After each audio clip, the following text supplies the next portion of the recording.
Prime time ಕಾರ್ಯಕ್ರಮ ಇವತ್ತಿನ ಕಾರ್ಯಕ್ರಮ. ಅದರಲ್ಲೂ ಕೂಡ ಪ್ರಥಮವಾಗಿ ನನ್ನ ಎಲ್ಲ ವೀಕ್ಷಕರಿಗೆ ಕ್ಷಮೆಯನ್ನ ಕೇಳ್ಕೊಳ್ತಾ ಇದ್ದೀವಿ, ಎರಡು ಕೈಗಳನ್ನ ಜೋಡಿಸಿ. ಯಾಕಂದ್ರೆ ತಾಂತ್ರಿಕವಾಗಿರುವಂತಹ ಸಮಸ್ಯೆಗಳಿಂದ ಇವತ್ತಿನ ಕಾರ್ಯಕ್ರಮವನ್ನ ನಾವು ಸ್ವಲ್ಪ ಅಂತ ಅಲ್ಲ, ಬಹಳಷ್ಟು ಒಂದು ಅರ್ಧ ಗಂಟೆಗಳ ಕಾಲ ನಾವು ತಡವಾಗಿ ಆಯೋಜನೆ ಮಾಡಿದ್ದೀವಿ. ಹಾಗಿದ್ದಾಗ ಒಂದು ದಯಮಾಡಿ ಕ್ಷಮೆ ಇರಲಿ ಈ ಒಂದು ವಿಚಾರಕ್ಕೆ, ತಾಂತ್ರಿಕವಾಗಿರುವಂತಹ ಸಮಸ್ಯೆಗಳು. ಹಾಗಿದ್ದಾಗ ಇವತ್ತಿನ ಒಂದು ಕಾರ್ಯಕ್ರಮ ಬಹಳಷ್ಟು ಜನರು ಈಗಲೂ ಕೂಡ ಕಾಯ್ತಾ ಇದ್ದೀರಾ, ಬಹಳಷ್ಟು ಕರೆಗಳು ಈಗಲೂ ಕೂಡ ನಮ್ಮ ಕಚೇರಿಗೆ ಬರ್ತಾ ಇದೆ. ಯಾಕಂದ್ರೆ ಇದು ಪ್ರತಿಯೊಬ್ಬರು ಕೂಡ ನಮ್ಮ ಭಾರತ ದೇಶದ ಜೊತೆಗೆ ಜಗತ್ತಿನಲ್ಲಿ ಇದ್ದಂತಹ ಎಲ್ಲ ಹಿಂದೂಗಳು ಮಾತ್ರ ಅಲ್ಲ, ಸರ್ವಧರ್ಮದ ಬಂಧುಗಳು ಕೂಡ ಬಹಳಷ್ಟು ಕೋಟ್ಯಾಂತರ ಕಣ್ಣುಗಳು ಮನಸ್ಸುಗಳು ಕಾಯ್ತಾ ಇದ್ದಂತಹ ಅಯೋಧ್ಯೆಯ ರಾಮ ಜನ್ಮಭೂಮಿಯಲ್ಲಿ ರಾಮಲಲ್ಲನ ಪ್ರಾಣ ಪ್ರತಿಷ್ಠೆ ಮಾಡಬೇಕು ಅನ್ನುವಂತಹ ಬಹಳಷ್ಟು ವರ್ಷಗಳ ಕನಸು ಅದು ನನಸಾಗಿರುವಂತಹ ದಿನವೂ ಕೂಡ ಆಗಿತ್ತು.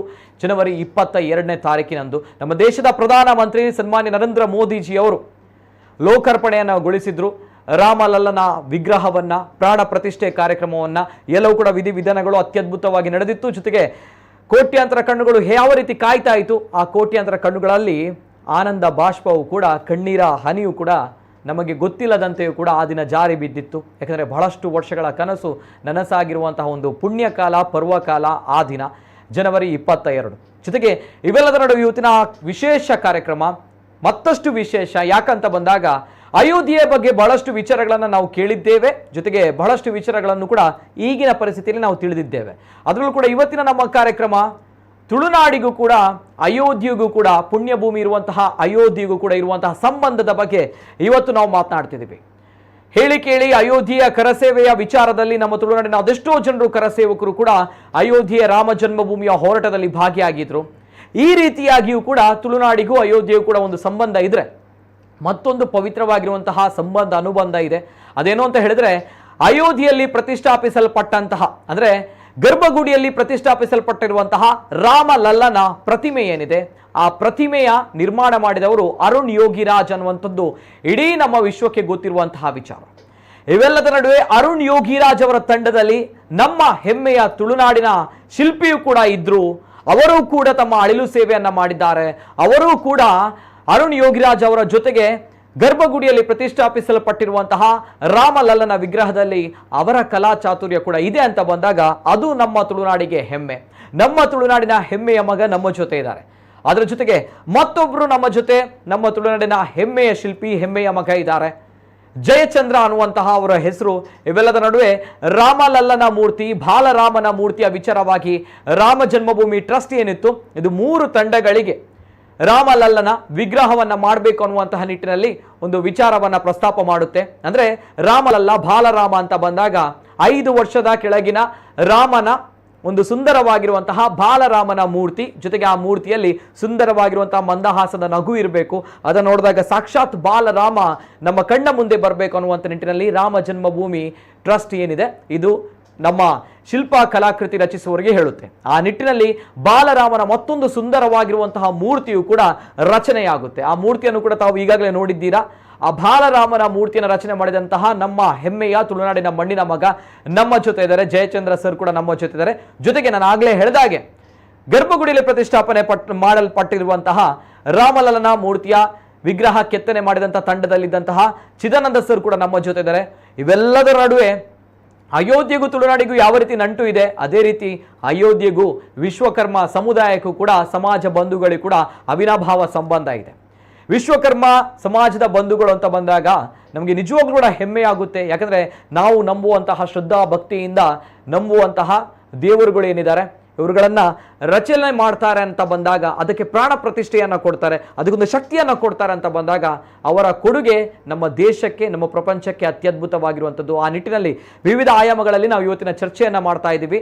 ವಿಶೇಷ ಕಾರ್ಯಕ್ರಮ ತುಳುನಾಡು ಟು ಅಯೋಧ್ಯ ಕಾರ್ಯಕ್ರಮಕ್ಕೆ ಸ್ವಾಗತ. ನಾನು ನಿತಿನ್ ಸಾಲಿಯಾ.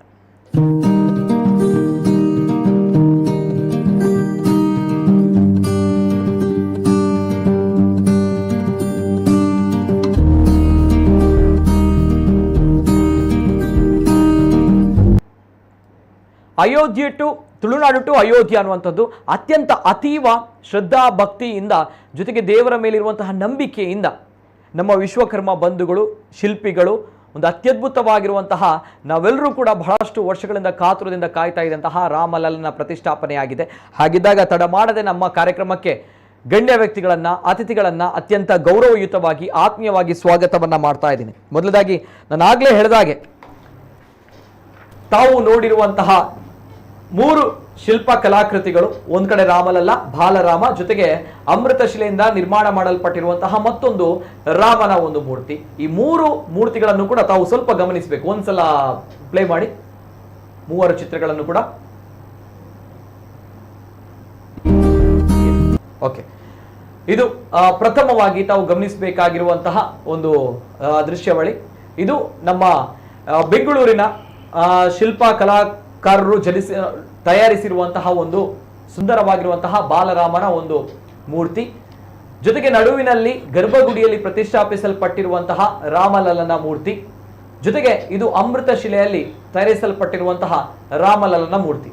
ಈ 3 ಮೂರ್ತಿಗಳನ್ನು ಕೂಡ ತಾವು ಗಮನಿಸಿದ್ದೀರಾ? ಯಾವಾಗಂತ ಬಂದಾಗ ಅಯೋಧ್ಯೆಯಲ್ಲಿ ಪ್ರಾಣ ಪ್ರತಿಷ್ಠೆ ಆದ ನಂತರ 3 ಮೂರ್ತಿಗಳನ್ನ, ಅಂದ್ರೆ ಅಯೋಧ್ಯೆಯಲ್ಲಿ ಪ್ರಾಣ ಪ್ರತಿಷ್ಠೆ ಆಗೋದಕ್ಕಿಂತ ಮೊದಲನೇದಾಗಿಯೇ ನಾವು ರಾಮಲಲ್ಲನ ಮೂರ್ತಿಯನ್ನ ನೋಡಿದ್ವಿ. ಅಂದ್ರೆ ಅರುಣ್ ಯೋಗಿರಾಜ್ ಅವರ ನೇತೃತ್ವದಲ್ಲಿ ಮಾಡಿರುವಂತಹ ರಾಮಲಲ್ಲನ ಮೂರ್ತಿಯನ್ನ ನೋಡಿದ್ವಿ. ಆದ್ರೆ ಪ್ರಾಣ ಪ್ರತಿಷ್ಠೆ ಆದ ನಂತರ ಉಳಿದ 2 ಮೂರ್ತಿಗಳನ್ನು ಕೂಡ ನಾವು ಕಣ್ತುಂಬಿಕೊಳ್ಳುವಂತಹ ಸೌಭಾಗ್ಯ ನಮ್ಗೆಲ್ಲರಿಗೂ ಕೂಡ ಸಿಕ್ಕಿದೆ. ಹಾಗಿದ್ದಾಗ ತಾವು ಇಲ್ಲಿ ಗಮನಿಸಬೇಕಾಗಿರುವಂತಹ ದೃಶ್ಯಾವಳಿ, ಪ್ರಥಮವಾಗಿ ಅಲ್ಲಿ ಕಂಡು ಬರ್ತಾ ಇರುವಂತಹ ಸುಂದರವಾಗಿರುವಂತಹ ಬಾಲರಾಮನ ಮೂರ್ತಿ. ಆ ಮೂರ್ತಿಯನ್ನು ರಚಿಸಿರುವವರು ನಮ್ಮ ಹೆಮ್ಮೆಯ ಶಿಲ್ಪಿ ಜಯಚಂದ್ರ ಆಚಾರ್ಯ ನಾಳ. ಆತ್ಮೀಯವಾಗಿರುವಂತಹ ಸ್ವಾಗತವನ್ನ ಮಾಡ್ತಾ ಇದ್ದೀವಿ. ಶ್ರೀಯುತ ಶಿಲ್ಪಿ ಜಯಚಂದ್ರ ಆಚಾರ್ಯ ನಾಳ ಅವರು ನಮ್ಮ ಜೊತೆ ಇದ್ದಾರೆ. ಆತ್ಮೀಯವಾಗಿರುವಂತಹ ಸ್ವಾಗತ ಸರ್. ನಮಸ್ತೆ. ನಮಸ್ತೆ, ಜೈ ಶ್ರೀರಾಮ್ ತಮಗೂ ಕೂಡ. ಓಕೆ, ನಮ್ಮ ಜೊತೆ ಮತ್ತೊಬ್ರು ಗಣ್ಯ ವ್ಯಕ್ತಿ ಇದ್ದಾರೆ.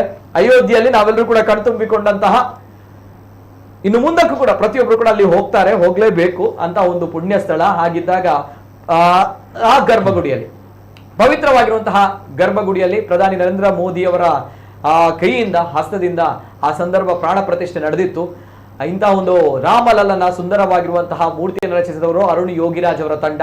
ಆ ತಂಡದಲ್ಲಿ ಅಳಲು ಸೇವೆಯನ್ನ ಮಾಡಿರುವಂತಹ ನಮ್ಮ ಹೆಮ್ಮೆಯ, ನಮ್ಮ ತುಳುನಾಡಿನ ಮಣ್ಣಿನ ಮಗ ನಮ್ಮ ಜೊತೆ ಇದ್ದಾರೆ. ಆತ್ಮೀಯವಾಗಿರುವಂತಹ ಸ್ವಾಗತವನ್ನ ಮಾಡ್ತಾ ಇದ್ದೀನಿ. ನಮ್ಮ ವಿಟ್ಲದವರು ಚಿದಾನಂದ ಆಚಾರ್ಯರು ಎಂಕಲೊಟ್ಟಿಗಿಲ್ಲರು. ಆತ್ಮೀಯ ನೆಚ್ಚಿನ ಸ್ವಾಗತ ಸರ್. ನಮಸ್ಕಾರ ಸರ್. ನಮಸ್ಕಾರ. ಎಂಚೋಲರ್ ಸರ್. ಓಕೆ, ಜೈ ಶ್ರೀರಾಮ್. ಸರಿ, ಆಯ್ತು. ಒಟ್ಟಿಗೆ ಎಂಕಲ್ಲ ನಾವು ಆಗ್ಲೇ ಹೇಳಿದಾಗೆ ನಮ್ಮ ವಿಶ್ವಕರ್ಮ ಬಂಧುಗಳು, ವಿಶ್ವಕರ್ಮ ಸಮಾಜದ ಕೊಡುಗೆ ಏನಿದೆ ಇಡೀ ನಮ್ಮ ಯುಗಗಳಿಂದಲೂ ಕೂಡ ನಮ್ಮ ಸಮಾಜಕ್ಕೆ ಇರುವಂತದ್ದು, ನಮ್ಮ ದೇಶಕ್ಕೆ, ನಮ್ಮ ಮಣ್ಣಿಗೆ, ನಮ್ಮ ಭೂಮಿಗೆ ಇರುವಂತದ್ದು. ಆ ರೀತಿ ಇದ್ದಾಗ ಅದರಲ್ಲೂ ಕೂಡ ಅಯೋಧ್ಯೆಯಲ್ಲಿ ರಾಮಲಲ್ಲನ ವಿಗ್ರಹ ಪ್ರತಿಷ್ಠಾಪನೆ ಮಾಡಿದ ಅಂದಿನಿಂದ ಇಂದಿನವರೆಗೂ ಕೂಡ ವಿಶ್ವಕರ್ಮ ಸಮುದಾಯ ಸಮಾಜದ ಬಂಧುಗಳ ಕೊಡುಗೆ ಎಷ್ಟಿದೆ ಅನ್ನುವಂಥದ್ದು ಇಡೀ ಪ್ರಪಂಚಕ್ಕೆ ಗೊತ್ತಾಗಿರುವಂಥದ್ದು. ಆ ಒಂದು ಸುಂದರವಾಗಿರುವಂತಹ ಮೂರ್ತಿಯಲ್ಲಿ ಬಂದಂತಹ ಒಂದು ಪ್ರಾಣ ಪ್ರತಿಷ್ಠೆ, ಜೊತೆಗೆ ಅಲ್ಲಿ ಜೀವಕಳೆ, ಜೊತೆಗೆ ಆ ಕಣ್ಣು ಮುಗ್ಧವಾಗಿರುವಂತಹ ನಗು, ಇದೆಲ್ಲವೂ ಕೂಡ ನೋಡಿದಾಗ ಸಾಕ್ಷಾತ್ ಬಾಲರಾಮನೇ ನಮ್ಮ ಕಣ್ಣ ಮುಂದೆ ಬಂದಿದ್ದಾನೆ ಅನ್ನುವಂತಹ ಜೀವ ಕಳೆಯನ್ನು ತುಂಬುವಂತಹ ವಿಶ್ವಕರ್ಮ ಸಮುದಾಯದ ನಮ್ಮ ಬಂಧುಗಳು ನಮ್ಮ ಹೆಮ್ಮೆಯೂ ಕೂಡ ಹೌದು. ವಿವಿಧ ಆಯಾಮಗಳಲ್ಲಿ ಚರ್ಚೆಯನ್ನ ಮಾಡಬೇಕು ಇವತ್ತಿನ ಕಾರ್ಯಕ್ರಮಗಳಲ್ಲಿ. ಹಾಗಿದ್ದಾಗ ನಮ್ಮ ಜೊತೆ ಇವತ್ತಿನ ಕಾರ್ಯಕ್ರಮದಲ್ಲಿ ಡಾಕ್ಟರ್ SP ಗುರುದಾಸ್ ಅವರು, ಅಧ್ಯಕ್ಷರು ವಿಶ್ವಕರ್ಮ ಕಲಾ ಪರಿಷತ್ ಮಂಗಳೂರು, ಖ್ಯಾತ ಕೀರ್ತನಕಾರರು ಹಾಗೂ ಉಪನ್ಯಾಸಕರು. ಆತ್ಮೀಯವಾಗಿರುವಂತಹ ಸ್ವಾಗತ ಸರ್. ನಮಸ್ತೆ. ಜೈ ಶ್ರೀರಾಮ್ ಸರ್. ಓಕೆ, 3 ಗಣ್ಯ ವ್ಯಕ್ತಿಗಳು ಕೂಡ ಕಾರ್ಯಕ್ರಮದಲ್ಲಿ ಜಾಯಿನ್ ಆಗಿದ್ದಾರೆ ನಮ್ಮ ಜೊತೆಗೆ ತಾವುಗಳು ಕೂಡ ಕಾರ್ಯಕ್ರಮವನ್ನು ನೋಡ್ತಾ ಇದ್ದೀರಾ. ಬಹಳಷ್ಟು ಕರೆಗಳು ಬರ್ತಾ ಇದೆ. ತಮ್ಮ ಕರೆಗಳನ್ನು ಕೂಡ ನಾನು ತೆಗೆದುಕೊಳ್ತೇನೆ. ತಮ್ಮ ಅಭಿಪ್ರಾಯ, ಜೊತೆಗೆ ಈ ಒಂದು ಅತ್ಯದ್ಭುತವಾಗಿರುವಂತಹ ನಮ್ಮ ತುಳುನಾಡಿನ ಹೆಮ್ಮೆಯ ಶಿಲ್ಪ ಕಲಾಕೃತಿ ರಚನೆಕಾರರು, ನಮ್ಮ ತುಳುನಾಡಿನ ಹೆಮ್ಮೆ ಇವರು ಇಬ್ರು ಕೂಡ ನೋ ಡೌಟ್. ಒಂದ್ ಕಡೆ ಚಿದಾನಂದ ಸರ್, ಜೊತೆಗೆ ಜಯಚಂದ್ರ ಸರ್, ಇಬ್ರು ಕೂಡ ಬಾಲರಾಮನ ಅತ್ಯದ್ಭುತವಾಗಿರುವಂತಹ ಒಂದು ಮೂರ್ತಿ ಏನಿದೆ, ನಾವು ಸಾಕ್ಷಾತ್ ಭಗವಂತನನ್ನ ಕಾಣುವಂತಹ, ರಾಮನನ್ನ ಕಾಣುವಂತಹ ಸುಂದರವಾಗಿರುವಂತಹ ಮೂರ್ತಿಯನ್ನ ಕೆತ್ತಿದಂತಹ ದೈವ ಶಿಲ್ಪಿಗಳು. ಸೊ ಹಾಗಿದ್ದಾಗ ನಾವು ಇವತ್ತಿನ ಚರ್ಚೆಯನ್ನ ಪ್ರಾರಂಭ ಮಾಡ್ತೀನಿ. ನಾನು ನೇರವಾಗಿ ಕೇಳ್ತಾ ಇರುವಂತದ್ದು ಚಿದಾನಂದ ಸರ್. ಮೊದಲದಾಗಿ ಚಿದಾನಂದ ಸರ್, ಈಗ ಹೇಗಿದ್ದೀರಾ? ಯಾವಾಗ ಬಂದ್ರಿ ಊರಿಗೆ? ಬಂದು 1 ತಿಂಗಳಾಯ್ತು. 1 ತಿಂಗಳಾಯ್ತಾ ಊರಿಗೆ ಬಂದ್ಮೇಲೆ?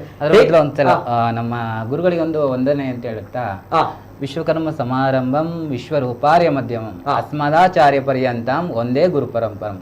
ಅಂದ್ರೆ ನಾನು ಎಲ್ಲರಿಗೂ ಪ್ರಥಮವಾಗಿ ನಮಸ್ಕಾರ ಮಾಡಬೇಕು. ಅಂದ್ರೆ ಈ ರಾಮ ಜನ್ಮಭೂಮಿಯಲ್ಲಿ ರಾಮಲಲ್ಲನ ಒಂದು ವಿಗ್ರಹ ಮಾಡಕ್ಕೆ ನನಗೆ ಈ ಜನ್ಮದಲ್ಲಿ ಒಂದು ಅವಕಾಶ ಮಾಡಿಕೊಟ್ಟಂತ ನನ್ನ ಎತ್ತ ತಂದೆ ತಾಯಿಗಳಿಗೆ ಹಾಗೂ ಬಂಧು ಮಿತ್ರರಿಗೆ ಎಲ್ಲರಿಗೂ ವಂದನೆಗಳು. ಓಕೆ, ನಿಜವಾಗ ಕೂಡ ಗುರುಗಳ ಬಗ್ಗೆ ಹೇಳ್ತಾ ಇದ್ರಿ. ಅಂದ್ರೆ ಗುರುಗಳಿಗೆ ಪ್ರಥಮವಾಗಿ ತಾವು ಪ್ರಣಾಮವನ್ನ ಹೇಳ್ತಾ ಇದ್ರಿ. ಈ ಸಂದರ್ಭ ಯಾರು ಸರ್ ತಮ್ಮ ಗುರುಗಳು? ಏನ್ ಹೇಳ್ತೀರಾ ಅವರಿಗೆ ಈ ಸಂದರ್ಭ? ಅಂದ್ರೆ ನಾನು ಫಸ್ಟಿಗೆ 2004ರಲ್ಲಿ ನಾನು ಶಿಲ್ಪಕಲೆ ಫೀಲ್ಡಿಗೆ ಕಾಲಿಟ್ಟಿದ್ದೀನಿ, ಪಾದಾರ್ಪಣೆ ಮಾಡಿದ್ದೀನಿ. ಆಗ ನಾನು ಸಿಇ ಮತ್ತು ಕೆನರಾ ಬ್ಯಾಂಕಿನಲ್ಲಿ ಪ್ರಾರಂಭ ಮಾಡಿರುವಂತ ಶಿಲ್ಪಕಲೆ. ಇದಕ್ಕೆ ಮುಖ್ಯ ಕಾರಣ ಯಾರು ಅಂತ ಹೇಳಿದ್ರೆ ನಾನು PUC ಆದ ಕೂಡಲೇ ಮತ್ತೇನು ಮಾಡೋದು ಅಂತ ನನಗೆ ಒಂದು ಗೊಂದಲ ಇತ್ತು. ಆವಾಗ ನಾನು ಏನು ಅರಿಯದೆ ನಾನು ಮರದ ಕೆಲಸಕ್ಕೆ ಪ್ರಾರಂಭ ಮಾಡಿದ್ದೀನಿ. ಅದಂದ್ರೆ ನನ್ನ ದೊಡ್ಡಪ್ಪನ ಹತ್ರ, ಅಂದ್ರೆ ನನ್ನ ತಂದೆಯ ಕಾಸಣ್ಣ ಜನಾರ್ದನ್ ಆಚಾರ್ ಅಂತ ಹೇಳಿ. ಅವರು ಅಂದ್ರೆ ಬೆಂಗಳೂರಲ್ಲಿ ಆಗ ಕೆಲಸ ಮಾಡ್ತಾ ಅವರು ಸಂಡೇ ಹೊತ್ತು ಫ್ರೀ ಇರುತ್ತೆ. ಸಂಡೇ ಹೊತ್ತು ಫ್ರೀ ಇರುವಾಗ ಅವ್ರು ಏನ್ ಮಾಡ್ತಾರೆ ಅಂತ ಹೇಳಿದ್ರೆ, ನಮ್ಮ ಸುಧಾಕರ್ ದರ್ಬೆ ಅಂತ ಕೇಳಿರ್ಬೋದು, ಪ್ರೆಸ್ ರಿಪೋರ್ಟರ್ ಪ್ರಜಾವಾಣಿಯಲ್ಲಿ, ಅವ್ರ ಮನೆಗೆ ಕರ್ಕೊಂಡು ಹೋಗ್ತಾ ಇದ್ರು ಭಾನುವಾರ. ಆವಾಗ ಅವರು ಒಂದು ಮಾತು ಹೇಳ್ತಾರೆ, ನೀವು ಖಾಲಿ ಕಾರ್ಪೆಂಟರ್ ಅಥವಾ ಮರದ ಕೆಲಸವನ್ನು ಇಟ್ಕೊಂಡು ಜೀವನ ಮಾಡಬೇಡಿ, ಅದರಲ್ಲಿ ಮುಂದೆ ಏನು ಮಾಡಬೇಕು ಅಂತೇಳಿ, ಅದ್ರ ಮುಂದಿನ ಜನಗಳು ಮೆಚ್ಚುವಂತ ಕಾರ್ಯವನ್ನು ಅಥವಾ ವಿದ್ಯೆಯನ್ನು ಕಲಿಬೇಕು ಅಂತೇಳಿ ಅವರು ನನಗೆ ಒಂದು ಇಂಟು ಕೊಡ್ತಾರೆ. ಅದಂದ್ರೆ ಶಿಲ್ಪಕಲೆ ಒಂದು ತರಬೇತಿ ಕೇಂದ್ರ ಇದೆ, ಅಲ್ಲಿ ಹೋಗಿ ನೀವು ಅಭ್ಯಾಸ ಮಾಡಿ, ನಿನಗೆ ಖಂಡಿತ ಬಂದೇ ಬರುತ್ತೆ ಅಂತೇಳಿ. ಅದೇ ಮುಖಾಂತರ ನಾವು ಈಗ ಜನಾರ್ದನಾಚಾರ್ಯನು ತುಂಬಾ ನಾನು ಮೆಚ್ಕೊಳ್ಬೇಕು. ಏನಕ್ಕಂದ್ರೆ ನನ್ನ ತಂದೆ ಸ್ಥಾನವನ್ನು ಕೊಟ್ಟದ್ದು ಅವರೇ. ಆದ ಕಾರಣ ಅವರ ಮುಖಾಂತರ ನಾನು ಈ ಶಿಲ್ಪಕಲೆ ಇದಕ್ಕೆ ಪಾದಾರ್ಪಣೆ ಮಾಡಿದ್ದೀನಿ. ಆ ರೀತಿ ಆದ್ರೆ ಮೊದಲಿನ ಗುರು ಅಂತೇಳಿ ಅವರನ್ನೇ ಹೇಳ್ಬೋದು. ಅದಾದ್ಮೇಲೆ ನಮಗೆ ನೆಕ್ಸ್ಟ್ ಕೆನರಾ ಬ್ಯಾಂಕಿಗೆ ಬಂದಿದ್ದೀನಿ. ಅಲ್ಲಿ ಒಂದು ಗುರುಗಳು ಬಂದರು, ಶಿಲ್ಪಕಲೆ ಗುಣವಂತೇಶ್ವರ ಭಟ್ ಅಂತೇಳಿ, ಕೆನರಾ ಬ್ಯಾಂಕಿನವ್ರದ್ದು ಕಾರ್ಕಳದಲ್ಲಿರುವಂಥದ್ದು, ಸಿ ಕಾಮತ್ ಇನ್ಸ್ಟಿಟ್ಯೂಟ್ ಅಂತೇಳಿ. ಅದಾದ್ಮೇಲೆ ನೆಕ್ಸ್ಟ್ ನಾನು 1.5 ವರ್ಷ ಅದರಲ್ಲಿ ಕಾಲ ಕಳೆದಿದ್ದೀನಿ. ಅಂದ್ರೆ ನಮ್ಮ ಫೌಂಡೇಶನ್ ಅಲ್ಲಿ ಏನೆಲ್ಲ ನಾವು ಶಿಲ್ಪಕಲೆಯಲ್ಲಿ ತಿಳಿಬೇಕು ಅಂತೇಳಿ. ಅದಾದ್ಮೇಲೆ ಅದರ ಹೆಚ್ಚಿನ ವಿದ್ಯಾಭ್ಯಾಸಕ್ಕೋಸ್ಕರ ನಾನು ಬೆಂಗಳೂರಿಗೆ ಹೋದೆ. ಬೆಂಗಳೂರಲ್ಲಿ ನಮ್ಮ ಈಗ ಶಿಲ್ಪಕಲೆಯಲ್ಲಿ ಏನಂದ್ರೆ ಖಾಲಿ ಶಿಲ್ಪಕಲೆ ಮಾತ್ರ ಮಾಡಿಕೊಂಡು ಕೆಲಸ ಮಾಡುವಂಥದ್ದಲ್ಲ, ಅದ್ರ ಜೊತೆ ಶಾಸ್ತ್ರವನ್ನು ಅಳವಡಿಸಿಕೊಂಡು ನಾವು ಕೆಲಸ ಮಾಡಬೇಕು. ಅಂದ್ರೆ ಒಂದು ಪೂಜಾ ವಿಗ್ರಹ, ಒಂದು ದೇವಸ್ಥಾನದಲ್ಲಿ ಇರುವಂತ ಪ್ರತಿಷ್ಠಾಪನೆ ಮಾಡುವಂತ ವಿಗ್ರಹವು ಸಂಪೂರ್ಣವಾಗಿ ಆಗಬೇಕಾದ್ರೆ ಶಾಸ್ತ್ರ ಇರಬೇಕು ಅಂತೇಳಿ ನಮ್ಮ ಅನಿಸಿಕೆ. ಅದೇ ರೀತಿ ಆವಾಗ ನಾನೇನ್ ಮಾಡಿದ್ದೇನೆ, ಇನ್ನು ಶಾಸ್ತ್ರ ಕಲಿಬೇಕು ಅಂತೇಳಿ ನಮ್ಮ ಶಿಲ್ಪಶಾಸ್ತ್ರಜ್ಞ ಆಗಿರುವಂತ ಡಾಕ್ಟರ್ ಜಿ ಜ್ಞಾನಂದ್ರ ಅವರ ಪರಿಚಯ ಆಯಿತು. ಅವರ ಮುಖಾಂತರ ನಾವು ಶಿಲ್ಪಶಾಸ್ತ್ರವನ್ನು ಯಾವ ತರ ಮಾಡೋದು, ಶಿಲ್ಪ ಪ್ರತಿಮೆಯನ್ನು ಯಾವ ತರ ಮಾಡೋದು ಅಂತೇಳಿ ಕಲಿತಾ ಬಂದೆ. ಅವ್ರ ಹತ್ರ ಇವಾಗ ಅಲ್ಲೇ ಅವರು ಮೊದಲು ಚಿಕ್ಕಬಳ್ಳಾಪುರದಲ್ಲಿ ನಂದಿ ಗ್ರಾಮದಲ್ಲಿ ಒಂದು ಬ್ರಹ್ಮಶ್ರೀ ಶಿಲ್ಪ ಗುರುಕುಲ ಮಾಡಿದ್ರು. ಅದಾದ್ಮೇಲೆ ಅವರು ಶಿಲ್ಪಕಲಾ ಅಕಾಡೆಮಿ ಅಧ್ಯಕ್ಷರಾಗಿದ್ರು.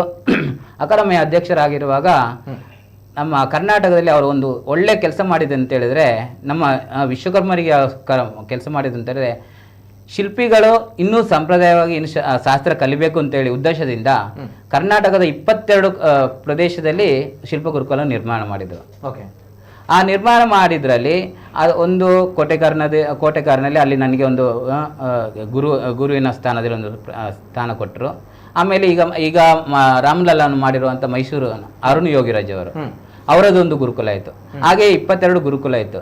ಅದರಲ್ಲಿ ನಾನು ಸೇವೆ ಮಾಡ್ತಾ ಇವಾಗ ನಾನು ಶಿಲ್ಪವನ್ನು ಶಾಸ್ತ್ರಬದ್ಧವಾಗಿ ಯಾವ ತರ ಮಾಡ್ಬೇಕು ಅಂತೇಳಿ ಒಂದು ಪರಿಪೂರ್ಣ ಅಂತೇಳಿ ಹೇಳಕ್ಕಾಗಲ್ಲ, ಅಂದ್ರೆ ತಕ್ಕ ಮಟ್ಟಿಗೆ ನಾನು ಮಾಡ್ತೀನಿ ಮಾಡುವಂತ ಒಂದು ನನಗೆ ಧೈರ್ಯ ಬಂದಿದೆ.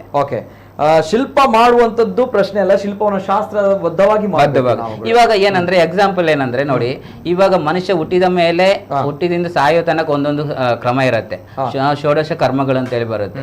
ಆ ಷೋಡಶ ಕರ್ಮಗಳನ್ನು ಮಾಡಿದರೆ ಮಾತ್ರ ಮಾಡ್ತಾರೆ. ಅಂದ್ರೆ ಈಗ ವೈದಿಕರು ಏನ್ ಮಾಡ್ತಾರೆ, ನಿಮಗೆ ಮದುವೆ ಆಗ್ಬೇಕು, ಮದುವೆ ಆದ್ಮೇಲೆ ಇಂಥ ಕಾರ್ಯವನ್ನು ಒಂದೊಂದು ಸ್ಟೆಪ್ ಅಂದ್ರೆ ಹುಟ್ಟಿನಿಂದ ಸಾಯೋ ತನಕ ಯಾವ ಅಂಶಗಳನ್ನೆಲ್ಲ ಮಾಡ್ಬೇಕು ಅಂತ ಇರುತ್ತೆ.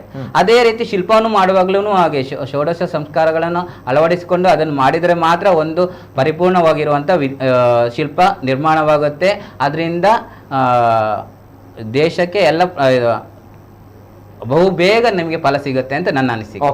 ಎಸ್ ಸರ್, ಬರ್ತೀನಿ ಸರ್. ಚಿದಾನಂದ ಸರ್, ಅದೇ ರೀತಿ ಜಯಚಂದ್ರ ಆಚಾರ್ಯ ನಾಳ ಸರ್, ಹೀಗಿತ್ತು ತಮ್ಮ ಒಂದು ಅಯೋಧ್ಯೆ ಎಕ್ಸ್ಪೀರಿಯನ್ಸ್. ಯಾಕಂದ್ರೆ ನಾವು ತುಳುನಾಡು ಟು ಅಯೋಧ್ಯೆ ಅನ್ನುವಂಥ ಟೈಟಲ್ ಅನ್ನ ಹಾಕಿದ್ವಿ. ಹಾಗಿದ್ದಾಗ ನಾವುಗಳು ಟಿವಿಗಳಲ್ಲೇ ನೋಡಿ ಕಣ್ತುಂಬಿಕೊಂಡಿರುವಂಥದ್ದು, ತಾವುಗಳಲ್ಲಿ ಸ್ಪಾಟ್ ಅಲ್ಲಿ ಹೋಗಿ ನೈಜವಾಗಿ ದರ್ಶನವನ್ನ ಮಾಡಿದಿರಿ, ಪ್ರಭು ಶ್ರೀರಾಮಚಂದ್ರನ ದರ್ಶನವನ್ನ. ಹಾಗಿದ್ದಾಗ ಫಸ್ಟ್ ರಿಯಾಕ್ಷನ್ಸ್ ಹೇಗಿತ್ತು? ಅದೇ ನನ್ನ ಜೀವನದಲ್ಲಿ ಇದೊಂದು ದೊಡ್ಡ ಸೌಭಾಗ್ಯ. ಈ ಸೌಭಾಗ್ಯಕ್ಕೆ ಕಾರಣಕರ್ತರು ನಮ್ಮ ಗುರುಗಳು. ಯಾಕಂದ್ರೆ ರಾಮಲಲ್ಲನ್ಗಿಂತ ಮುಂಚಿತವಾಗಿ ಅವರಿಗೆ ಅವರ ಪಾದಕ್ಕೆ ನಾನು ನಮಸ್ಕರಿಸ್ತೇನೆ. ಯಾಕಂದ್ರೆ ಅವರ ಮುಖೇನ ನನಗೆ ಈ ಒಂದು ಕೆಲಸ ಮಾಡುವಂತ ಅವಕಾಶ ಕಲ್ಪಿಸಿಕೊಟ್ಟಿದ್ದಾರೆ. ಅಯೋಧ್ಯೆ ಅನ್ನುವಂಥದ್ದು ಅಲ್ಲಿ ಕೆಲಸ ನಡೀತಿತ್ತು, ಅದೆಲ್ಲವೂ ನೋಡ್ತಾ ಇದ್ವಿ, ಖುಷಿ ಪಡ್ತಾ ಇದ್ವಿ. ಅಂದ್ರೆ ನಮ್ಮ ಗುರುಗಳಿಗೆ ವರ್ಕ್ ಸಿಕ್ಕಿದೆ, ಇದೆಲ್ಲವೂ ನಮ್ಗೆ ಸಂತೋಷ ಆಗಿತ್ತು. ಆದ್ರೆ ನಮ್ಮ ಪಾಲಿಗೆ ಈ ಕೆಲಸ ಮಾಡುವ ಸೌಭಾಗ್ಯ ಸಿಗುತ್ತೆ ಅಂತ ನಾವು ಅನ್ಕೊಂಡೇ ಇರ್ಲಿಲ್ಲ ಅಲ್ವಾ. ಒಂದಿನ ಕಾಲ್ ಬರುವಾಗ ಬಹಳಷ್ಟು ಖುಷಿ ಆಯ್ತು. ಯಾವಾಗ ಕಾಲ್ ಬಂದಿತ್ತು ಸರ್? ನನಗೆ ನವರಾತ್ರಿಗಿಂತ ಸ್ವಲ್ಪ ದಿನ ಮುಂಚೆ ಕಾಲ್ ಬಂದಿತ್ತು. ಓಕೆ, ಕಳೆದ ನವರಾತ್ರಿ. ಓಕೆ, ಅಕ್ಟೋಬರ್ ತಿಂಗಳು. ಹೌದು. Okay okay. ಹಾಗಾಗಿ ನನ್ನ ಜೀವನದಲ್ಲಿ ನವರಾತ್ರಿ ಮತ್ತೆ ದೀಪಾವಳಿ ಅಯೋಧ್ಯೆಯಲ್ಲಿ ಸಂಭ್ರಮಿಸಿದ ಒಂದು ಸಂತೋಷ ನನ್ನ ಜೀವನಕ್ಕೆ. ಓಕೆ, ಅಂದ್ರೆ ನೀವು ಅಕ್ಟೋಬರ್ ಅಲ್ಲಿ ಕಾಲ್ ಬರುತ್ತೆ ನವರಾತ್ರಿಯ ಸಂದರ್ಭಗಳಲ್ಲಿ, ಅಂದ್ರೆ ಈ ರೀತಿ ಬಾಲರಾಮನ ವಿಗ್ರಹವನ್ನು ಮಾಡಬೇಕು ಅನ್ನುವಂತಹ ನಿಟ್ಟಿನಲ್ಲಿ. ಹೌದು. ಹಾಗಿದ್ದಾಗ ತಾವು ಆವಾಗ್ಲೇ ಒಪ್ಕೊಳ್ತೀರಾ? ಇಲ್ಲ, ಅವರು ನಮ್ಮ ಇವರು ಸುನಿಲ್ ಗಣೇಶ್ ಅಂತ ಇದ್ದಾರೆ, ಅವರಿಗೆ ಈ ತರ ಶಿಲ್ಪಿ ಕೇಳಿದಾಗ ಅವರು ನನ್ನ ಹೆಸರು, ಈಗ ಮಾಸ್ಟ್ರಿಗೂ ನಮ್ಮ ಪರಿಚಯ ಇತ್ತು, ಹಾಗೇನೆ ಇವರು ಕೂಡ ನನ್ನ ನಂಬರೇ ಕೊಟ್ರು. ಹಾಗಾಗಿ ಈ ಸುನಿಲ್ ಅವರು ನಂಬರ್ ಕೊಟ್ಟಿರೋದ್ರಿಂದ ಅವರು ಮಾಸ್ಟರ್ ನಮ್ಗೆ ಫೋನ್ ಮಾಡಿದ್ರು. ಈ ತರ ಒಂದು ಕನೆಕ್ಷನ್ ಆಯ್ತು. ಏನೋ ದೇವರ ದಯ. ಈ ತರ ಮತ್ತೆ ನಾನು ಬರ್ತೇನೆ ಅಂತ ಹೇಳಿದೆ. Okay okay. ತಾವು ಇದ್ದದ್ದು ಬೆಂಗಳೂರಿನ ತಂಡದಲ್ಲಿ? ಹೌದು ಅಲ್ವಾ ಸರ್? ಬೆಂಗಳೂರಿನ ತಂಡದಲ್ಲಿ ನಾನು ವರ್ಕ್ ಮಾಡ್ತಿದ್ದೆ.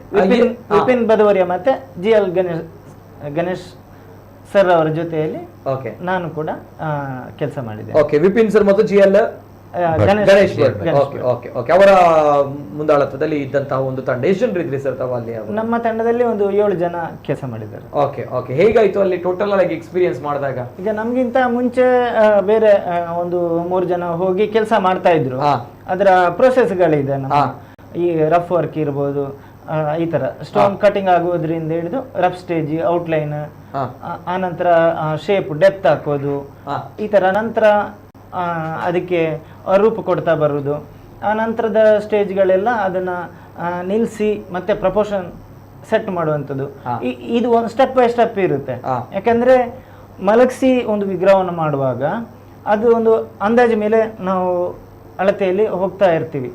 ಆದ್ರೆ ಅದು ಕೆಲವು ಸರಿ ಮುಂದೆ ಬಾಗಿದಾಗೆ ಅಥವಾ ಹಿಂದೆ ಹೋದಾಗೆ ಈ ತರ ಆಗುವಂತ ಚಾನ್ಸಸ್ ಇರುತ್ತೆ. ಯಾಕಂದ್ರೆ ನಮ್ಮ ವ್ಯೂ ಬೇರೆ ದೃಷ್ಟಿಯಲ್ಲಿ ಇರುತ್ತೆ. ಅದನ್ನು ನಿಲ್ಲಿಸಿ ನೋಡ್ತಾರೆ ನಮ್ಮ ಸರ್ಗಳೆಲ್ಲ. ಅದನ್ನು ನೋಡ್ಕೊಂಡು ಮತ್ತೆ ಅದನ್ನು ಮಾರ್ಕಿಂಗ್ ಮಾಡಿ ಎಷ್ಟೆಷ್ಟೆಲ್ಲ ಹಿಂದಾಕಬಹುದು ಅದನ್ನೆಲ್ಲ ಅದಕ್ಕೆ ಆ ಸೌಂದರ್ಯವನ್ನು ಕೊಡ್ತಾ ತುಂಬ್ತಾ ಬರುವಂತದ್ದು. ಇದೆಲ್ಲ ಸ್ಟೆಪ್ ಬೈ ಸ್ಟೆಪ್ ಈ ಶಿಲ್ಪದಲ್ಲಿ ಹೋಗುವಂಥದ್ದು. ಹಾಗೆ ನಾನು ಜಾಯಿನ್ ಆಗಿದ್ದು ಲಾಸ್ಟ್ 3 ತಿಂಗಳಿಗೆ. ಅಲ್ಲಿ ಆರ್ನಿಮೆಂಟ್ಸ್ ಅಥವಾ ಈ ಡಿಟೇಲಿಂಗ್ ಕೆಲಸಗಳು ನಿಮ್ಗೆ ಇದ್ದ ಪ್ರಾಮುಖ್ಯತೆ ಇದ್ದದ್ದು ಆರ್ನಮೆಂಟ್ಸ್, ಡಿಟೇಲಿಂಗ್ ಮತ್ತೆ ವಿಗ್ರಹಗಳ ಕೆಲವೊಂದು ರಫ್ ಸ್ಟೇಜ್ ಅಲ್ಲಿ ಅದನ್ನು ಫಿನಿಶಿಂಗ್ ಮಾಡ್ತಾ ಬರೋದು. ತಾವು ಅಂದ್ರೆ ಫಿನಿಶಿಂಗ್ ಟಚ್ ಕೊಡ್ತೀರಿ ಎಲ್ಲದಕ್ಕೆ ಕೂಡ?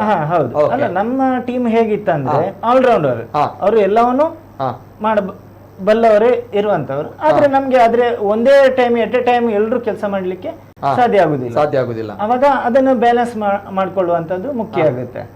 ತೀರಾ ಜಾಸ್ತಿ ಜನ ಆದ್ರೂ ಅಲ್ಲಿ ಕೆಲಸ ಮಾಡುವುದಕ್ಕೆ ಕಷ್ಟ ಆಗುತ್ತೆ. ಇದನ್ನೆಲ್ಲ ಇಟ್ಕೊಂಡು ಪ್ಲಾನ್ ಮಾಡಿ ಕೆಲಸ ಆನಂತರ ಶಿಫ್ಟ್ ಮಾಡ್ತಾ ಇದ್ವಿ. ಈ ಬೆಳಿಗ್ಗೆ ರಾತ್ರಿ ಈ ತರ ನಮ್ಗೆ ಕೆಲ್ಸಕ್ಕೆ ಅನುಕೂಲ ಆಗುವ ರೀತಿಯಲ್ಲಿ ನಾವೊಂದು 2 ಜನ ಬೆಳಿಗ್ಗೆ ಬೇಗ 6 ಗಂಟೆಗೆ ಹೋಗಿ ಕೆಲಸಕ್ಕೆ ಜಾಯಿನ್ ಆಗ್ತಿದ್ವಿ ಬೆಳಿಗ್ಗೆ. ಆನಂತರ ಸಂಜೆ ಬೇಗ ಬರ್ತಾ ಇದ್ವಿ. ಆನಂತರ ಇವರು ಸ್ವಲ್ಪ ಲೇಟ್ ಆಗಿ ಬರ್ತಾ ಇದ್ರು, ಅವರು ಲೇಟ್ ಆಗಿ ಬರ್ತಾ ಇದ್ರು ರಿಟರ್ನ್ ಬರುವಾಗ. ಈ ರೀತಿ ಒಂದು ಸೆಟಪ್ ನಮ್ಮ ಅಡ್ಜಸ್ಟ್ಮೆಂಟ್ ಮಾತಾಡ್ಕೊಂಡು ಸರ್ ನಾವೆಲ್ಲ, ಯಾಕಂದ್ರೆ ವರ್ಕ್ ಯಾವ ರೀತಿ ಆಗ್ಬೇಕು ಅನ್ನುವಂಥದ್ದು ಅವರ ಸಂಪೂರ್ಣ ಮಾರ್ಗದರ್ಶನ. ಹಾಗಂತ ವರ್ಕ್ ಎಲ್ಲ ಸ್ಟಾಪ್ ಆಗ್ಬಾರ್ದು, ಟೈಮಿಗೆ ವರ್ಕ್ ಆಗ್ಬೇಕು. ಇದನ್ನೆಲ್ಲ ಇಟ್ಕೊಂಡು ಬಹಳ ಪ್ಲಾನ್ ಆಗಿ, ಯಾಕಂದ್ರೆ ವರ್ಕ್ ಅತ್ಯಂತ ಅದ್ಭುತವಾಗಿ ಮೂಡಿ ಬರಬೇಕು ಅನ್ನೋಂಥದ್ದು ನಮ್ಮ ಗುರಿ. ನೀವು 3 ತಿಂಗಳಿಂದ ಅಲ್ಲೇ ಇದ್ರಿ? ಖಂಡಿತ. ಯಾವಾಗ ಬಂದಿರೋದು ಸರ್? ನಾನು ಡಿಸೆಂಬರ್ 10ಕ್ಕೆ ನಾವೆಲ್ಲ ಟೀಮು ಟ್ರಸ್ಟಿಗೆ ವಿಗ್ರಹಗಳನ್ನ ಹ್ಯಾಂಡ್ ಓವರ್ ಮಾಡಿ ನಾವು ಡಿಸ್ಪ್ಯಾಚ್ ಆಗಿರುವಂತದ್ದು. ಅಂದ್ರೆ 3 ತಂಡ ಏನಿತ್ತು ನೋಡಿ, ಎಲ್ಲರೂ ಕೂಡ ಡಿಸೆಂಬರ್ ತಿಂಗಳಲ್ಲಿ ಟ್ರಸ್ಟಿಗೆ ತಾವು ಹ್ಯಾಂಡ್ ಓವರ್ ಮಾಡಿ ತದನಂತರ ಬರುವಂತ ಪ್ರಕ್ರಿಯೆ ಆಗಿತ್ತು. ನಮ್ಮ ಫ್ಲೈಟ್ ಟಿಕೆಟ್ ಎಲ್ಲ 10ನೇ ತಾರೀಕಿಗೆ ಅರೇಂಜ್ ಮಾಡಿದ್ರು. ಆ ಟೈಮಿಗೆ ನಾವು ಕೂಡ ಆ ವರ್ಕ್ ಅನ್ನ ಅವರಿಗೆ ಏನು ಪ್ರಕ್ರಿಯೆ ಇರುತ್ತೆ ನಮ್ಮ ಸರ್ಗಳ ಮುಖಾಂತರ ಮೈನ್ ಅವರು ಟ್ರಸ್ಟ್ ಹತ್ರ ಎಲ್ಲ ಮಾತಾಡ್ಕೊಂಡು ಅದನ್ನ ಅವರಿಗೆ ಹ್ಯಾಂಡ್ ಓವರ್ ಮಾಡಿ ಕಂಪ್ಲೀಟ್ ಮಾಡಿ ಅದರ ಎಲ್ಲ ಜವಾಬ್ದಾರಿಯನ್ನು ಅವರಿಗೆ ಕೊಟ್ಟು ಮತ್ತೆ ನಾವು ಈ ಕಡೆ ಬಂದಿದ್ದು. ಓಕೆ, ಡಿಸೆಂಬರ್ ಅಂದ್ರೆ ಯಾವ ಟೈಮಲ್ಲಿ ತಮ್ದು ಎಲ್ಲ ಕೆಲಸ ಆಗಿತ್ತು? ಅಂದ್ರೆ ಒಟ್ಟಿಗೆ 3 ತಂಡಗಳು ಕೂಡ ಒಂದೇ ಟೈಮಲ್ಲಿ ಕಂಪ್ಲೀಟ್ ಮಾಡಿರುವಂತದ್ದು, ಹಸ್ತಾಂತರ ಮಾಡಿರುವಂತದ್ದು ಹೇಗೆ? ಈಗ ಒಂದು ಟೀಮಿನವರು ಇನ್ನೊಂದು ಟೀಮಿನವರು ವರ್ಕ್ಗಳನ್ನು ನೋಡುವ ಹಾಗಿಲ್ಲ ಇಲ್ಲ. ಹಾಗಾಗಿ ನಮ್ಮ ಟೀಮಿನವರು ನಾವುಗಳು ಒಟ್ಟಿಗೆ ಇರ್ತಾ ಇರ್ಲಿಲ್ಲ, ಒಟ್ಟಿಗೆ ಇರ್ತಾ ಇದ್ವಿ. ರೆಸಿಡೆನ್ಷಿಯಲ್ ಎಲ್ಲ ಒಂದೇ. ಎಲ್ಲ ಬೆಳಿಗ್ಗೆ ತಿಂಡಿ, ಮಧ್ಯಾಹ್ನ ಊಟ, ರಾತ್ರಿ ಊಟ ಇವೆಲ್ಲವೂ ನಾವು ಜೊತೆಗೆ ಫ್ರೆಂಡ್ಸ್ ಆಗಿ ಪರಿಚಯಸ್ತಾರೆ. ಮಾತಾಡ್ತಾನೆ ಕೆಲಸ ಇದು ಈ ಊಟ ಉಪಚಾರ ಇದೆಲ್ಲವೂ ಮಾಡ್ತಾ ಇದ್ವಿ. ಆದರೆ ಈ ವರ್ಕಿನ ಬಗ್ಗೆ ಯಾವುದೇ ರೀತಿಯಲ್ಲಿ ನಾವು ಒಬ್ರು ಮಾತಾಡ್ತಾ ಇರ್ಲಿಲ್ಲ. ಅದೊಂದು ಎಲ್ಲ 3 ತಂಡಗಳ ಒಂದು ಮಾತುಕತೆ ಆಗಿತ್ತು. ಯಾಕಂದ್ರೆ ಒಬ್ಬ ಕಲಾವಿದನಿಗೆ ಕಾಪಿ ಮಾಡುವಂಥದ್ದು ಯಾರಿಗೂ ಇಷ್ಟ ಆಗೋದಿಲ್ಲ, ಅಥವಾ ಆ ರೀತಿ ಇದೊಂದು ಬಹಳ ಖುಷಿಯ ಸಂಗತಿ. ಅದನ್ನು ನಮ್ಮದೇ ಒಂದು ಕ್ರಿಯೇಟಿವ್ ಕೊಡಬೇಕು ಅಂತ ನಮ್ಮ ಸರ್ಗಳಿದ್ದು, ಅವರು ನಮ್ಗೆ ಗೈಡ್ ಮಾಡ್ತಾರೆ ಈ ತರ ಮಾಡಿ ಅಂತ. ಆದ್ರೆ ಪೂರ್ತಿ ಪ್ಲಾನ್ಗಳೆಲ್ಲ ಅವ್ರದ್ದು. ಹಾಗಾಗಿ ಅಲ್ಲಿ ನೈಜತೆ ಇರಬೇಕು, ಸತ್ಯಾಸತ್ಯತೆ ಇರಬೇಕು. ಯಾಕಂದ್ರೆ ಇನ್ನೊಬ್ರು ಕಾಪಿ ಮಾಡುವುದು ಅದು ಯಾವತ್ತು ಆರ್ಟಿಸ್ಟ್ ಮಾಡುದಿಲ್ಲ, ಅಥವಾ ಇನ್ನೊಬ್ರು ಮಾಡಿದ ವರ್ಕ್ ಅನ್ನು ತನ್ನ ಹೆಸರು ಕೂಡ ಹಾಕೊಳ್ಳುದಿಲ್ಲ. ಸ್ವಾಭಿಮಾನಿಯಾಗಿ ಇರ್ತಾನೆ. ಕರೆಕ್ಟ್, ನಿಜ. ಆ ನಿಟ್ಟಿನಲ್ಲಿ ಇದು ಅಯೋಧ್ಯೆಯ ಎಕ್ಸ್ಪೀರಿಯನ್ಸ್. ಮತ್ತಷ್ಟಿದೆ ವಿಚಾರಗಳು ಮಾತಾಡಬೇಕು. ಜೊತೆಗೆ ನಮ್ಮ ಜೊತೆ ಡಾಕ್ಟರ್ SP ಗುರುದಾಸ್, ಅಧ್ಯಕ್ಷರು ವಿಶ್ವಕರ್ಮ ಕಲಾ ಪರಿಷತ್ ಮಂಗಳೂರು, ಖ್ಯಾತ ಕೀರ್ತನಕಾರರು, ಜೊತೆಗೆ ಉಪನ್ಯಾಸಕರು. ಎಸ್ ಸರ್, ಎಷ್ಟು ಖುಷಿ ತಂದಿದೆ ಅನ್ನುವಂತಹ ವಿಚಾರ ಸರ್, ಈ ಅಯೋಧ್ಯೆಯ ರಾಮಲಲ್ಲನ ಪ್ರಾಣ ಪ್ರತಿಷ್ಠೆ, ಮೂರ್ತಿ ಪ್ರತಿಷ್ಠಾಪನೆ ಜೊತೆಗೆ ವಿಶ್ವಕರ್ಮ ಸಮಾಜಕ್ಕೂ ಕೂಡ ಒಂದು ಒಳ್ಳೆಯ ಹೆಸರು. ಇವೆಲ್ಲದರ ಜೊತೆಗೆ ಸಮಾಜ ಜಗತ್ತು ಕೂಡ ನೋಡ್ತಾ ಇದೆ, ವಿಶ್ವಕರ್ಮ ಸಮುದಾಯದತ್ತ ತಿರುಗಿ ನೋಡ್ತಾ ಇದೆ. ಖಂಡಿತ ಇದು ನಿಜವಾಗಿಯೂ ಕೂಡ ನಮ್ಮ ಜೀವನದಲ್ಲಿ ನಾವು ಬದುಕಿರುವಂಥ ಸಂದರ್ಭದಲ್ಲಿ ಇಂಥ ಒಂದು ದಿನವನ್ನು ನಮ್ಮ ನೋಡುವಂಥ ಒಂದು ಸೌಭಾಗ್ಯ ನಮಗೆ ಸಿಕ್ಕಿದೆ ಅನ್ನುವಂಥದ್ದು ಒಂದು ರೋಮಾಂಚಕಾರಿ ಅನುಭವ ನಿಜವಾಗಿಯೂ. ಯಾಕಂತ ಹೇಳಿದರೆ ಎಷ್ಟೋ ವರ್ಷಗಳಿಂದ ಸಾವಿರ ವರ್ಷಗಳಿಂದ ಶಿಲ್ಪವನ್ನು ಮಾಡ್ತಾ ಬಂದಿದ್ದಾರೆ ನಮ್ಮ ಸಮುದಾಯದವರು. ಆದರೆ ಈಗ ಅರುಣ್ ಯೋಗಿರಾಜ್ ಅವರಿಗೆ ಒಂದು ರೆಕಗ್ನಿಷನ್ ಏನು ಸಿಗ್ತಾ ಇದೆ, ಅದನ್ನು ಕಂಡಾಗ ನಮ್ಮ ಹೃದಯ ತುಂಬಿ ಬರ್ತಾ ಉಂಟು. ಒಬ್ಬ ಶಿಲ್ಪಿಗೆ ಇಂಥ ಒಂದು ಗೌರವ ಸಿಗ್ತಾ ಉಂಟಲ್ಲ, ಇದರ ಒಂದು 10% ನಮ್ಮ ಎಲ್ಲ ಶಿಲ್ಪಿಗಳಿಗೂ ಸಿಕ್ಕಿದ್ರೆ ನಮ್ಮ ಸಮುದಾಯ ಎಲ್ಲಿಂದ ಎಲ್ಲಿಗೆ ಹೋಗ್ಬೋದು. ನಮ್ಮ ಸಮುದಾಯ ಮಾತ್ರ ಅಲ್ಲ, ಇಡೀ ರಾಷ್ಟ್ರವೇ ಇವತ್ತು GDPಯ ಮುಖ್ಯ ಭಾಗ್ಯ ನಮ್ಮ ಟೂರಿಸಂನಿಂದ ಸಿಗ್ತದೆ ಅಂತ ನಾವು ಹೇಳ್ತೇವೆ. ಆದರೆ ಟೂರಿಸಂ ಅಂತೇಳಿ ಹೇಳುವಾಗ ಅದಕ್ಕೆ ಮುಖ್ಯ ಇಲ್ಲಿ ಬೆಟ್ಟ ಗುಡ್ಡಗಳನ್ನು ನೋಡಲಿಕ್ಕೆ ಬರುವಂಥವ್ರು ಇರ್ಬೋದು, ಆದರೆ ಅದಕ್ಕಿಂತ ಹೆಚ್ಚು ನಮ್ಮ ಶಿಲ್ಪಕಲೆಯ ಕೊಡುಗೆಗಳನ್ನು ನೋಡಲಿಕ್ಕೆ ಬರುವವರು ವಿದೇಶಿಯರು. ಹಾಗಿರುವಾಗ ನಮ್ಮ ಶಿಲ್ಪಕಲೆಯ ಕೊಡುಗೆಯನ್ನು ಕೊಟ್ಟವರು ಯಾರು? ಅದು ನಮ್ಮ ವಿಶ್ವಕರ್ಮ ಶಿಲ್ಪಿಗಳು. ನಾವು ರಾಮಾಯಣದ ಮೊದಲ ಶ್ಲೋಕವನ್ನು ನೋಡುವಾಗಲೇ, ರಾಮಾಯಣ ಪ್ರಾರಂಭ ಆಗುವಂತಹದ್ದು ತಪಸ್ವಾಧ್ಯಾಯ ನಿರತಂ ತಪಸ್ವಿಂ ವಾಗ್ವಿದಾಂಬರಂ ಅಂತ ಹೇಳಿ ಹೇಳ್ತೇವೆ. ಅಂದರೆ ವಾಲ್ಮೀಕಿ ಮಹರ್ಷಿ 100 ವರ್ಷಗಳ ಕಾಲ ತಪಸ್ಸನ್ನು ಮಾಡಿ ನಾರದ ಮಹರ್ಷಿಗಳಲ್ಲಿ ಪ್ರಾರ್ಥನೆ ಮಾಡ್ತಾನೆ, ಕೇಳ್ತಾನೆ. ತಪಸ್ಸು ಮತ್ತು ಸ್ವಾಧ್ಯಾಯದಲ್ಲಿ ನಿರತರಾಗಿರುವಂಥ ನಾರದ ಮಹರ್ಷಿಗಳಲ್ಲಿ ತಾನೇ ಸ್ವತಃ ತಪಸ್ಸು ಮಾಡಿದಂಥ ವಾಲ್ಮೀಕಿ ಮಹರ್ಷಿ ಕೇಳುವಂಥದ್ದು, ಇವತ್ತಿನ ಕಾಲದಲ್ಲಿ ಕೋನ್ವಸ್ಮಿನ್ ಸಾಂಪ್ರತಂ ಲೋಕೆ ಗುಣವಾನ್ ಕಶ್ಚ ವೀರ್ಯವಾನ್. ಈಗ ಪ್ರಸ್ತುತ ಇರುವಂಥ ಈ ಲೋಕದಲ್ಲಿ ಅತ್ಯಂತ ಗುಣವಂತ, ಪರಾಕ್ರಮಿ, ಎಲ್ಲ ಗುಣ ಸಂಪನ್ನನಾದ ವ್ಯಕ್ತಿ ಯಾರು ಅಂತ ಹೇಳುವಾಗ ಆವಾಗ ನಾರದ ಮಹರ್ಷಿಗಳು ರಾಮನ ವಿಷಯವನ್ನು ಹೇಳ್ತಾರೆ. ರಾಮಾಯಣ ಆ ರೀತಿಯಲ್ಲಿ ಹುಟ್ಟಿದದ್ದು ಅಂತೇಳಿ ನಾವು ಹೇಳ್ತೇವೆ.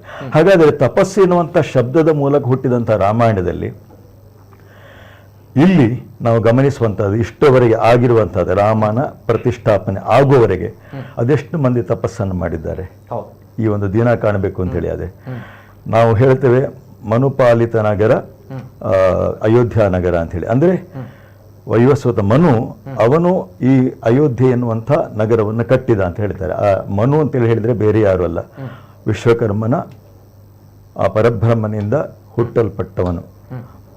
ಮನುಮಯ ತ್ವಷ್ಟು ಶಿಲ್ಪಿ ವಿಶ್ವಜ್ಞ ಎನ್ನುವಂಥ 5 ಬ್ರಹ್ಮರನ್ನು ಪರಬ್ರಹ್ಮನಾದಂಥ ವಿಶ್ವಕರ್ಮ ಸೃಷ್ಟಿ ಮಾಡಿದಂಥ ಅಂಥ ಮನು ಸೃಷ್ಟಿ ಮಾಡಿದಂಥ ನಗರ ಅದು ಅಯೋಧ್ಯ ನಗರ ಅಂತ ನಾವು ಹೇಳ್ತೇವೆ. ಹಾಗಿರುವಾಗ ಆ ಅಯೋಧ್ಯ ನಗರದಲ್ಲಿ ಆ ಸಂದರ್ಭದಲ್ಲಿ ಅದರ ವರ್ಣನೆ ಬರ್ತದೆ. ಎಂಥ ಅದ್ಭುತವಾದಂಥ ನಗರ, ಅಭೇದ್ಯವಾದಂಥ ನಗರ, ಯಾವ ಯೋಧರಿಗೂ ಕೂಡ ಭೇದಿಸಲಿಕ್ಕೆ ಆಗದಿರುವಂಥ ನಗರ, ಅಂಥ ಅದ್ಭುತವಾದಂಥ ನಗರವನ್ನು ಆ ಕಾಲದಲ್ಲಿ ನಾವು ನಿರ್ಮಾಣ ಮಾಡಿದ ಅಂತ ಹೇಳಿ.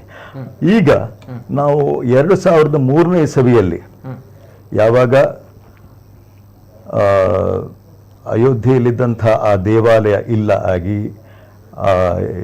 ಬಾಬರ್ ಮಸೀದಿಯನ್ನು ಕಟ್ಟಿದ್ರು ಅದರ ಮೇಲೆ, ಆ ಸಂದರ್ಭದಲ್ಲಿ ಉತ್ಖನನ ಮಾಡಿದಾಗ ಬಿಬಿಲಾಲ್ ಅವರು ಆರ್ಕಿಯಾಲಜಿಕಲ್ ಡಿಪಾರ್ಟ್ಮೆಂಟಿನ ಮೂಲಕ ಉತ್ಖನನ ಮಾಡಿ ಅವರು ಕೊಟ್ಟಂತೆ 2003ರಲ್ಲಿ ಅಲಹಾಬಾದಿಗೆ ಕೊಟ್ಟಂಥ ರಿಪೋರ್ಟ್ನಲ್ಲಿ ಅವರು ಹೇಳುವಂತಹದ್ದು ನಮಗೆ ಅತ್ಯಂತ ಶ್ರೇಷ್ಠವಾಗಿರುವಂಥ, ಬಹುಶಃ ನಮ್ಮ ಇವರು ಒಂದು ಫೋಟೋ ತಂದಿದ್ದಾರೆ ಅಲ್ಲಿ ಸಿಕ್ಕಿದಂಥ ಕಂಬಗಳದ್ದು, ಅಯೋಧ್ಯೆಯಲ್ಲಿ ಸಿಕ್ಕಿದಂಥ ಕಂಬಗಳು 12 ಕಂಬಗಳು. ಅದು ಅಯೋಧ್ಯೆಯಲ್ಲಿ ಆವಾಗ ಯಾರು ವಿಕ್ರಮಾದಿತ್ಯ ಕಟ್ಟಿದಂಥ ದೇವಸ್ಥಾನದ ಕಂಬಗಳು, 12 ಕಂಬಗಳು. ಇದರ ಆಧಾರದ ಮೇಲೆ ಇದು ರಾಮ ಮಂದಿರ ಇದ್ದಂಥ ಸ್ಥಳ ಎನ್ನುವುದನ್ನು ನಿರೂಪಣೆ ಮಾಡಿದರು. ಹಾಗಾದರೆ ಅಷ್ಟು 1000 ವರ್ಷಗಳ ಕಾಲ ಒಂದು ಸ್ತಂಭ 12 ವರ್ಷಗಳ ಕಾಲ 12 ಸ್ತಂಭಗಳು ಭೂಮಿ ಅಡಿಯಲ್ಲಿದ್ದರೂ ಕೂಡ ಅಷ್ಟು ಸುಭದ್ರವಾಗಿ ಇತ್ತು ಅಂತ ಹೇಳುವಂಥದ್ದು, ಅದನ್ನು ನಿರ್ಮಾಣ ಮಾಡಿದ್ಯಾರು ಈ ಪ್ರಶ್ನೆ ಬರ್ತದೆ. ಅಷ್ಟು 1000 ವರ್ಷಗಳ ಕಾಲ ಇದ್ದರೂ ಕೂಡ ಭೂಮಿಯಲ್ಲಿ ಅಡಿಯಲ್ಲಿದ್ದರೂ ಕೂಡ ಇವತ್ತು ಕೂಡ ಅತ್ಯಂತ ಉತ್ಕೃಷ್ಟವಾಗಿರುವಂಥ ಸ್ತಂಭ ಸಿಕ್ಕಿತ್ತು ಅಂತೇಳಿ ಹೇಳ್ತಾರೆ. ಅದನ್ನು ನಿರ್ಮಾಣ ಮಾಡಿದ್ಯಾರು? ನಮ್ಮ ವಿಶ್ವಕರ್ಮ ಶಿಲ್ಪಿಗಳೇ. ಇದು ನಮಗೆ ಹೆಮ್ಮೆಯ ವಿಷಯ. ಆಮೇಲೆ ನಾವು ಗಮನಿಸುವುದಾದರೆ ಹನುಮಂತನ ಜನನದ ಸಂದರ್ಭದಲ್ಲಿ, ಇದು ಬಹುಶಃ ಅನೇಕ ಮಂದಿ ಹೇಳುವುದಿಲ್ಲ, ಆ ಹನುಮಂತ ಅಂಜನಾದೇವಿಯ ಗರ್ಭದಲ್ಲಿ ಇರುವಂಥ ಸಂದರ್ಭದಲ್ಲಿ ಯಾವಾಗ ಜನನ ಆಗುವಂಥದ್ದು ಕಷ್ಟವಾಯಿತು, ಆಕೆಗೆ ಗರ್ಭ ಎನ್ನುವಂಥದ್ದು ಭಾರ ಅನ್ನಿಸ್ತದೆ. ಅಂಥ ಸಂದರ್ಭದಲ್ಲಿ ತ್ರಿಮೂರ್ತಿಗಳು ಬಂದು ವಾಯುದೇವರನ್ನು ಪ್ರಾರ್ಥನೆ ಮಾಡ್ತಾರಂತೆ, ನೀನು ಜನ್ಮ ತಳಿಬೇಕು ಅಂತೇಳಿ. ಆವಾಗ ಒಳಗಿರುವಂಥ ಮುಖ್ಯ ಪ್ರಾಣ ಹೇಳ್ತಾನಂತೆ, ನನಗೆ ಈ ಗರ್ಭದಲ್ಲಿ ಇರುವಾಗಲೇ ನನಗೆ ಯಜ್ಞೋಪವೀತ ಬೇಕು, ಕಟಿಗೆ ಕಟಿಸೂತ್ರ ಬೇಕು, ಕಿವಿಗೆ ಕರ್ಣಕುಂಡಲಗಳು ಬೇಕು, ಇವನ್ನು ಕೊಟ್ಟರೆ ಮಾತ್ರ ನಾನು ಭೂಮಿಗೆ ಬರ್ತೇನೆ, ನಾನು ಜನ್ಮ ತಳಿತೇನೆ ಅಂತ. ಆ ಸಂದರ್ಭದಲ್ಲಿ ತ್ರಿಮೂರ್ತಿಗಳು ವಿಶ್ವಕರ್ಮನನ್ನು ಪ್ರಾರ್ಥನೆ ಮಾಡಿದಾಗ ತ್ವಷ್ಟೃ ವಿಶ್ವಕರ್ಮ ಪ್ರಕಟನಾಗಿ ಗರ್ಭದಲ್ಲಿರುವಂಥ ಆಂಜನೇಯ ಮುಖ್ಯ ಪ್ರಾಣನಿಗೆ ಇವು ಮೂರನ್ನು ಕೂಡ, ಯಾವುದು ಕೌಪಿನ, ಕಟಿಸೂತ್ರ ಹಾಗೆ ಯಜ್ಞೋಪವೀತ, ಕರ್ಣಕುಂಡಲ, ಇವುಗಳನ್ನು ಗರ್ಭದಲ್ಲಿ ಇರುವಾಗಲೇ ಕರುಣಿಸಿದ ಕಾರಣ ಅವನು ಜನ್ಮ ತಳೆದ. ನಾವೆಲ್ಲ ಇವತ್ತು ಆರಾಧನೆ ಮಾಡಿದಂಥ ಆಂಜನೇಯನನ್ನು ಇವತ್ತು ನಾವು ಗುರುತಿಸುವಂತಹದ್ದು, ಅಲ್ಲಿಯೂ ಕೂಡ ವಿಶ್ವಕರ್ಮರ ಕೊಡುಗೆಯನ್ನು ನಾವು ಕಾಣ್ತೇವೆ. ಇನ್ನು ನಿಮಗೆಲ್ಲ ಗೊತ್ತಿರುವಂತಹದ್ದು ಮಾತಾಡ್ತೇನೆ. ಜೊತೆಗೆ ಬಹಳಷ್ಟು ಕರೆಗಳು ಬರ್ತದೆ, ಜನರ ಕರೆಗಳನ್ನು ತೆಗೆದುಕೊಂಡು ಬರ್ತದ ನಂತರ ಬರ್ತೀನಿ ಸರ್. ಯಾಕಂದ್ರೆ ಬಹಳಷ್ಟು ಜನರು ಲೈನ್ ಅಲ್ಲಿ ಇದ್ದಾರೆ. ಆಗದಿಂದ ಮಾತಾಡಬೇಕು. ನಮ್ಮ ಹೆಮ್ಮೆಯ ನಮ್ಮ ಸಮಾಜದ ಶಿಲ್ಪಿಗಳಿಗೆ ಒಂದು ಶುಭ ಹಾರೈಕೆಗಳನ್ನ ಅವ್ರ ಜೊತೆ ಮಾತಾಡಬೇಕು ಅನ್ನುವಂಥ ನಿಟ್ಟಿನ ಬಹಳಷ್ಟು ಜನರು ಇದ್ದಾರೆ. ಪ್ರಥಮ ಅಂತ ಕರೆ ಇದೆ. ಹಲೋ ಸರ್, ನಮಸ್ತೆ. ನಮಸ್ತೆ ಸರ್. ನಮಸ್ತೆ ಸರ್, ಉದಯ ಪ್ರಸಾದ್ ಅವರು. ಎಸ್ ಸರ್, ಮಾತಾಡಿ ಸರ್.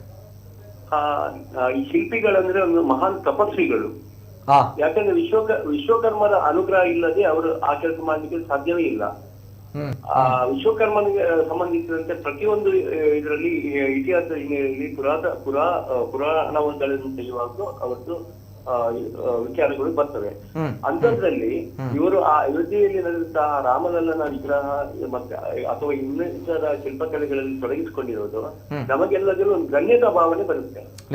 ಭಾರತೀಯರಿಗೆ ಒಂದು ಧನ್ಯತೆ ಭಾವನೆ ಎಲ್ಲರಿಗೂ. ಅದಕ್ಕೋಸ್ಕರ ಅವರನ್ನು ನಾನು ಈಗ ಅಭಿನಂದಿಸಲಿಕ್ಕೆ ಇಷ್ಟಪಡ್ತೇನೆ. Okay okay okay, yes sir, yes sir, thank you sir, ಧನ್ಯವಾದ ಉದಯ ಪ್ರಭು ಅವರು.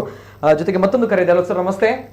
ಓಕೆ, ಎಸ್, ಬರ್ತೇನೆ. ಕರೆ ಮಾಡಿದಾಗ ತಮ್ಮ ಟಿವಿಯಲ್ಲಿ ಮ್ಯೂಟ್ ಮಾಡಿ ಕರೆ ಮಾಡಿ, ಇಲ್ಲದಿದ್ದರೆ ಕರೆ ಕಟ್ ಆಗುತ್ತೆ. ಜೊತೆಗೆ ಬಹಳಷ್ಟು ವಿಚಾರಗಳಿವೆ, ಬಹಳಷ್ಟು ಚರ್ಚೆಗಳಿವೆ. ಅಂದ್ರೆ ಉದಯ ಪ್ರಭು ಅವರು ಕೂಡ ಹೇಳಿರುವಂಥದ್ದೇನೆ. ಜೊತೆಗೆ ನಮ್ಮ ಚಿದಾನಂದ್ ಸರ್ ಕೂಡ ಈಗ ಹೇಳಿರುವಂಥದ್ದು ಶಿಲ್ಪವನ್ನ ಶಾಸ್ತ್ರಬದ್ಧವಾಗಿ ನಾವು ಮಾಡಬೇಕು ಅನ್ನುವಂಥದ್ದು ನಿಜವಾಗ್ಲೂ ಕೂಡ. ಯಾಕಂದ್ರೆ ಒಂದು ಶಿಲ್ಪವನ್ನ ಶಿಲ್ಪ ಕಲಾಕೃತಿ ರಚನೆಕಾರರು ಮಾಡ್ತಾರೆ, ಶಿಲ್ಪಿಗಳು ಮಾಡ್ತಾರೆ. ತದನಂತರ ಅಲ್ಲಿ ಪ್ರಾಣ ಪ್ರತಿಷ್ಠೆ ಅನ್ನುವಂಥದ್ದು, ಅದಕ್ಕೆ ಜೀವ ಬರುತ್ತೆ ಅಥವಾ ಅದರಲ್ಲಿ ಏನೋ ಒಂದು ಕಳೆ ಇದೆ ಅನ್ನುವಂತಹ ವಿಚಾರ. ಯಾಕಂದ್ರೆ ಮೊನ್ನೆ ತಾನೆ ಅರುಣ್ ಯೋಗಿರಾಜ್ ಅವರು ಮಾತನಾಡಿದಾಗ ಕೆಲವೊಂದು ವಿಡಿಯೋಗಳು ವೈರಲ್ ಆಗಿತ್ತು. ಯಾವ ರೀತಿ ಅಂತ ಬಂದಾಗ ಅವರು ರಾಮಲಲ್ಲನ ಒಂದು ಪ್ರಾಣ ಪ್ರತಿಷ್ಠೆಯ ಆಗಿರುವಂತಹ ಮೂರ್ತಿ ಏನಿದೆ, ರಾಮಲಲ್ಲನ ಮೂರ್ತಿಯ ಕಣ್ಣುಗಳನ್ನ ಒಂದು ಚಿನ್ನದ ಉಳಿಯಲ್ಲಿ ಕೆತ್ತಿರ್ತಾರೆ ಅನ್ನುವಂತಹ ವಿಚಾರ. ಚಿನ್ನದ ಉಳಿಯಲ್ಲಿ ಕೆತ್ತಿರುವಂತಹ ಕಣ್ಣುಗಳು ಅನ್ನುವಂತಹ ವಿಚಾರ ಯಾಕೆ ಅನ್ನುವಂಥ ಪ್ರಶ್ನೆಯನ್ನು ಅವರು ಹೇಳಿದರು. ಇವೆಲ್ಲದರ ಜೊತೆಗೆ ಕೆಲವಾರು ಪ್ರಶ್ನೆಗಳಿವೆ. ಈ ಕಲ್ಲಿನ ಮೂರ್ತಿಗಳು, ಕಣ್ಣಿನ ಮೂರ್ತಿಗಳಿಗೆ ನಿಜವಾಗೂ ಕೂಡ ಪ್ರಾಣ ಪ್ರತಿಷ್ಠೆ ಅಂತ ಬಂದಾಗ ಅದಕ್ಕೆ ಜೀವ ಬರುತ್ತಾ, ಅದಕ್ಕೆ ಶಕ್ತಿ ಬರುತ್ತಾ ಅನ್ನುವಂತಹ ಪ್ರಶ್ನೆಯನ್ನು ಕೇಳುವವರು ಇದ್ದಾರೆ.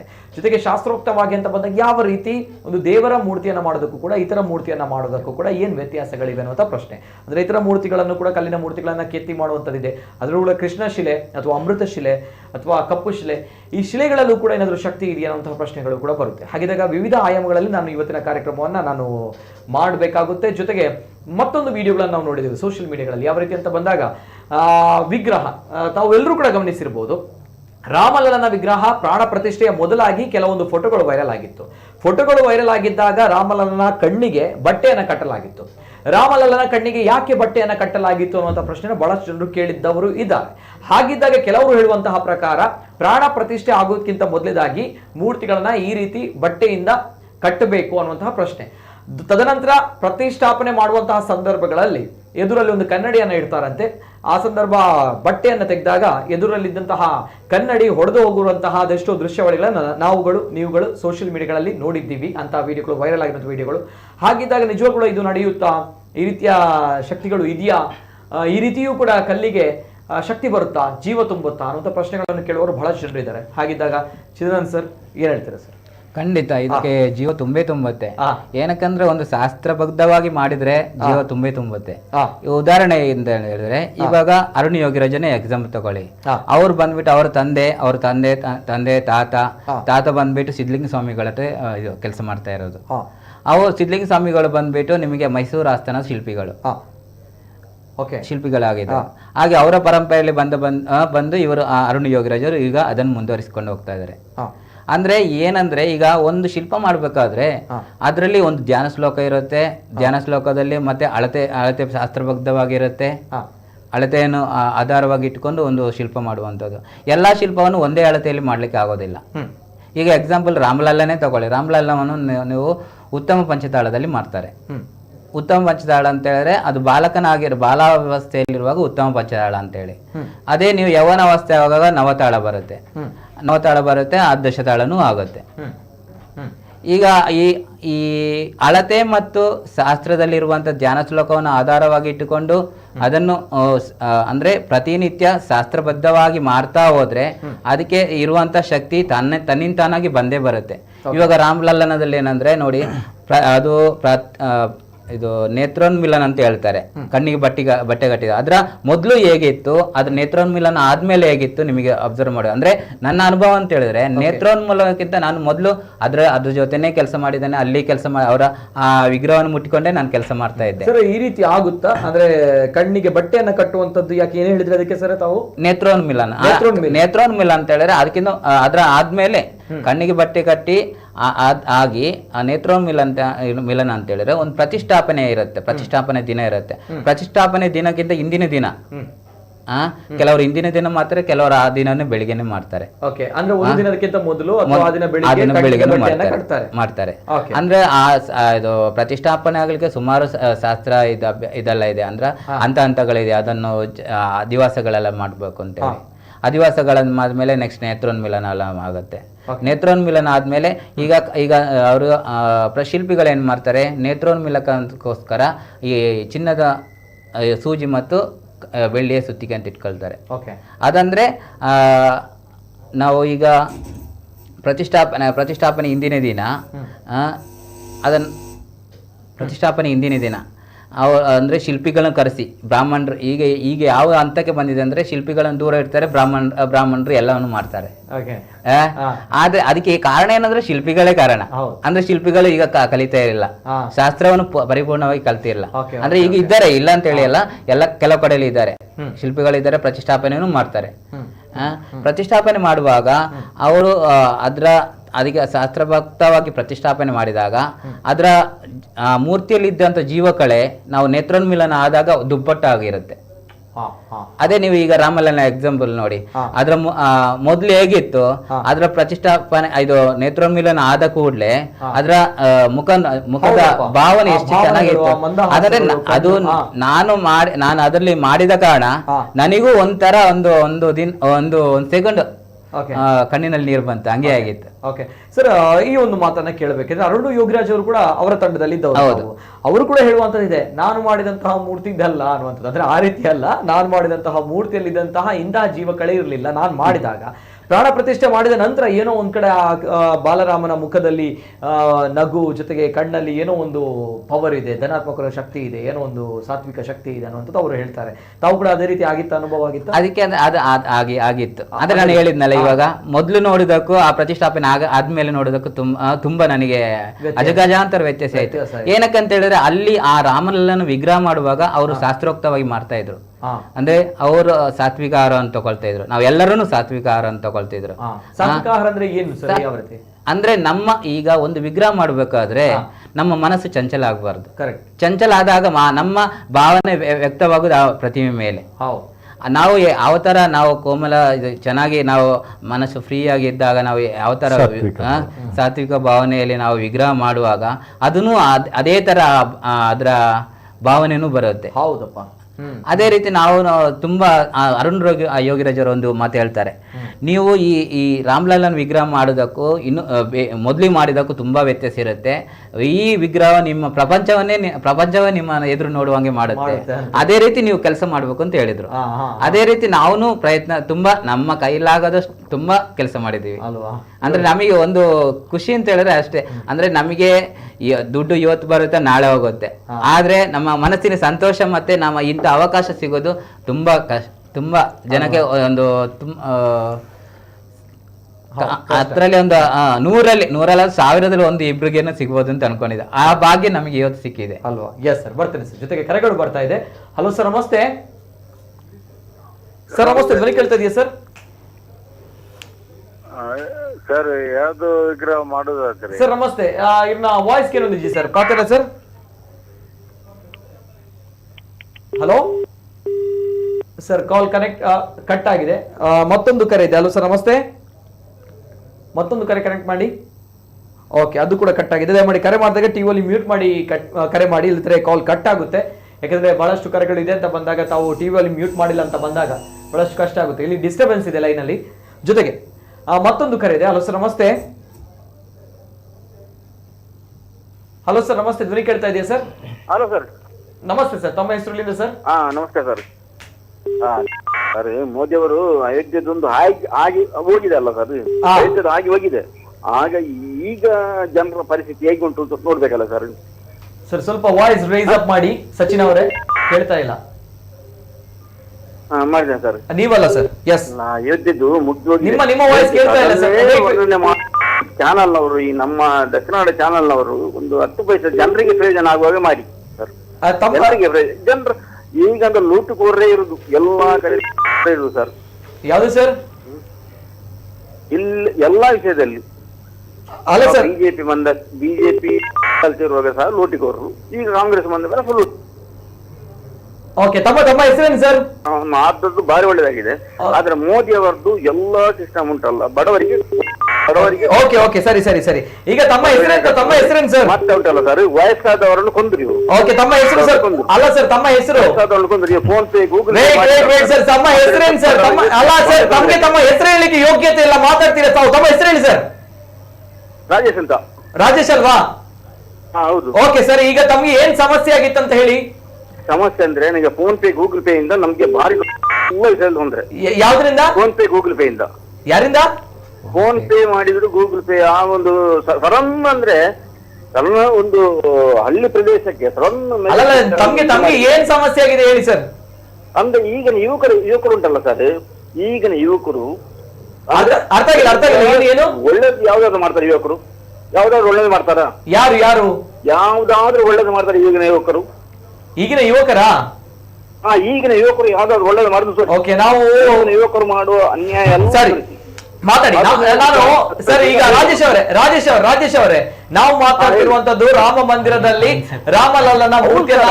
ಸರಿ, ನೀವು ಹೇಳುದು ಸರಿ, ರಾಮ ಮಂದಿರದ ಹೇಳುದು ಸರಿ, ಅದು ನಮ್ಗೆ ಗೊತ್ತುಂಟು. ಈಗಿನ ಯುವಕರು ಮಾಡುವ ಅನ್ಯಾಯ ಅಕ್ರಮ ಉಂಟಲ್ಲ. ಓಕೆ, ಈಗ ನಿಮ್ಗೆ ಅಲ್ಲಿ ನಾನು ಕೇಳ್ತೀನಿ, ನಿಮ್ಗೆ ಅಲ್ಲಿ ರಾಮನ ಮೂರ್ತಿ ನಿರ್ಮಾಣ ಆಗಿದ್ದು ಖುಷಿ ತಂದಿದೆಯಲ್ವಾ ಸರ್? ಭ್ರಷ್ಟಾಚಾರ ನಿರ್ಮೂಲನೆ ಆಯ್ತಾ ಸರ್? ನಿಮ್ಗೆ ಅಲ್ಲಿ ರಾಮನ ಮೂರ್ತಿ ನಿರ್ಮಾಣ ಆಗಿದ್ದು ಖುಷಿ ಆಗಿದೆಯಲ್ವಾ? ಯಾವ ಒಂದು ಡಿಪಾರ್ಟ್ಮೆಂಟ್ಗೆ ಹೋದ್ರು ಅಧಿಕಾರಿಗಳು ಮಾಡುವ ತೊಂದರೆಯನ್ನು. ಆಯ್ತು ಸರ್, ಥ್ಯಾಂಕ್ ಯು. ನಿಮ್ಮಂತವ್ರ ಜೊತೆ ಮಾತಾಡ್ಲಿಕ್ಕೆ ಬಹಳಷ್ಟು ಕಷ್ಟ ಆಗುತ್ತೆ. ಅಂದ್ರೆ ಸರಿಯಾಗಿದ್ದವ್ರ ಜೊತೆ ಮಾತಾಡ್ಬೋದು. ಏನಿವೆ, ಥ್ಯಾಂಕ್ ಯು, ಧನ್ಯವಾದಗಳು. ವಿಷಯಕ್ಕೆ ಬರಲ್ಲ ತಾವುಗಳಂತ ಬಂದಾಗ ಬಹಳಷ್ಟು ಕಷ್ಟ ಆಗುತ್ತೆ. ತಮ್ಮಂತವ್ರು ಇರ್ತಾರೆ, ನೋಡೌಟ್. ಯಾಕಂದ್ರೆ ಕೋಟ್ಯಾಂತರ ಕಣ್ಣುಗಳ ಬಗ್ಗೆ ನಾನು ಮಾತಾಡ್ತಿರುವಂತದ್ದು, ಕೋಟ್ಯಾಂತರ ಮನಸ್ಸುಗಳ ಬಗ್ಗೆ ಮಾತಾಡುವಂತದ್ದು ನಿಮ್ಮಂತವ್ರು ಇರ್ತಾರೆ. ಏನ್ ಮಾಡಕ್ಕಾಗಲ್ಲ ಅಂತವರಿಗೆ. ಅಂದ್ರೆ ಮಾತಾಡ್ಲಿಕ್ಕೆ ರೆಡಿ ಇದೆ ನಾನು, ಬಟ್ ಸ್ಟಿಲ್ ನಿಮ್ಮ ಲೈನ್ ಅಲ್ಲೂ ಕೂಡ ಕನೆಕ್ಟಿವಿಟಿ ಸರಿ ಇಲ್ಲ, ನೆಟ್ವರ್ಕ್ ಕೂಡ ಸರಿ ಇಲ್ಲ, ಇಲ್ಲಿ ಕೂಡ ಟೆಕ್ನಿಕಲ್ ಇಶ್ಯೂಸ್ ಇದೆ. So that's why I am very sorry for that. And ಮತ್ತೊಂದು ಕರೆ ಇದೆ. ಹಲೋ ಸರ್, ನಮಸ್ತೆ. ಹಲೋ, ನಮಸ್ತೆ. ನಮಸ್ತೆ ಸರ್, ತಮ್ಮ ಹೆಸರು ಸರ್? ವಿಟ್ಲದಿಂದ ರಾಮಕೃಷ್ಣ ಆಚಾರ್ಯ. ನಮಸ್ತೆ ಸರ್, ಮಾತಾಡಿ ಸರ್. ನಮಸ್ತೆ. ಶಿಲ್ಪಿ ಜಯಚಂದ್ರ ಬಾಳಯ್ಯವರಿಗೂ ಸಹ ವಂದನೆಗಳು. ಹಾಗೆ ಚಿದಾನಂದಾಚಾರ್ಯ ಅವರಿಗೂ ವಂದನೆಗಳು. ಡಾಕ್ಟರ್ ಗುರುರಾಜ್ ಅವರಿಗೂ ನಮ್ಮ ವಂದನೆಗಳು. ಒಳ್ಳೆಯ ಕೆಲಸವನ್ನು ಮಾಡ್ತಾ ಇದ್ದೀರಾ. ನಮ್ಮ ಕುಡ್ಲ ಚಾನೆಲ್ ಇಂಥವರನ್ನು ಕರೆದುಕೊಂಡು ಒಂದು ಪ್ರೆಸ್ ಮೀಟ್ ಮಾಡಿದ್ದು ಬಾರಿ ಒಳ್ಳೇದಾಗಿದೆ. ಅದಕ್ಕಾಗಿ ನಮ್ಮ ಧನ್ಯವಾದಗಳು. ಓಕೆ ಸರ್, ಹೇಳಿ ಈ ಸರ್. 3 ರಾಮಲಲ್ಲನ ವಿಗ್ರಹವನ್ನು ಕೆತ್ತಿದಂತಹ ಎಲ್ಲ ಶಿಲ್ಪಿಗಳಿಗೂ ನಮ್ಮ ವಂದನೆಗಳನ್ನು ನಾವು ಇದರ ಮುಖಾಂತರ ಹೇಳ್ತೇವೆ. ಓಕೆ ಓಕೆ, ಹೇಳಿ ಸರ್, ಮಾತಾಡಿ. ಆಯ್ತಾ ಸರ್, ಈಗ ಎಷ್ಟು ಖುಷಿ ತಂದಿದೆ ಅನ್ನುವಂಥದ್ದು, ಯಾಕಂದ್ರೆ ಈ ಒಂದು ರಾಮಲಲ್ಲನ ಮೂರ್ತಿಯನ್ನ ಕೆತ್ತಿದಂತಹ ತಂಡದಲ್ಲಿ ನಮ್ಮ ತುಳುನಾಡಿನವರಿದ್ದಾರೆ, ನಮ್ಮ ಕರಾವಳಿಯವರಿದ್ದಾರೆ, ನಮ್ಮವರಿದ್ದಾರೆ, ವಿಟ್ಲದವರು ಕೂಡ ಇದ್ದಾರೆ. ಎಷ್ಟು ಖುಷಿ ತಂದಿದೆ ಈ ವಿಚಾರ ಅಂತ ಹೇಳಿ ಸರ್. ಬಹಳ ಖುಷಿ ಆಗ್ತಾ ಇದೆ. ಯಾಕೆಂತ ಹೇಳಿದ್ರೆ ಚಿದಾನಂದಾಚಾರ್ಯ ನಮ್ಮ ಫ್ಯಾಮಿಲಿಯವರು, ಅವರಿಗೆ ಗೊತ್ತಾಗಬಹುದು ರಾಮಕೃಷ್ಣಾಚಾರ್ಯ ಯಾರು ಅಂದ್ರು, ನಮ್ಮ ಫ್ಯಾಮಿಲಿಯವರೇ. ಹಾಗೆ ನಮ್ಮ ಫ್ಯಾಮಿಲಿಗೆ ತುಂಬಾ ಸಂತೋಷ ಆಗಿದೆ. ನಮ್ಮ ಕುಟುಂಬದವರಿಗೆ ನಮ್ಮ ಕುಟುಂಬದಲ್ಲಿ ಒಬ್ರು ಶಿಲ್ಪಿ ಇದ್ದಾರೆ ಅಂತ ಹೇಳಿ ನಮಗೆ ಬಹಳ ಖುಷಿ. ಮತ್ತೆ ತುಳುನಾಡಿನಿಂದ ಹೋದಂತ ಕಾರಣ ಅದಕ್ಕಿಂತ ಹೆಚ್ಚು ಖುಷಿಯಾಗಿದೆ. ನಮ್ಮ ತುಳುನಾಡಿನಲ್ಲೇ ಕೆಲಸಕ್ಕೆ ಹೋಗಿದ್ದಾರೆ ಅಯೋಧ್ಯೆಗೆ ಅಂತ ಹೇಳಿದ್ರೆ ಅದು ಬಹಳ ಖುಷಿ ಆಗ್ತಾ ಇದೆ ನನಗೆ. ನಿಜ ನಿಜ ನಿಜ. Yes sir, yes sir, thank you sir, ಧನ್ಯವಾದಗಳು ಸರ್, ಧನ್ಯವಾದಗಳು. Yes sir, yes sir. ಜೊತೆಗೆ ಮತ್ತೊಂದು ಕರೆ ಇದೆ. ಹಲೋ ಸರ್, ನಮಸ್ತೆ. ಹಲೋ ಸರ್, ನಮಸ್ತೆ, ಧ್ವನಿ ಕೇಳ್ತಾ ಇದೆಯಾ ಸರ್? Okay, yes sir. ಜೊತೆಗೆ ನಮ್ಮ ಜೊತೆ ಜಯಚಂದ್ರ ಆಚಾರ್ಯ ಅವರಿದ್ದಾರೆ. ತಮ್ಮಲ್ಲೂ ಕೂಡ ಅದೇ ಪ್ರಶ್ನೆಯನ್ನ ಕೇಳಬೇಕು, ಮೂರ್ತಿಗೆ ಒಂದು ಜೀವ ಕಳೆ ಬರುತ್ತೆ ಅನ್ನುವಂತಹ ವಿಚಾರಗಳಲ್ಲಿ ಮಾತಾಡಿದಾಗ. ಬಿಫೋರ್ ದಟ್ ನಾವು ಜಯಚಂದ್ರ ನಾಳ ಅವರು ಕೆತ್ತಿರುವಂತಹ ಒಂದು ವಿಗ್ರಹ, ಆ ವಿಗ್ರಹವನ್ನ ಸ್ವಲ್ಪ ಪ್ಲೇ ಮಾಡಿ.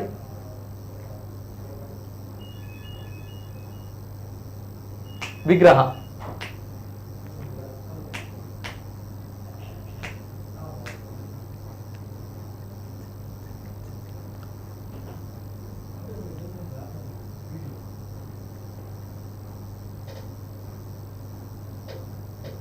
ಸಿಂಗಲ್ ಫೋಟೋ ಪ್ಲೇ ಮಾಡಿ, ಫಸ್ಟ್ ಒನ್.